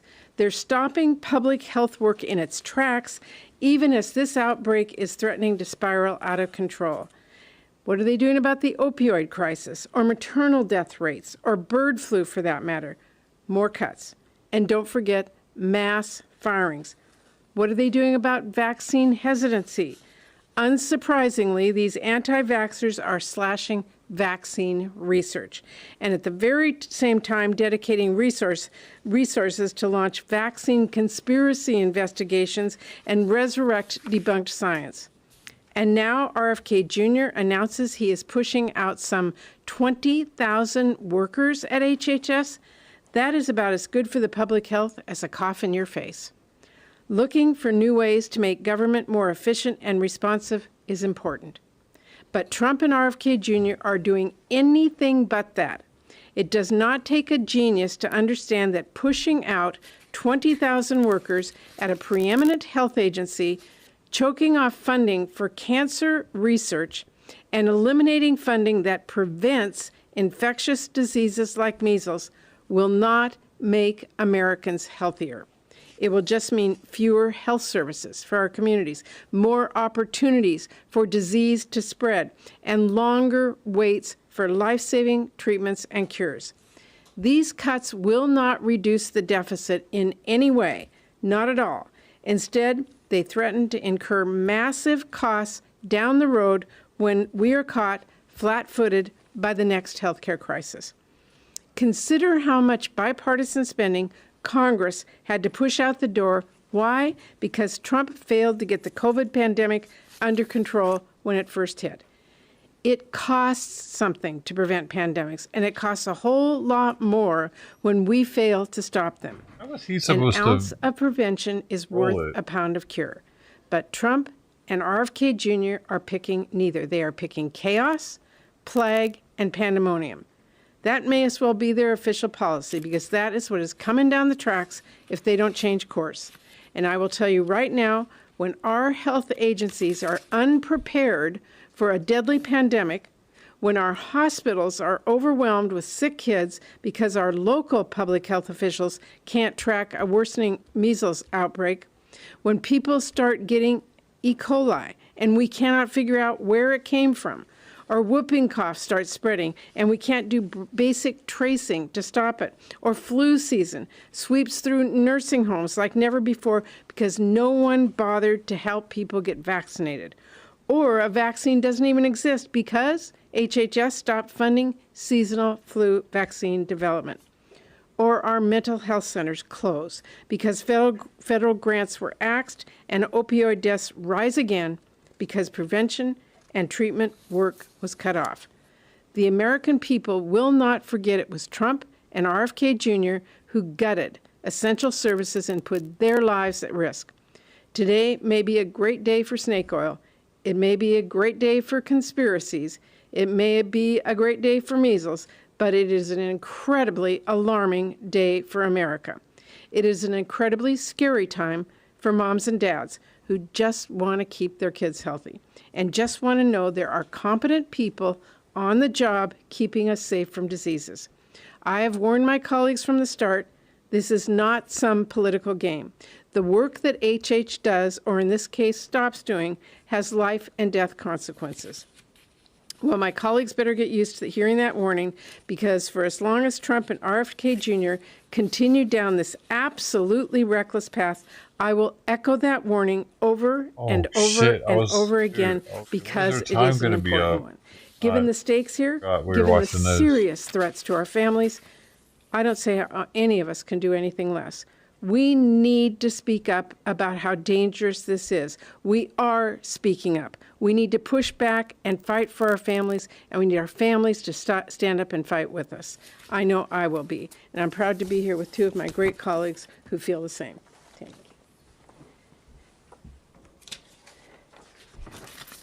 So yesterday, I was proud to lead a forum that shined light on how Donald Trump is actively putting cures for cancer, Alzheimer's disease, and so many other illnesses further out of reach for American families.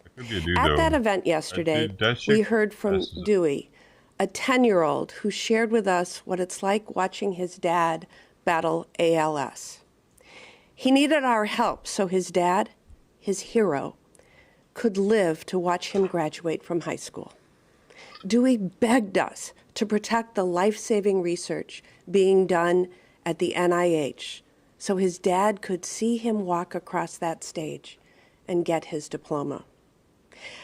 I say this because when we talk about staffing cuts at our nation's health department, we aren't just talking about some imaginary person sitting around pushing papers. We are talking about people who support life-saving research to find cures to ALS or Alzheimer's disease or cancer. And we're talking about giving hope to kids like Dewey. But today's announcement goes well beyond finding cures for serious illnesses. This announcement puts all of our health in jeopardy. We're talking about more kids getting sick from infectious diseases. We're talking about less support for seniors who rely on Medicaid and Medicare. We're even potentially talking about families getting sick from things that they buy at the grocery store. The Trump administration is endangering your family to make more room in their budget for tax breaks for billionaires and big corporations. They are rigging the system for themselves, and they want Americans to pay for it with their health and their lives. Look, I'm on board to make the health department more efficient, but here's where I differ. I want to make it more efficient for American families. I want to make it more efficient so that Americans can get better health care for a lower price.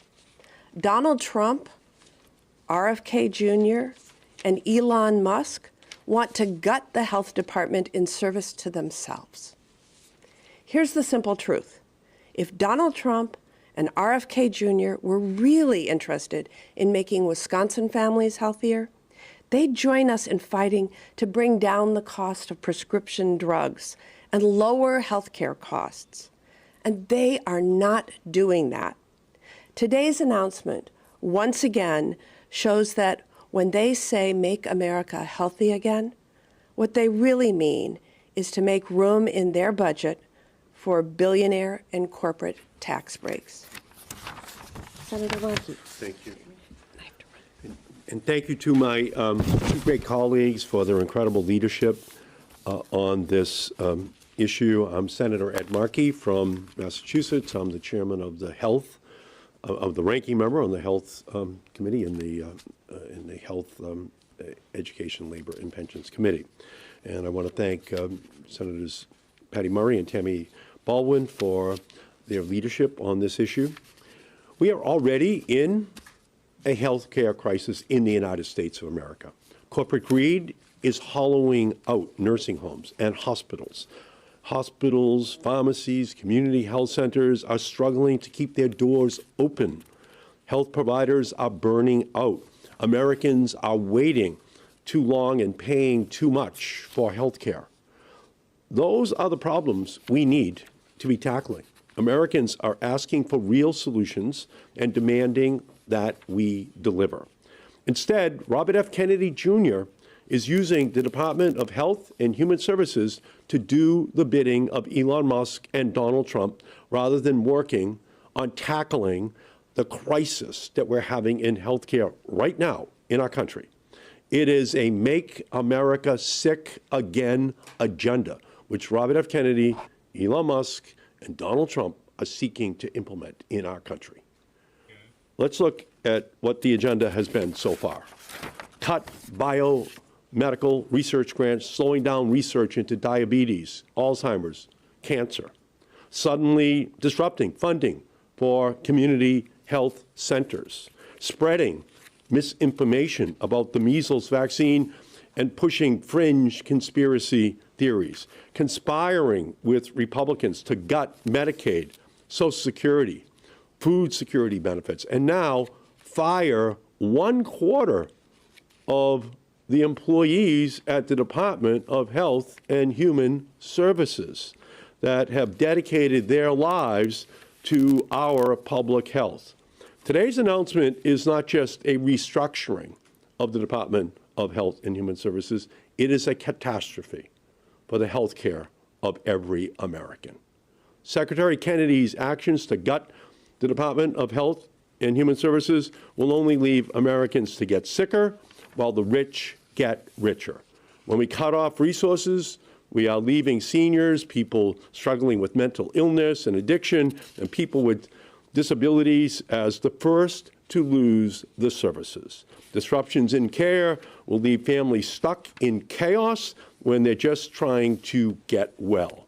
This administration will say this is about efficiency and cost saving. The only efficiency is efficiently cutting off health care for Americans who need it the most. The only cost saving is to enable tax breaks for millionaires and billionaires. Kennedy, Musk, and Trump only serve themselves and the wealthiest people in our country in order to drain the money from the healthcare systems in our nation for tax breaks for the wealthiest people in our society. No cuts to Medicaid, no cuts to life-saving research, no cuts to community health centers, hospitals, and pharmacies, no more cuts to healthcare, no more cuts. That is where we must be as a society. Donald Trump has hired Robert F. Kennedy Jr. to be the hitman on Medicaid, on NIH, on all of the funding that provides the security and the health for all Americans, and it's all for the tax rates for the millionaires and the billionaires. A vision without funding is an hallucination. And that's what they're trying to create and sell in our nation, that they're going to drain hundreds of billions of dollars out of all these healthcare programs and then pretend that America is healthier. Well, he and they are in for a fight, and Senator Murray is being a great leader in helping us to begin this conflict today. So thank you. Thank you. Thank you very much, Senator. I'm happy to take some questions. Yes. Is there any legislative remedy to this situation and layoffs? And we've seen some in the courts, but is there anything legislatively? Well, I've been very clear that this administration has been illegally impounding dollars. That is illegal, and we are going to stay on them, and they've got to follow the law.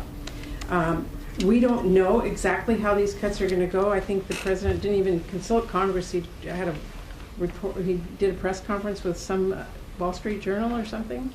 He didn't inform us. So we don't know the actual cuts or all of that. But what we do know is when you announce this many people will not be there to serve the critical interests of this agency, we know where the impact is. It's going to be in our families who are getting up and going to work and don't expect that their child might be exposed at wherever they went to school to some disease because it isn't being tracked anymore. Or when you get up and you watch a news thing that says that some lettuce is not safe, take it back. That won't be happening because you don't have people tracking it. Or making sure that people get access to Medicare or Medicaid or all the other services that are provided. That person, that human being is gone. It will impact every family in this country. May I follow up on that? When we were talking about U.S. aid back when those cuts were announced, one of the issues you brought up was that it was illegal in that Elon Musk and Doge were not elected. They did not have the authority. Right.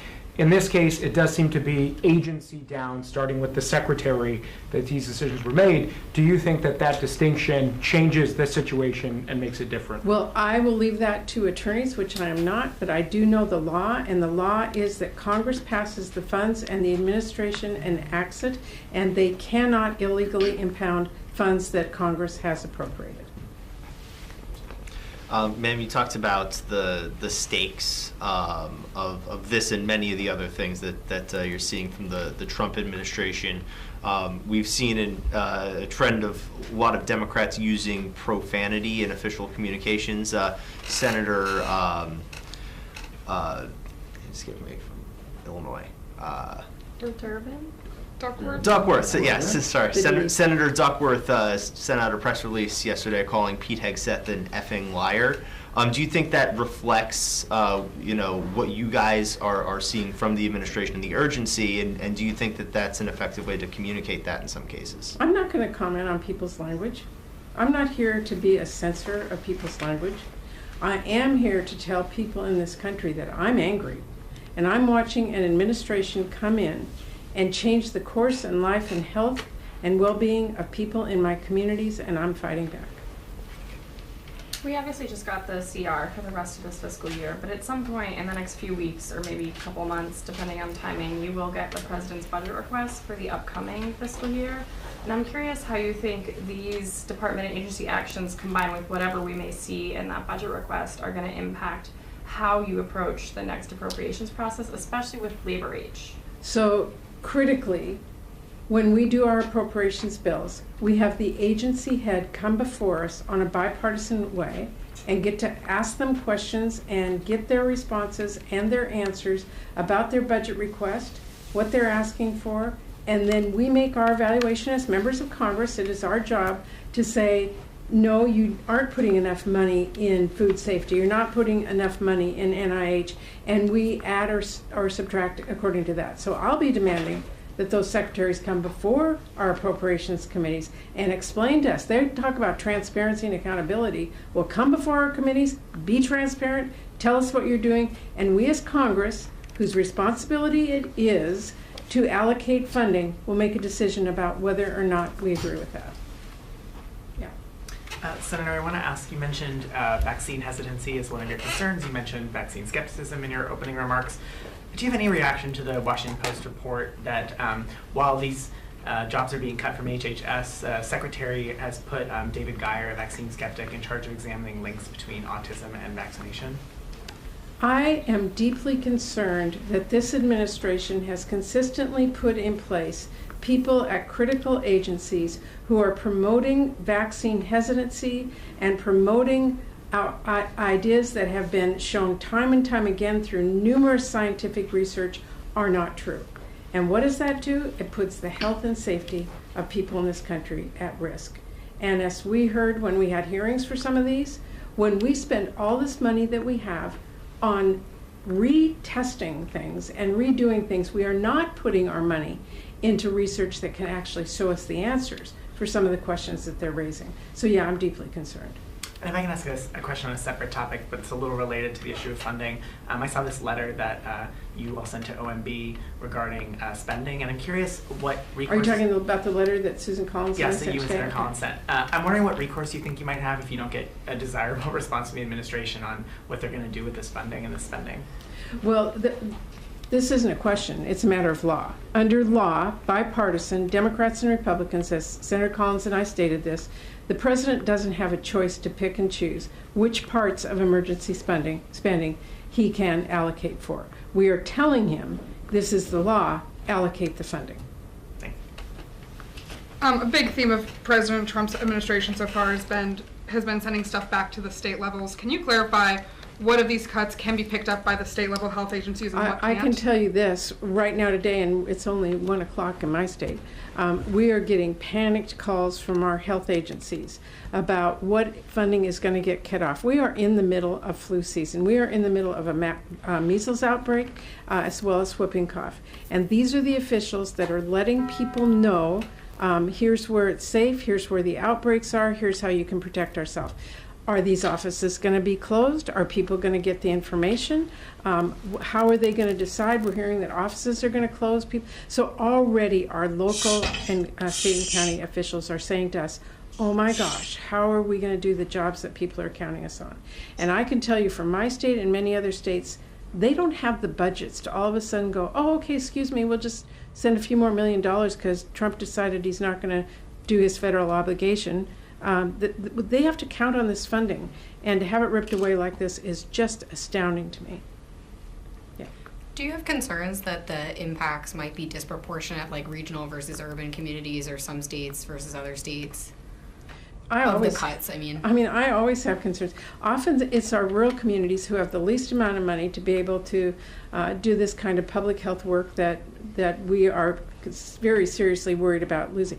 They are the folks that have the least amount of resources to be able to help out their constituents. They don't have the tax base, they don't have the manpower, they don't have all the infrastructure you need. So yeah, I'm very concerned about what this means for our rural communities.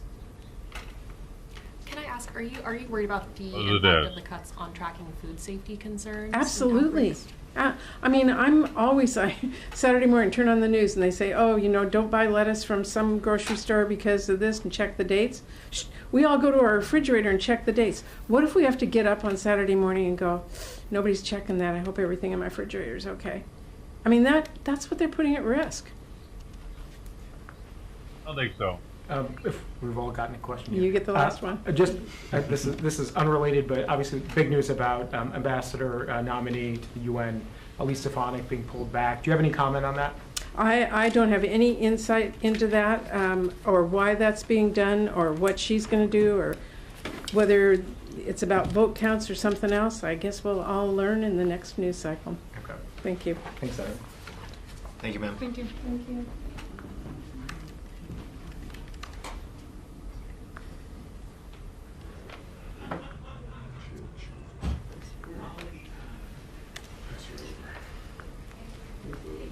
Live.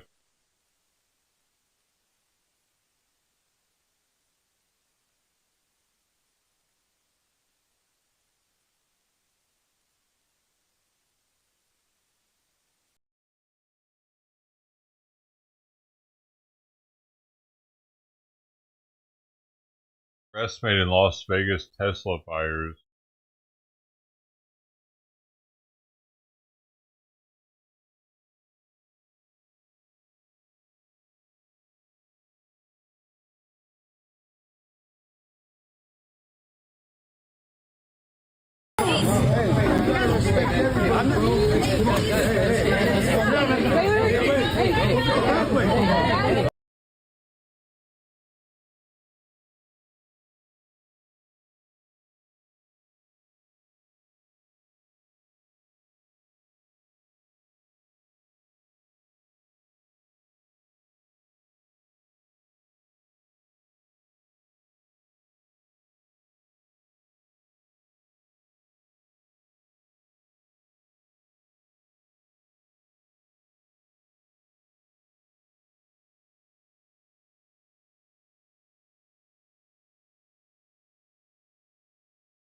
Got him.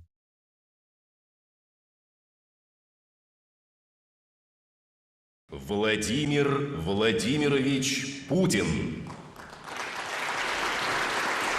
Но вы знаете, это только на первый взгляд может кого-то удивить. И глубоко ошибочно полагать, что это какие-то экстравагантные разговоры новой американской администрации. Ничего подобного. На самом деле, такие планы у Соединенных Штатов Америки проявились еще в 60-е годы XIX века. Уже тогда американская администрация рассматривала возможность аннексии Гренландии и Исландии.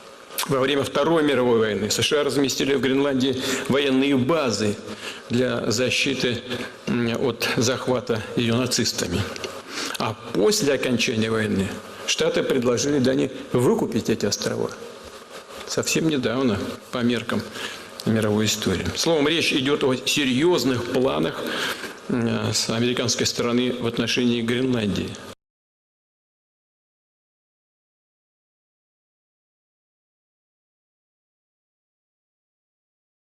Oh, he seems like a better leader than the fucking Ukrainian guy. Fucking weird act. He's like weird. I don't even think he really talks like that. He's like an actor, you know? So he does that. He like makes sure that his voice is deep all the time, but that's not. His voice is really higher than that. If you'd been the president, if you catch him when he's not paying attention, first thing in the morning, something like that.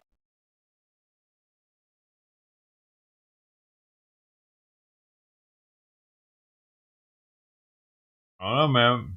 We'll never know.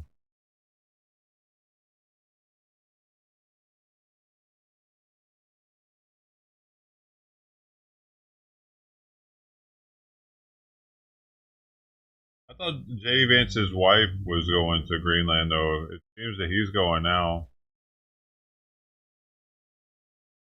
Did he go first?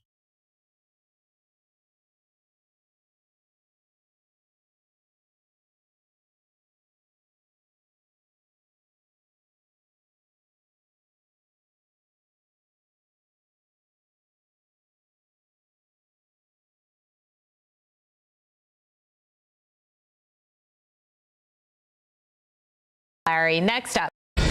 Welcome back. Doge is on a mission to slash and save, clawing back an impressive $130 billion in wasteful spending so far. That's what I said.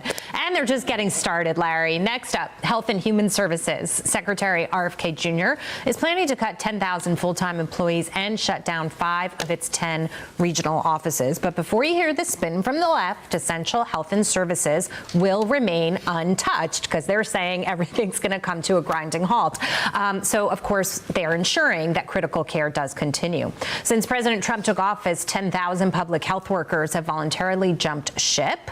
They don't want to work for him. And with today's announcement, the department's workforce will also shrink by a quarter. So, Larry, I want to get your take on this because we talk about it with every other department. Why is it so hard for the left to believe that there are people that are not necessarily doing their job or doing a good job? And that with Doge, they want to eliminate those people. And if they restaff them, they want to bring in more qualified or more enthusiastic people. Or maybe those positions aren't necessary at all. Why is it so hard to get one's progressive head around that? Well, the left has a bunch of dummies, so they don't understand anything. Okay, well. That's way too easy. I want to ask you the numbers here. 10,000 public health workers left before, or that's what this action is, 10,000 public health workers? 10,000 took the voluntary. Thing, and they're going to do another 10,000. They're going to slash more. Yeah. And it's all from HHS. That's right. Mm-hmm. So that's going to cut, how many people in HHS? What percentage? They'll have like 62,000 and change left. Okay, 20,000. So about a third, almost a third. Boy, I love that. I love those numbers. I mean, you know that's true because there's redundancy throughout the government, particularly in a place as big as the health agency. And you got some real smart people working underneath. You know, Marty McCary. We all know Marty McCary. Et cetera, et cetera. By the way, Emmett Oz is going to run Medicaid and Medicare services, and he's a real smart guy. So this is good. I mean, Bobby Kennedy's going to preside over a big shrinkage in HHS. It's probably long overdue. And it's not just about shrinkage, Taylor. It's about a philosophical change in ideology. And so to a certain degree, you would imagine cleaning house with staff would help him achieve his goals. We've talked a lot about what the objectives are. Yes, you know, it's not anti-vax. It's just how do we be healthy again? How do we cut out the crap that's killing us? And how do we make sure that our food and our water is safe and the medication that we're taking is safe? Jackie, one of my favorites is going to be the new administration for a healthy America. And you don't typically want a new administration, except that all the 28 divisions are going to go down to 15. And that new administration is going to oversee and consolidate human resources, technology, IT, procurement, external affairs, and policies. And so you get this new Healthy America administration, and then it consolidates all the administrative stuff. So this is not just fire employees and cut down regional offices. This is, like you said, a whole rethink of how we're looking at the agency. Is this a Doge thing? It's a Doge thing. It's a Doge thing. And Dagan, they're lying, and they're saying because he's doing this, you're going to stop getting the services you need. There's the fear. They will go further than that. They will say that children are dying from cancer, and they always did the granny off the cliff to Republicans. They still want to wear masks, don't they? Yes. Many of them when do. they're protesting. That's right. But I say now the Democrats are trying to give Granny a heart attack because everything that they say isn't true. Can I just say one thing on this? I don't mean to cut you off with Granny, but Chuck Schumer was giving a speech on the floor of the Senate. You shit. Early, what's today? I didn't mean to cut you off, but I'm going to cut you off. Yes. And you're a woman. Old Democratic lies. Asshole. Republicans are going to cut Social Security benefits. Republicans are going to cut Medicare. What do you have to say? I mean, lie after lie after lie. I want to insert that because they have learned nothing. They have learned nothing. And Schumer himself, who I guess is in some precarious position politically, although I don't know and I frankly don't care, but he has learned nothing. I mean, public policy has to have an audit of all these departments and agencies. That's what Elon is doing. And Elon has said many times, he told me in my interview, he said it many times till he's blue in the face. Trump has said it, others have said it. This is not about benefits. This is about waste, fraud, abuse. You know, every 50 years, you got to have an audit and you got to implement the audit. And the GAO has put the numbers up on the board, $500–600 billion, but nobody ever implemented it before. Trump is going to implement it. And Chuck Schumer is just lying through his teeth. He said their teeth aren't that good either. He said this yesterday, Chuck Schumer. Their goal is clear. Destroy Social Security from within and make it unworkable. If any group of people tried to destroy Social Security, it's the Democrats by taking this land of the brave to the brink of financial ruin, and where our interest on our national debt swamps everything but Social Security. And that's what Elon Musk talked about to you. Yes, that exactly. If you don't get this under control, you won't have Medicare. That's right. You won't have Medicaid. You won't have Social Security, because every dime that we can borrow, it is the death spiral. We will be borrowing, and every dime we bring in tax revenue and every dime we borrow will be just going out the door for interest expense. You know, Elon said to me several times in that interview, he wants to stop the country from going bankrupt, which is what you're talking about. Yeah. And nobody, I mean, you can't be any plainer, more straightforward than that. And the numbers, as Dagan was pointing out, show that we're moving in the wrong direction. Now, Mr. Trump will reverse that, and he will reverse that with the help of Elon Musk. By the way, on the Chuck Schumer thing, I'm still waiting for Chuck Schumer to get up and condemn political violence, which is broken out all across the country, primarily aimed, although not only, but primarily aimed at Elon Musk and Molotov cocktails thrown at his cars and his charges. I'm still waiting for the Democratic Senate leader to condemn political violence, okay? He has never done that, nor has any other so-called Democratic leader. Here's what I would tell you. Don't hold your breath. Yes, I get it. I have one thing. You get to keep your job in HHS if you come up with a cure for the mental illness that has afflicted the likes of Chuck Schumer and the Tesla attackers. Is that a new department? I like that. That will be a new department.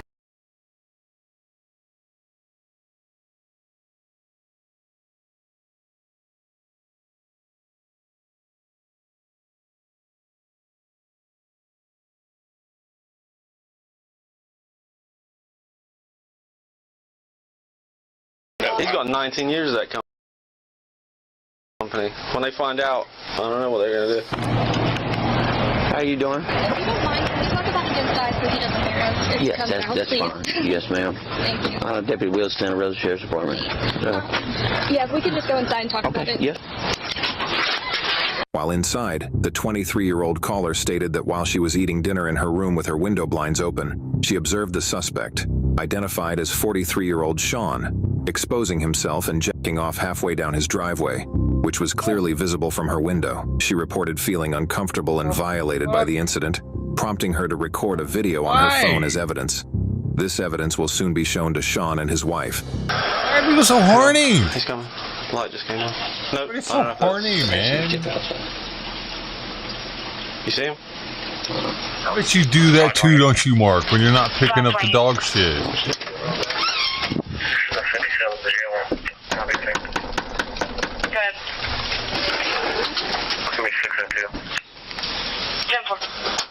How you doing? Is Sean around? Sean? Yeah. Yeah. Can you go grab him for me? Sure. Hold on. Thank you, ma'am. You guys just move in? We're packing up to move out. Oh, gotcha. You got gloves? I do. I want to put them on. Everybody thinks he's going to be juiced up. Is the video clear? Yeah. You can see what he's doing across the street. He's got his dick out and he's jerking off by his truck. In a neighborhood. What's up, guys? How you doing? How you doing? Good. Step out here. Step outside. No. Come outside. Yes. Step outside. Come in my house. I promise. Outside. I will come outside. Come outside. Hey, you're gonna get tased. You're gonna get tased. I will come outside. Put your freaking hands on it. Quick. He said put my hands on the back. I got one to the boot.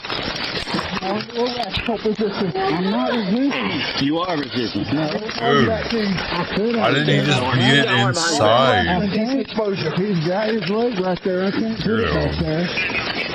Well, Did he want people to see it? Well, yeah. Looks like he'd like to do that. He's standing in the driveway, jerking off. Well, you can see. I've been outside all day. In the garage. I'll show you the video. You can get him flip-flops if you want.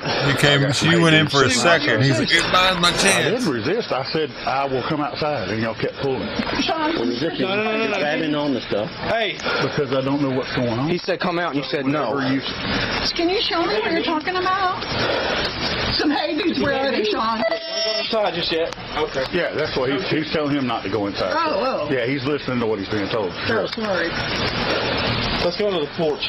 Yes, I think Me too. No, take him to the car out. Okay. Yeah. Take him to the car.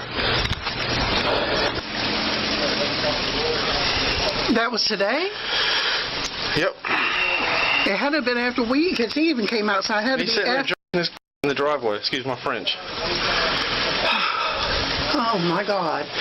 So whose video is this? Across the street? Across the street. This is the second time. The first time they didn't have any proof. Now they have proof. Right. Well, yeah, last time I came out here, they thought it was me. Huh? Last time they did, They thought it was. accused me. They said the kid did it, and it was like, no, him. Did he change his clothes? No. Oh yes. He. Because I ain't gonna lie, dude. Yes. You're wearing the same clothes. Yeah, he changed his clothes when he came in the house. Was he wearing that when he came in? Yes, he's got on camo pants. All right, just to make sure we didn't pigpile the wrong person and it wasn't you. Oh, no, my son was in it. What time was that around, you know? I was asleep. Well, it was after we came in. When me and you came in the house. Oh, when we came in, we were Huh? It's not him, it's him. He came in and changed his clothes. You're going to jail, big boy. So what, can I come get him tonight? Did you Mirandize him? I did. He did. He just read everything. Okay. Dude, you're on video. Can we get shoes? Ma'am, get him some shoes. I'll go. Yeah, you're on video. Brother, you're on video. Christian, get him some. that kind of stuff, dude, right here. You do that inside the house in a bathroom if that's what you need to do. Not in the driveway. What are you doing? Is it public exhibition? Is that you into that or something? No, sir. Can you kind of walk me through your mindset? Because I've never seen someone do that before, man. There was no mindset against it. It was just, I was chilling outside. It wasn't nothing toward anybody else. Did you think about any kids out here that could have seen it? I mean, you're out in public. At this hour, I wasn't thinking about any kids being walking around or anything else. Longer than we have. Okay.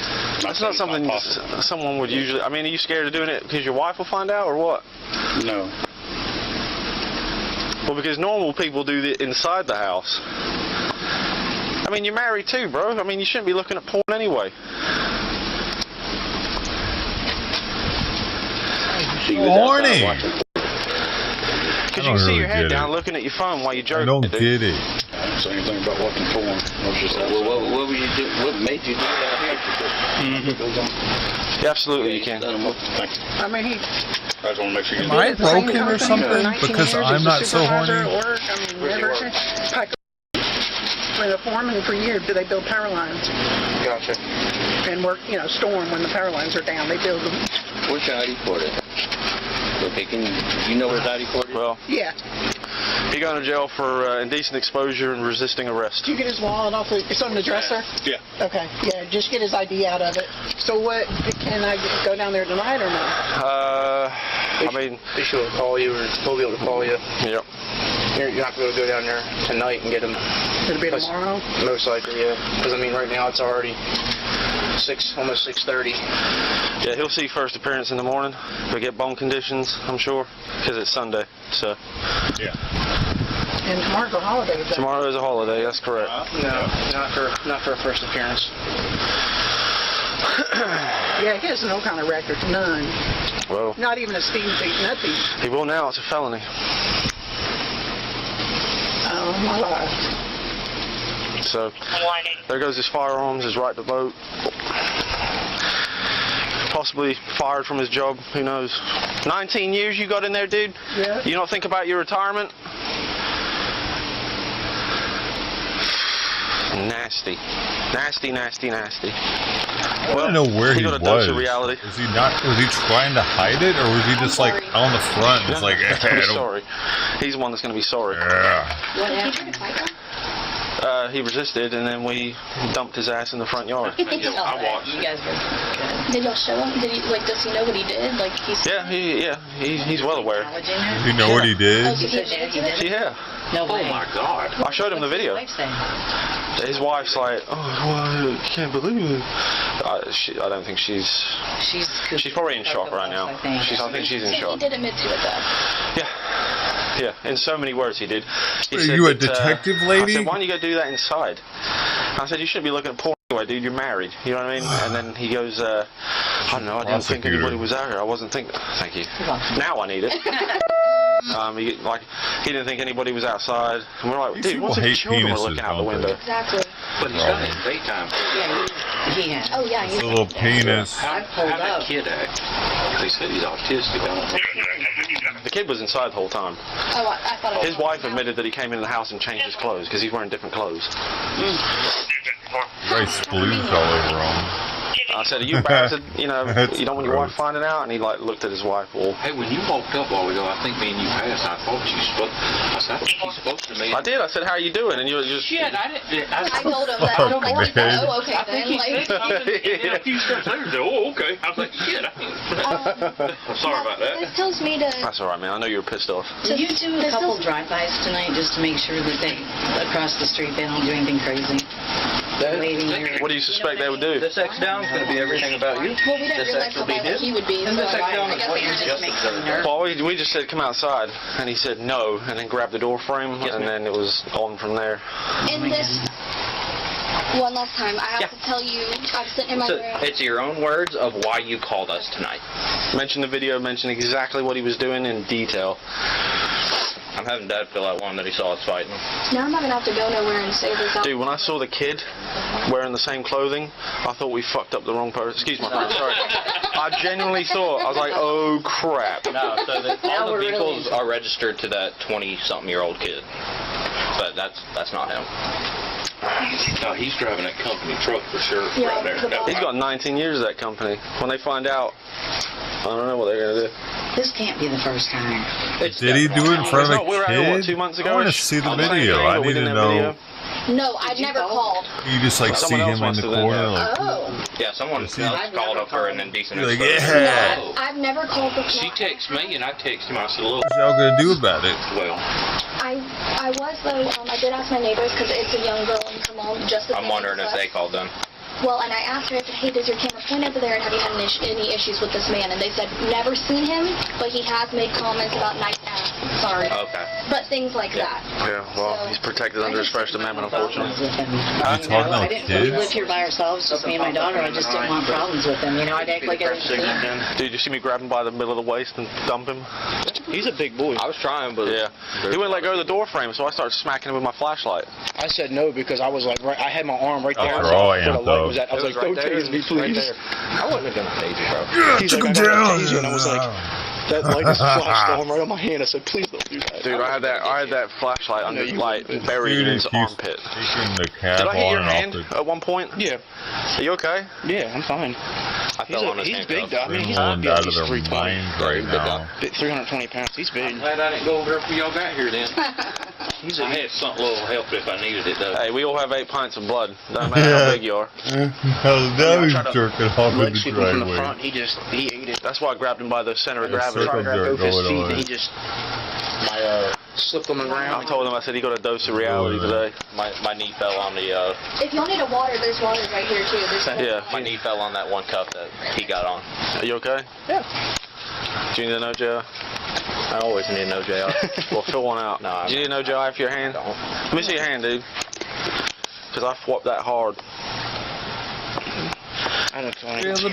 I was smashing the shit out of his arm.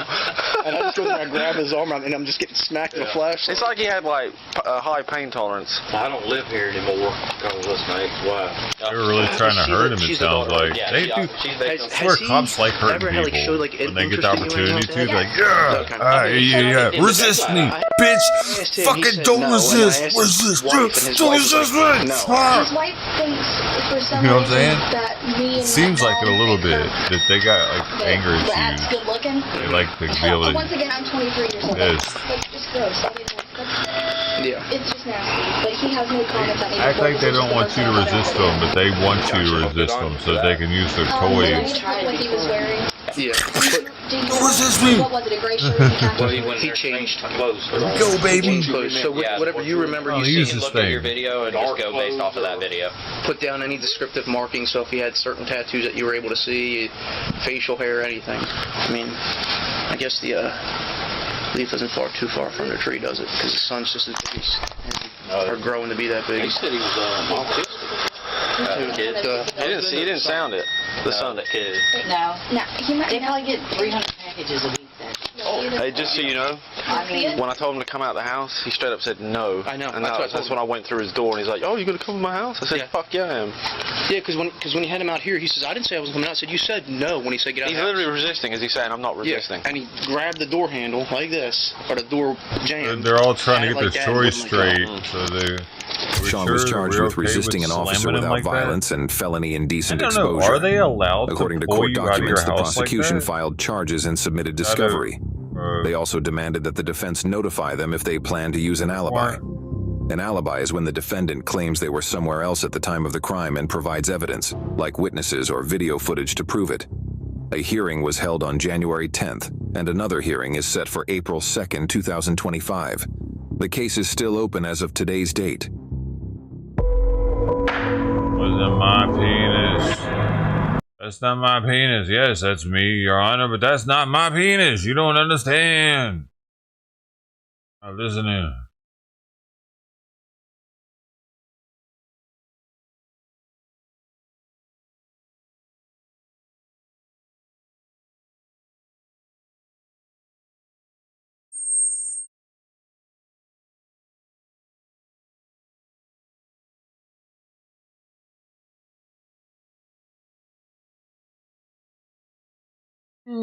Is it?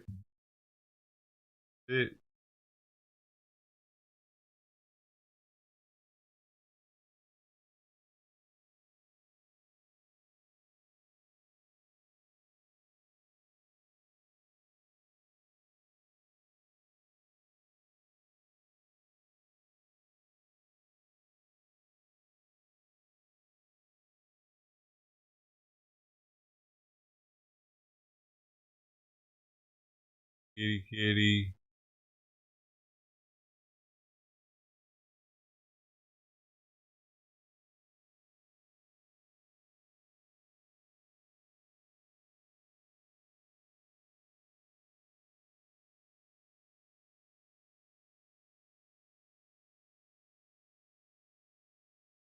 Oh, hi. The White House has pulled Representative Elise Stefanik's nomination to be U.S. Ambassador to the United Nations. The decision is a stunning turnaround for President Donald Trump's cabinet pick after her confirmation had been stalled over concerns about Republicans' tight margins in the House.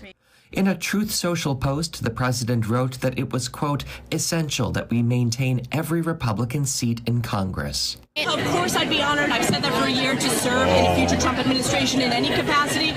Trump had tapped Stefanik, a New York Republican, to represent the U.S. at the international body shortly after winning re-election in November. She was seen among the least controversial cabinet picks, but House Republicans' razor-thin majority kept her ultimate confirmation in a state of purgatory for the last several months. Why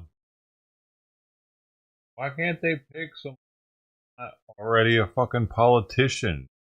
The one that they picked last time wasn't a politician, that black lady. Her before. Where'd she go now? Still there?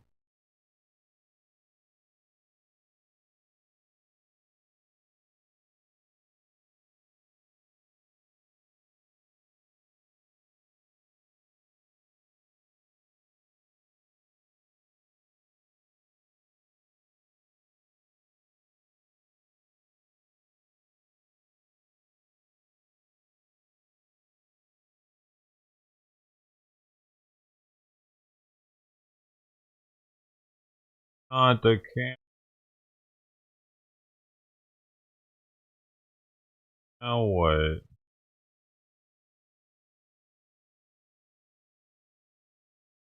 Oh, he did go with his wife. Him and his wife were in Greenland. Vance and his wife. They went together. Oh, baby. U.S. Airlines turbulence shaken. Economic turbulence takes U.S. Airlines.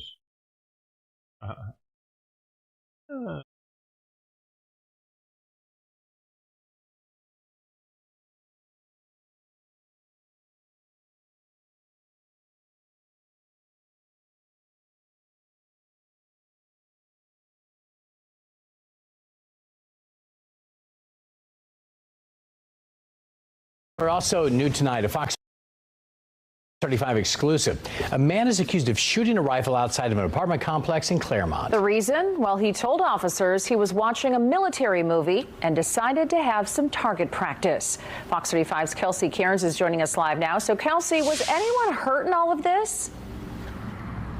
Well, John and Luann, thankfully, no one was hurt as a result. But police report there were actually children in the area when someone was allegedly firing off their rifle. Now, it happened right here behind me at the Skyline Apartments in Claremont. A suspect telling police that he was just trying to fire at a target. I was watching actually a military movie. That's 30-year-old Christopher Gaffney. He's accused of firing off shots in this grassy area of the Skyline Apartments in Claremont. He told officers he was watching the movie before making this target. Oh my God. Officers responded to the scene Friday evening after someone called 911, reporting the subject was shooting at a target affixed to a tree approximately 20 feet in front of him while children were playing pickleball directly behind the target. Hey! Put the rifle down. When officers got there, they found Gaffney holding a rifle. So you came out here in a common area with a loaded rifle, hung the target up because you weren't planning on shooting it? Sir. That is correct, sir. Do I look like an idiot? No, sir. Gaffney telling officers the rifle is his grandfather's.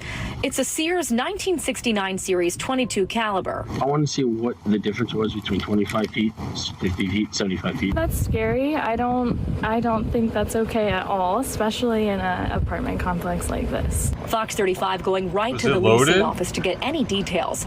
The complex did not confirm a shooting happened. However, An officer is seen picking up 14 shell casings from the ground after emptying out the rifle.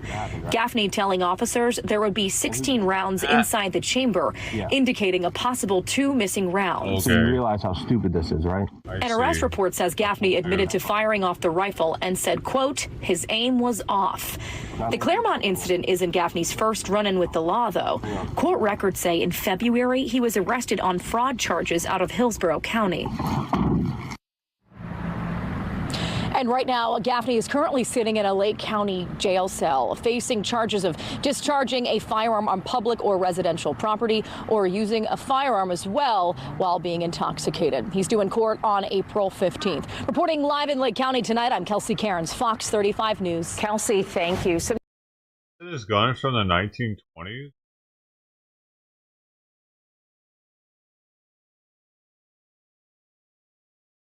His grandfather's. It's a Sears 1969 Series 22 caliber. I want to see what the difference was between 25 feet. 22 caliber. Oh, very small.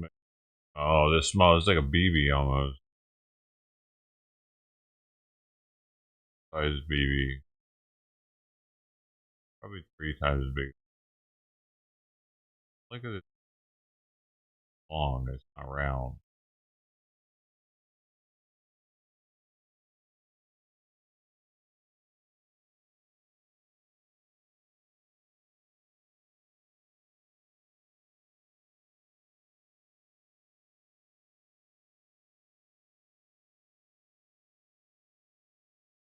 What are you waiting for? You can say that on YouTube.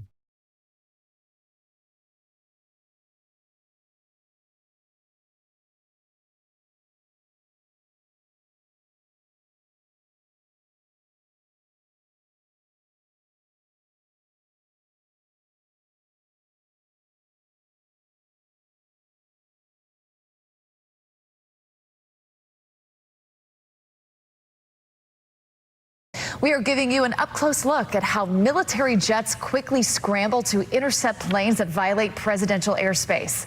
We expect President Donald Trump in Palm Beach County this weekend, and that means a no-fly zone will be in place over his Mar-a-Lago estate.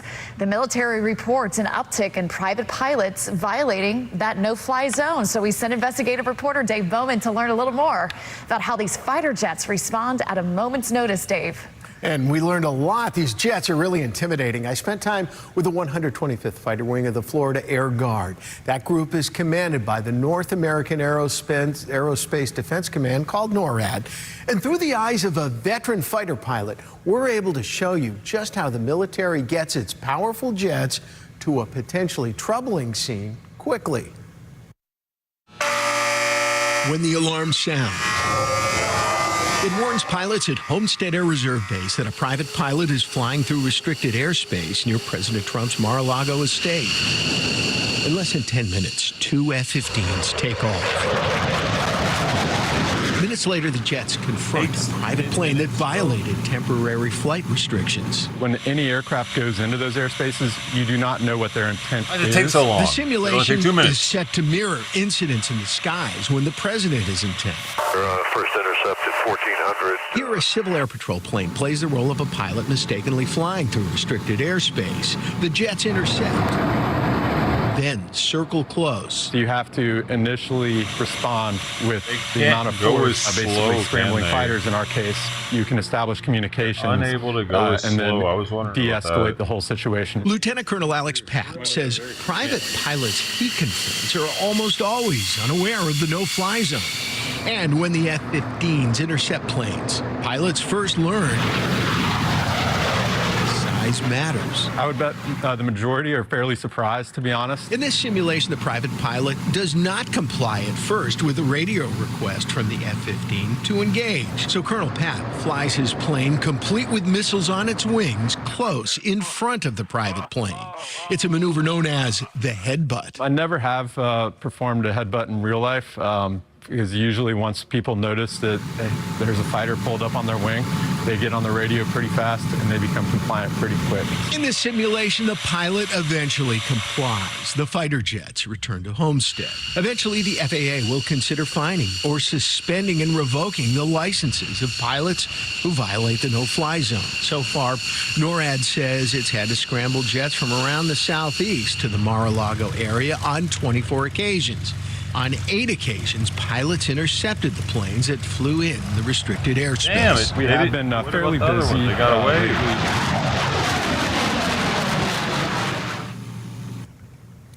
Colonel Papp was at Homestead beginning in the year 2020, and that was the last full year of Donald Trump's first presidency. Papp says there were far fewer intercepts back then. The colonel believes we'll see fewer violations of these no-fly zones over time as pilots pay more attention to the consequences. Yeah. How much it costs them, it happens. They get pulled over by the air police. And I wonder if they get charged regardless because, like, they know that they've done it. They land and they're like, yeah, you know what you just did, right, Bob? No, what? Had a great time, man. Had a fucking tailwind.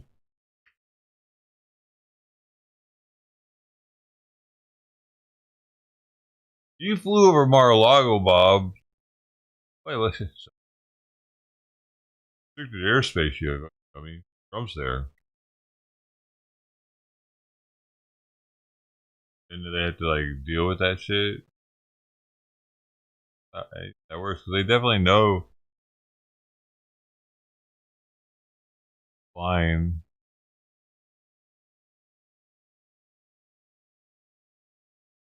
You can't be like, somebody stole my plane. Me?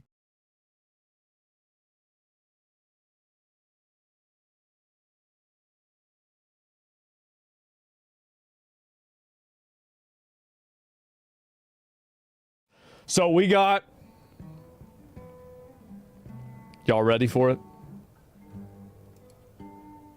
Oh, Lord, he coming. Oh! He says, nope, not today, boys. We're going to shut this Tesla shit down. Yeah, he drove it right into a Cybertruck right here. Now, I've seen people shoot a gun at a Tesla. I've seen people throw an explosive at a Tesla. To see that they could handle this, I mean, this is insane. It barely even dented. You got a battering ram up against this. Yeah, they're gonna put a Cybertruck in front of the gates of Gondor. Ain't nobody getting in now. This guy was arrested, charged with a count of felony criminal mischief and failure to identify. Big surprise, this was in Texas. Smashing at Golden Palace. Golden Palace Restaurant. I see. It's just your traditional territory dispute. You're gonna come into my house. This is my restaurant. That's his home. Yeah, apparently.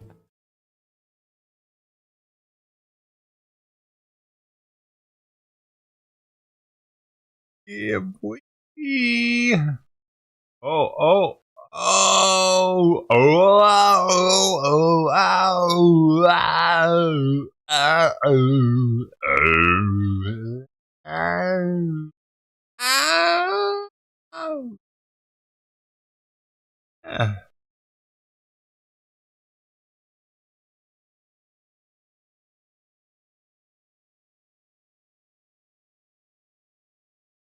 if you like that, you're really gonna like this.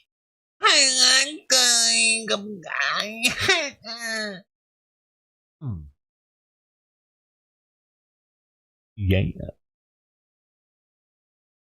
Gotta lick it up after that. Get it all juicy. It gets dried out from that performance. Better.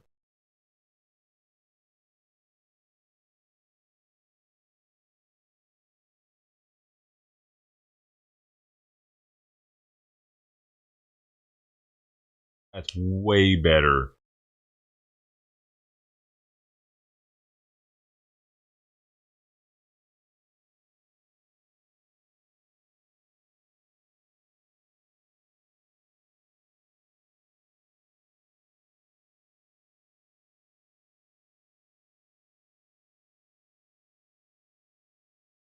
Lake Stevens man shot while interrupting a vehicle break-in feels lucky to be alive.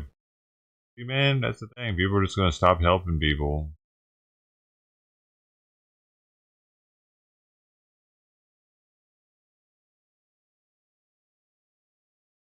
Tens of thousands of Israelis protest government's failure to negotiate hostage deal.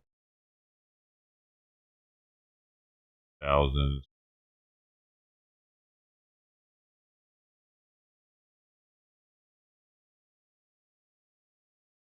Are you ready for the PUBG yet? Oh, you're ready? PUBG! Something. Need something trophies to get. Hidden city under Egypt pyramids is real, says experts. 85% confidence. What? That's... Experts now even more confident a vast city exists under Giza pyramids in Egypt after new discovery. Scientists on a mission to prove a vast city sits more than 4,000 feet below Egypt's Giza pyramids have released a new analysis they say proves the findings to be true. Take a look at this. This is what they're claiming. Let's zoom out. They're claiming that under the pyramids, look at this, the Great Pyramid of Giza. How do you pronounce that? Khafra. Khafra and Menkaure? Yeah. Underneath it, they say there's giant vertical shafts, 8 vertically aligned cylindrical structures arranged in 2 parallel rows from north to south, descends to a depth of more than 2,100 feet. And look at this. This is what they're claiming. So now you've got people like Ian claiming that they're giant batteries or something. Yeah, I'll tell you the truth. I made a video yesterday about this, and I've been doing research on it all week. There's no corroborating evidence that I can find. This is just some Italian scientists said they say a confidence level above 85%. That's awesome, because I want it to be true. It's just I need to see the scientific paper before I start to throw weight behind it. But if it was real and they had wells underneath the pyramids that were that deep down to the aquifers underneath, they might have been tapping into what's called the telluric current. It's Telluric. That sounds like something you made up. Yeah, but in fact, I didn't. It's called a telluric current. It means earth current. And it's this low voltage current that travels around the planet and follows water. Electrical current. He didn't make it up, in fact. Yeah. It's electrical current that flows underground or through the sea, resulting in the from natural and human-induced causes, extremely low frequency. And it'll actually go out of the earth, out into the sun. And it goes into the sun and then comes back to the earth through the poles, and there's this flow. And so Nikola Tesla was obsessed with tapping into the earth's telluric current to produce power. So if these guys had water, and down there they're tapping into this electrolyte of salt water, and then they had a conductor in these wells, it could have been sending a charge up to the top, which is where they've got these granite buildings, what they call the King's Chamber in the Great Pyramid. It's one of them. It's granite. Everything else is limestone, and the pyramid is made of granite, essentially everything else. And why? Granite's a crystal. It vibrates. It's very dense. It's very strong. So they have these identical 5 granite structures that look like powered nodes, like power station nodes. And it's possible that they were vibrating and creating an electrical charge that was like a Tesla coil. If you hold an incandescent light up near an active Tesla coil, it lights up. So that these pyramids might have been lighting up the vicinity. You think they were lighting up? Yeah, maybe. I mean, 'cause there's no fire in the pyramids. The oil companies have had the technology for a long time to see pretty deep with precision into the ocean floor and into the ground. This seems like it'd be pretty easy to figure out. I think that's what they did. Okay. They're using then that should be easy. ground-penetrating We could technologies. get a second party to come in and ask BP to go in there and take a look or something. The problem they'd had before is they were using photons, I believe, to measure. And if you have lots of different objects, you can't penetrate all the objects properly. They diffract and they bounce and they stop each other. But now what this guy claims to have done, these scientists, is that they are converting photonic data into phonons, which are sound, lower frequency, and they're able to measure seismic data, seismic activity, and so they can see around everything that's inside. And they said literally these were transparent with their technology. The pyramids become transparent, and they can. But I'm waiting on the scientific. I'm just wondering how nobody found these before just by digging. I mean, like, people have gone in the pyramids. We're so early. Didn't Mr. Beast go in the pyramids? Yeah, he went under the pyramids. Jimmy Corsetti posted about that. He said this is it basically debunks this claim. Mr. Beast was under Jimmy. I don't know what Jimmy's last name is. Mr. Beast. But I'm talking about Jimmy. Yeah, Jimmy Beast. Jimmy Beast was down there in the waterways under the pyramids. Apparently, I guess I don't know. I don't know if he was. I got to ask him. Just the idea that look at this. You know, if they did have electricity, if they had access to some kind of electricity like that, I mean, that really would end up changing everything we know about history. So what if they're gigantic like copper Just said cylinders that with the wire? thing believes that the shafts were 38,000 years old, even though the pyramids are only 4,500 years old. Gigantic like copper cylinders with wire winding all around them. That'd be so cool. And then, or they could have, because they said terrifying. They said those were spiral staircases, so they might have went down to those cubes. The cubes apparently, I think they're hollow, and the water was flowing through the cubes. Bro, these are stairs. Well, that's what they said. Is that they're spiral staircases. 2,100 foot tall spiral staircases. That's what they said. That's a long staircase. I know, because I thought they were coils. At first, I was like, what you said, that they were made of like a conductor, and those were the coils. But maybe they dipped the conductor into the well. It's one of the two, if that were the direction they were heading. But then in ancient Egypt, they talked about the underworld under the pyramids where souls would go. I think it's Amenoph or something in the book of, it's the Book of the Dead. Yeah, they talk about it. And people would go under the pyramids and their souls would get washed away into this flow, perhaps the telluric current. And from the flow would come the souls. And they would like teach people like when you're about to die, you know, these are the things you say to the spirits. This is how you navigate that realm. Because you're saying that electricity doesn't exist. It's actually ghosts. Souls of all the dead people in the ground, and their energy is being harnessed. Maybe it's the same thing. My car runs on ghosts. Maybe true. Just shoving ghosts into my car. But what's weird is get around. I had originally said it's an ancient culture before Egypt, before the Egyptians, 10,000, 15,000 years ago. They had this technology, Atlantis, and it was washed away. And then the Egyptians came and they built on top of it, and they didn't know what the hell was going on. But these underground, the pyramids is limestone. And everyone's like, where did they get the limestone for the pyramids? Well, they dug it from underneath, apparently, if this is true. So it would have been the Egyptians that built on top, would have mined it then. But if the Egyptians built the mine, then it wouldn't have been the ancient culture that built the mine. You know, it'd be cool if they like dig into there and there's this massively advanced city, but like abandoned. Just been there for 4,000 years. I hope it's abandoned. Hope there is. No, there's dinosaurs down there, and they're trying to press the buttons, but their arms aren't long enough, and they're like, "This sucks." What if there's like ancient batteries? Because there's this thing called the Baghdad battery. This is where it really got the idea, and it's a copper, or it's like a clay pot, and they'll fill it with an electrolyte, like vinegar or lemon juice or something, or wine or something like that. And then they'll do the iron rod with the copper wiring, or copper rod. It's an iron rod with copper wiring, and they get an electrical charge, and then they can link the. So it's best of my submission, man. I hope it's real. Yeah, this is pretty crazy. If it's true, though. It is.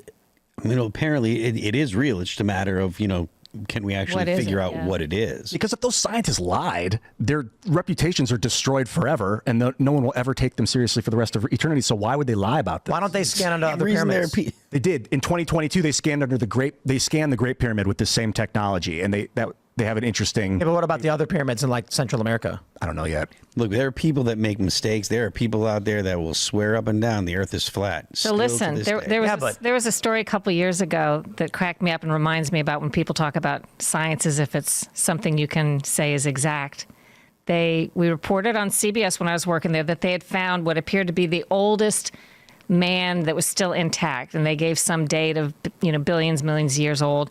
He was naked, wearing no clothes, found him at the top of the mountain in some foreign country. So oldest did a little read on that on the news. Still intact. The next day there was a little correction on Associated Press that said the daughter of the man recognized that as her father, who had disappeared a couple years ago climbing up the mountain. Wow. I'm like, okay, the scientists said this was the oldest guy that they'd ever seen preserved in ice, and it was really just this woman's father. Well, I remember back in the day, every other day, coffee either caused or cured cancer. News would be like, coffee will help prevent cancer. The next day, coffee may actually cause cancer, and it's like, okay. Cholesterol too. Cholesterol good, cholesterol bad. Remember, fat was bad. Everybody had low-fat everything. Yes. Now sugar's bad. Yeah, they did that sugar-free craze where they just they claim that that the sugar industry ran a propaganda campaign against fat, blaming fat for weight gain and stuff. I think there's good evidence about Katie Couric's documentary "Fed Up" is all about that. Wouldn't it be funny if in 20 years they're like, actually, fat was bad the whole time, and the fat industry ran a campaign against the sugar industry, accusing them of It's so frustrating, but I Hard to wouldn't be believe. shocked.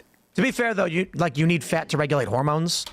And so when people were cutting all that fat out of their diets and eating gelatin and other garbage like gum. Especially saturated fats. Those are good. The To be fair, you look at cows getting fat, not eating fat, but eating hay and grass. They eat grass. Corn. They eat That's cud. what makes them fat, not Actually, I think cows eat bacteria. Isn't that what they do? They chew on the cud. The bacteria then starts growing on it. So they eat the grass. It goes in their stomach. They spit it up, chew on it again. The bacteria grows on it, and then their body digests the bacteria. Is that the good stuff we want in our gut? You know how they say we have to have the good. All right. Well, we should chew our cud. Haven't you been like doing deep dives on health and Not that. But yeah, I've been doing deep dives on some of the stuff you guys are alluding to about the manipulation of the health information and why we've got all these chronic health disorders. You saw the West Virginia banning artificial dyes. Yes, I reported on that. In fact, I think a lot of bans are about to come because this has been on the precipice of it with the FDA taking action.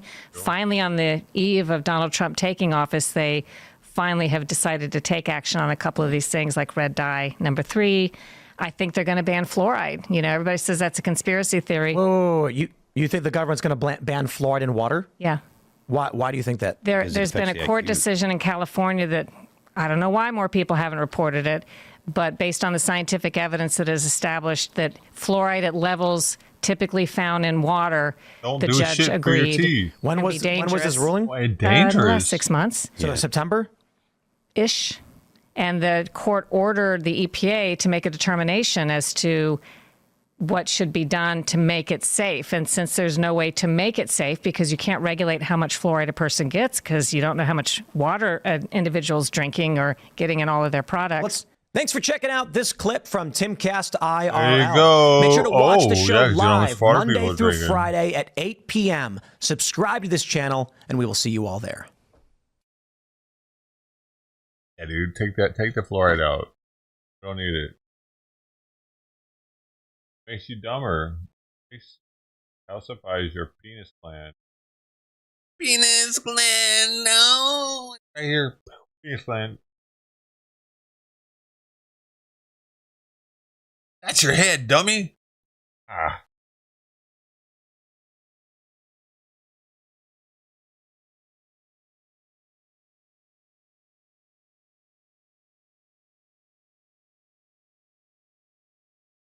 We didn't have Flora here. Brought it back? Damn, stupid.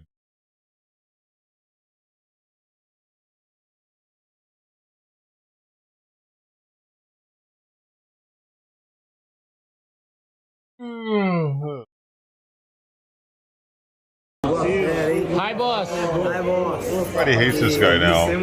Mostra pra gente como é que corta isso aí. Rapaz. The hell? Caralho. They just put in their potato chips.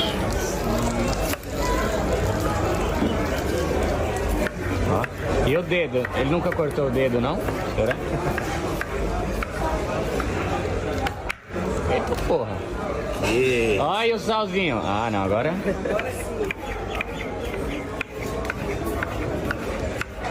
The gold steak. Got the gold on top of it. That's probably like a fucking $100 steak right there. Eita porra. Agora. Toma. Aí sim, hein? Sim, papai. Aí, Tominho. Nossa! Olha aí! Hi, boss! Hi, boss! Que isso, hein, moleque? Mostra pra gente como é que corta isso aí. Rapaz! Oh, is it chicken, maybe? That was potato chips. You just threw inside of it. Rapaz! Rapaz! Rapaz! No, the one steak I'm saying is $100. Just this gold one here. That's $100. All of it together, yeah, it's probably like $300.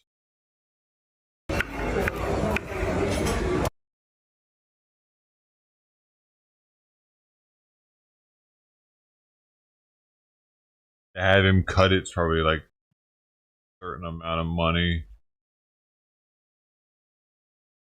Would you like it cut by the man himself? That's extra though. I have no desire to eat Kobe. I don't know. I would like to try one piece maybe.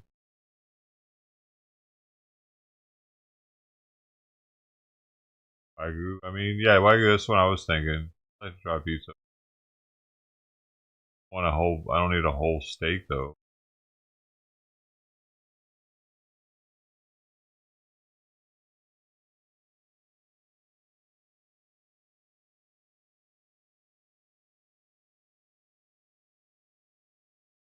I've fallen and I can't get up. Help! I'm having chest pains. Can somebody write out to you?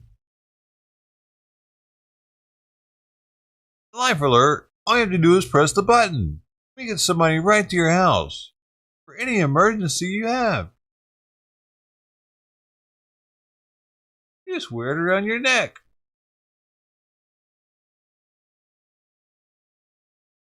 Life alert. Why aren't life alert commercials anymore?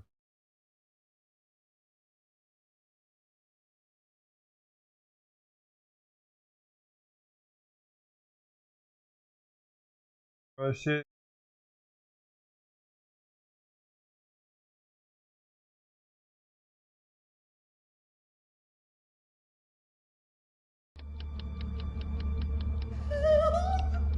I've fallen. Please help me. Help!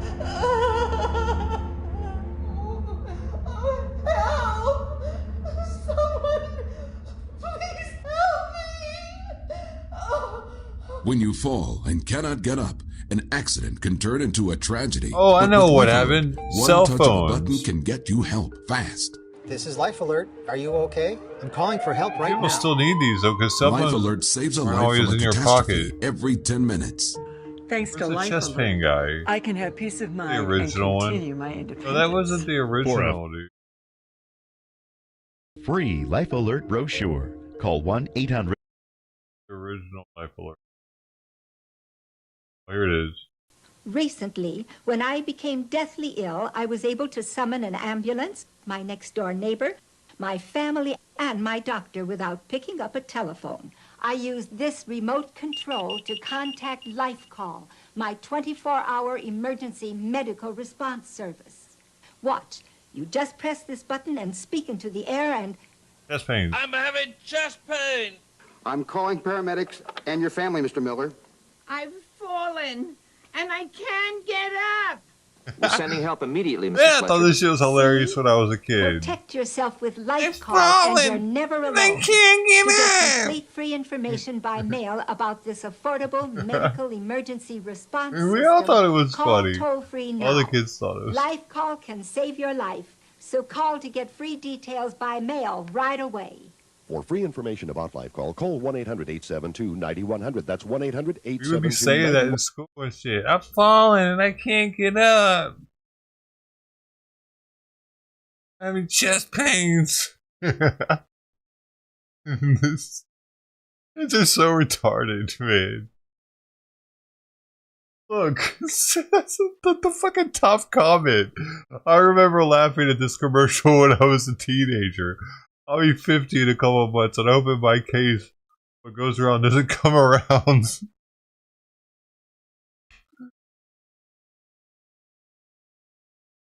This guy, that is 5.7 thousand upvotes. I did play the hell out of it. It was on TV every day, dude. And I swear it was on TV either during cartoons or it was during game shows or something. So, like, it was during programming where kids were watching TV.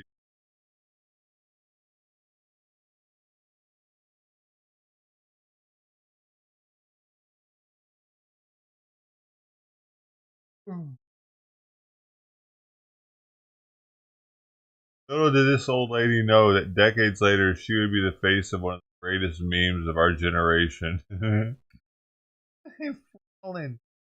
I can't get up. No longer with it, by the way. Don't ask me how I know. I know things. I know too.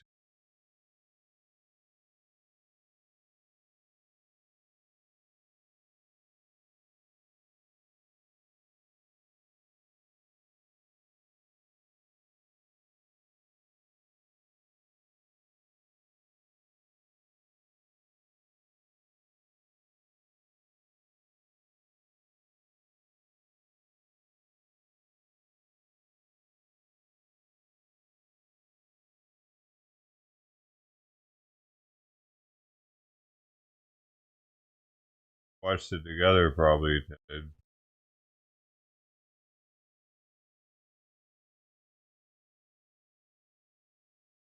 Guess I'm gonna finish this one on up, y'all. I don't have much else. PUBG in. A couple more. Left to have 100 medals on that one. Everybody for hanging out.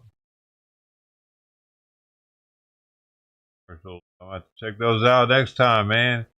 Find us next time. Combo binge. PUBG time.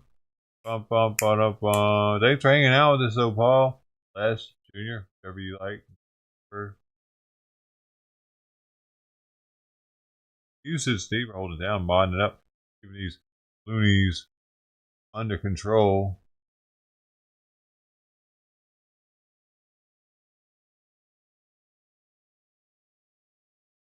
Watch them.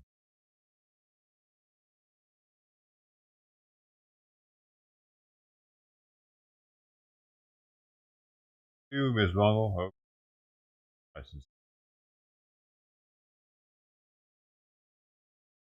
Maybe I'll come back soon. Maybe we'll have after.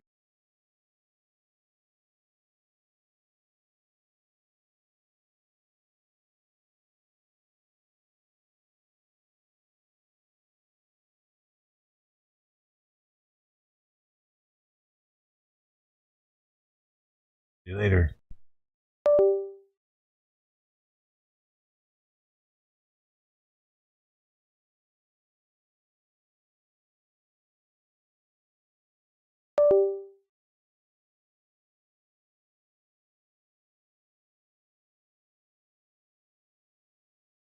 Meow, meow, meow, meow, meow, meow.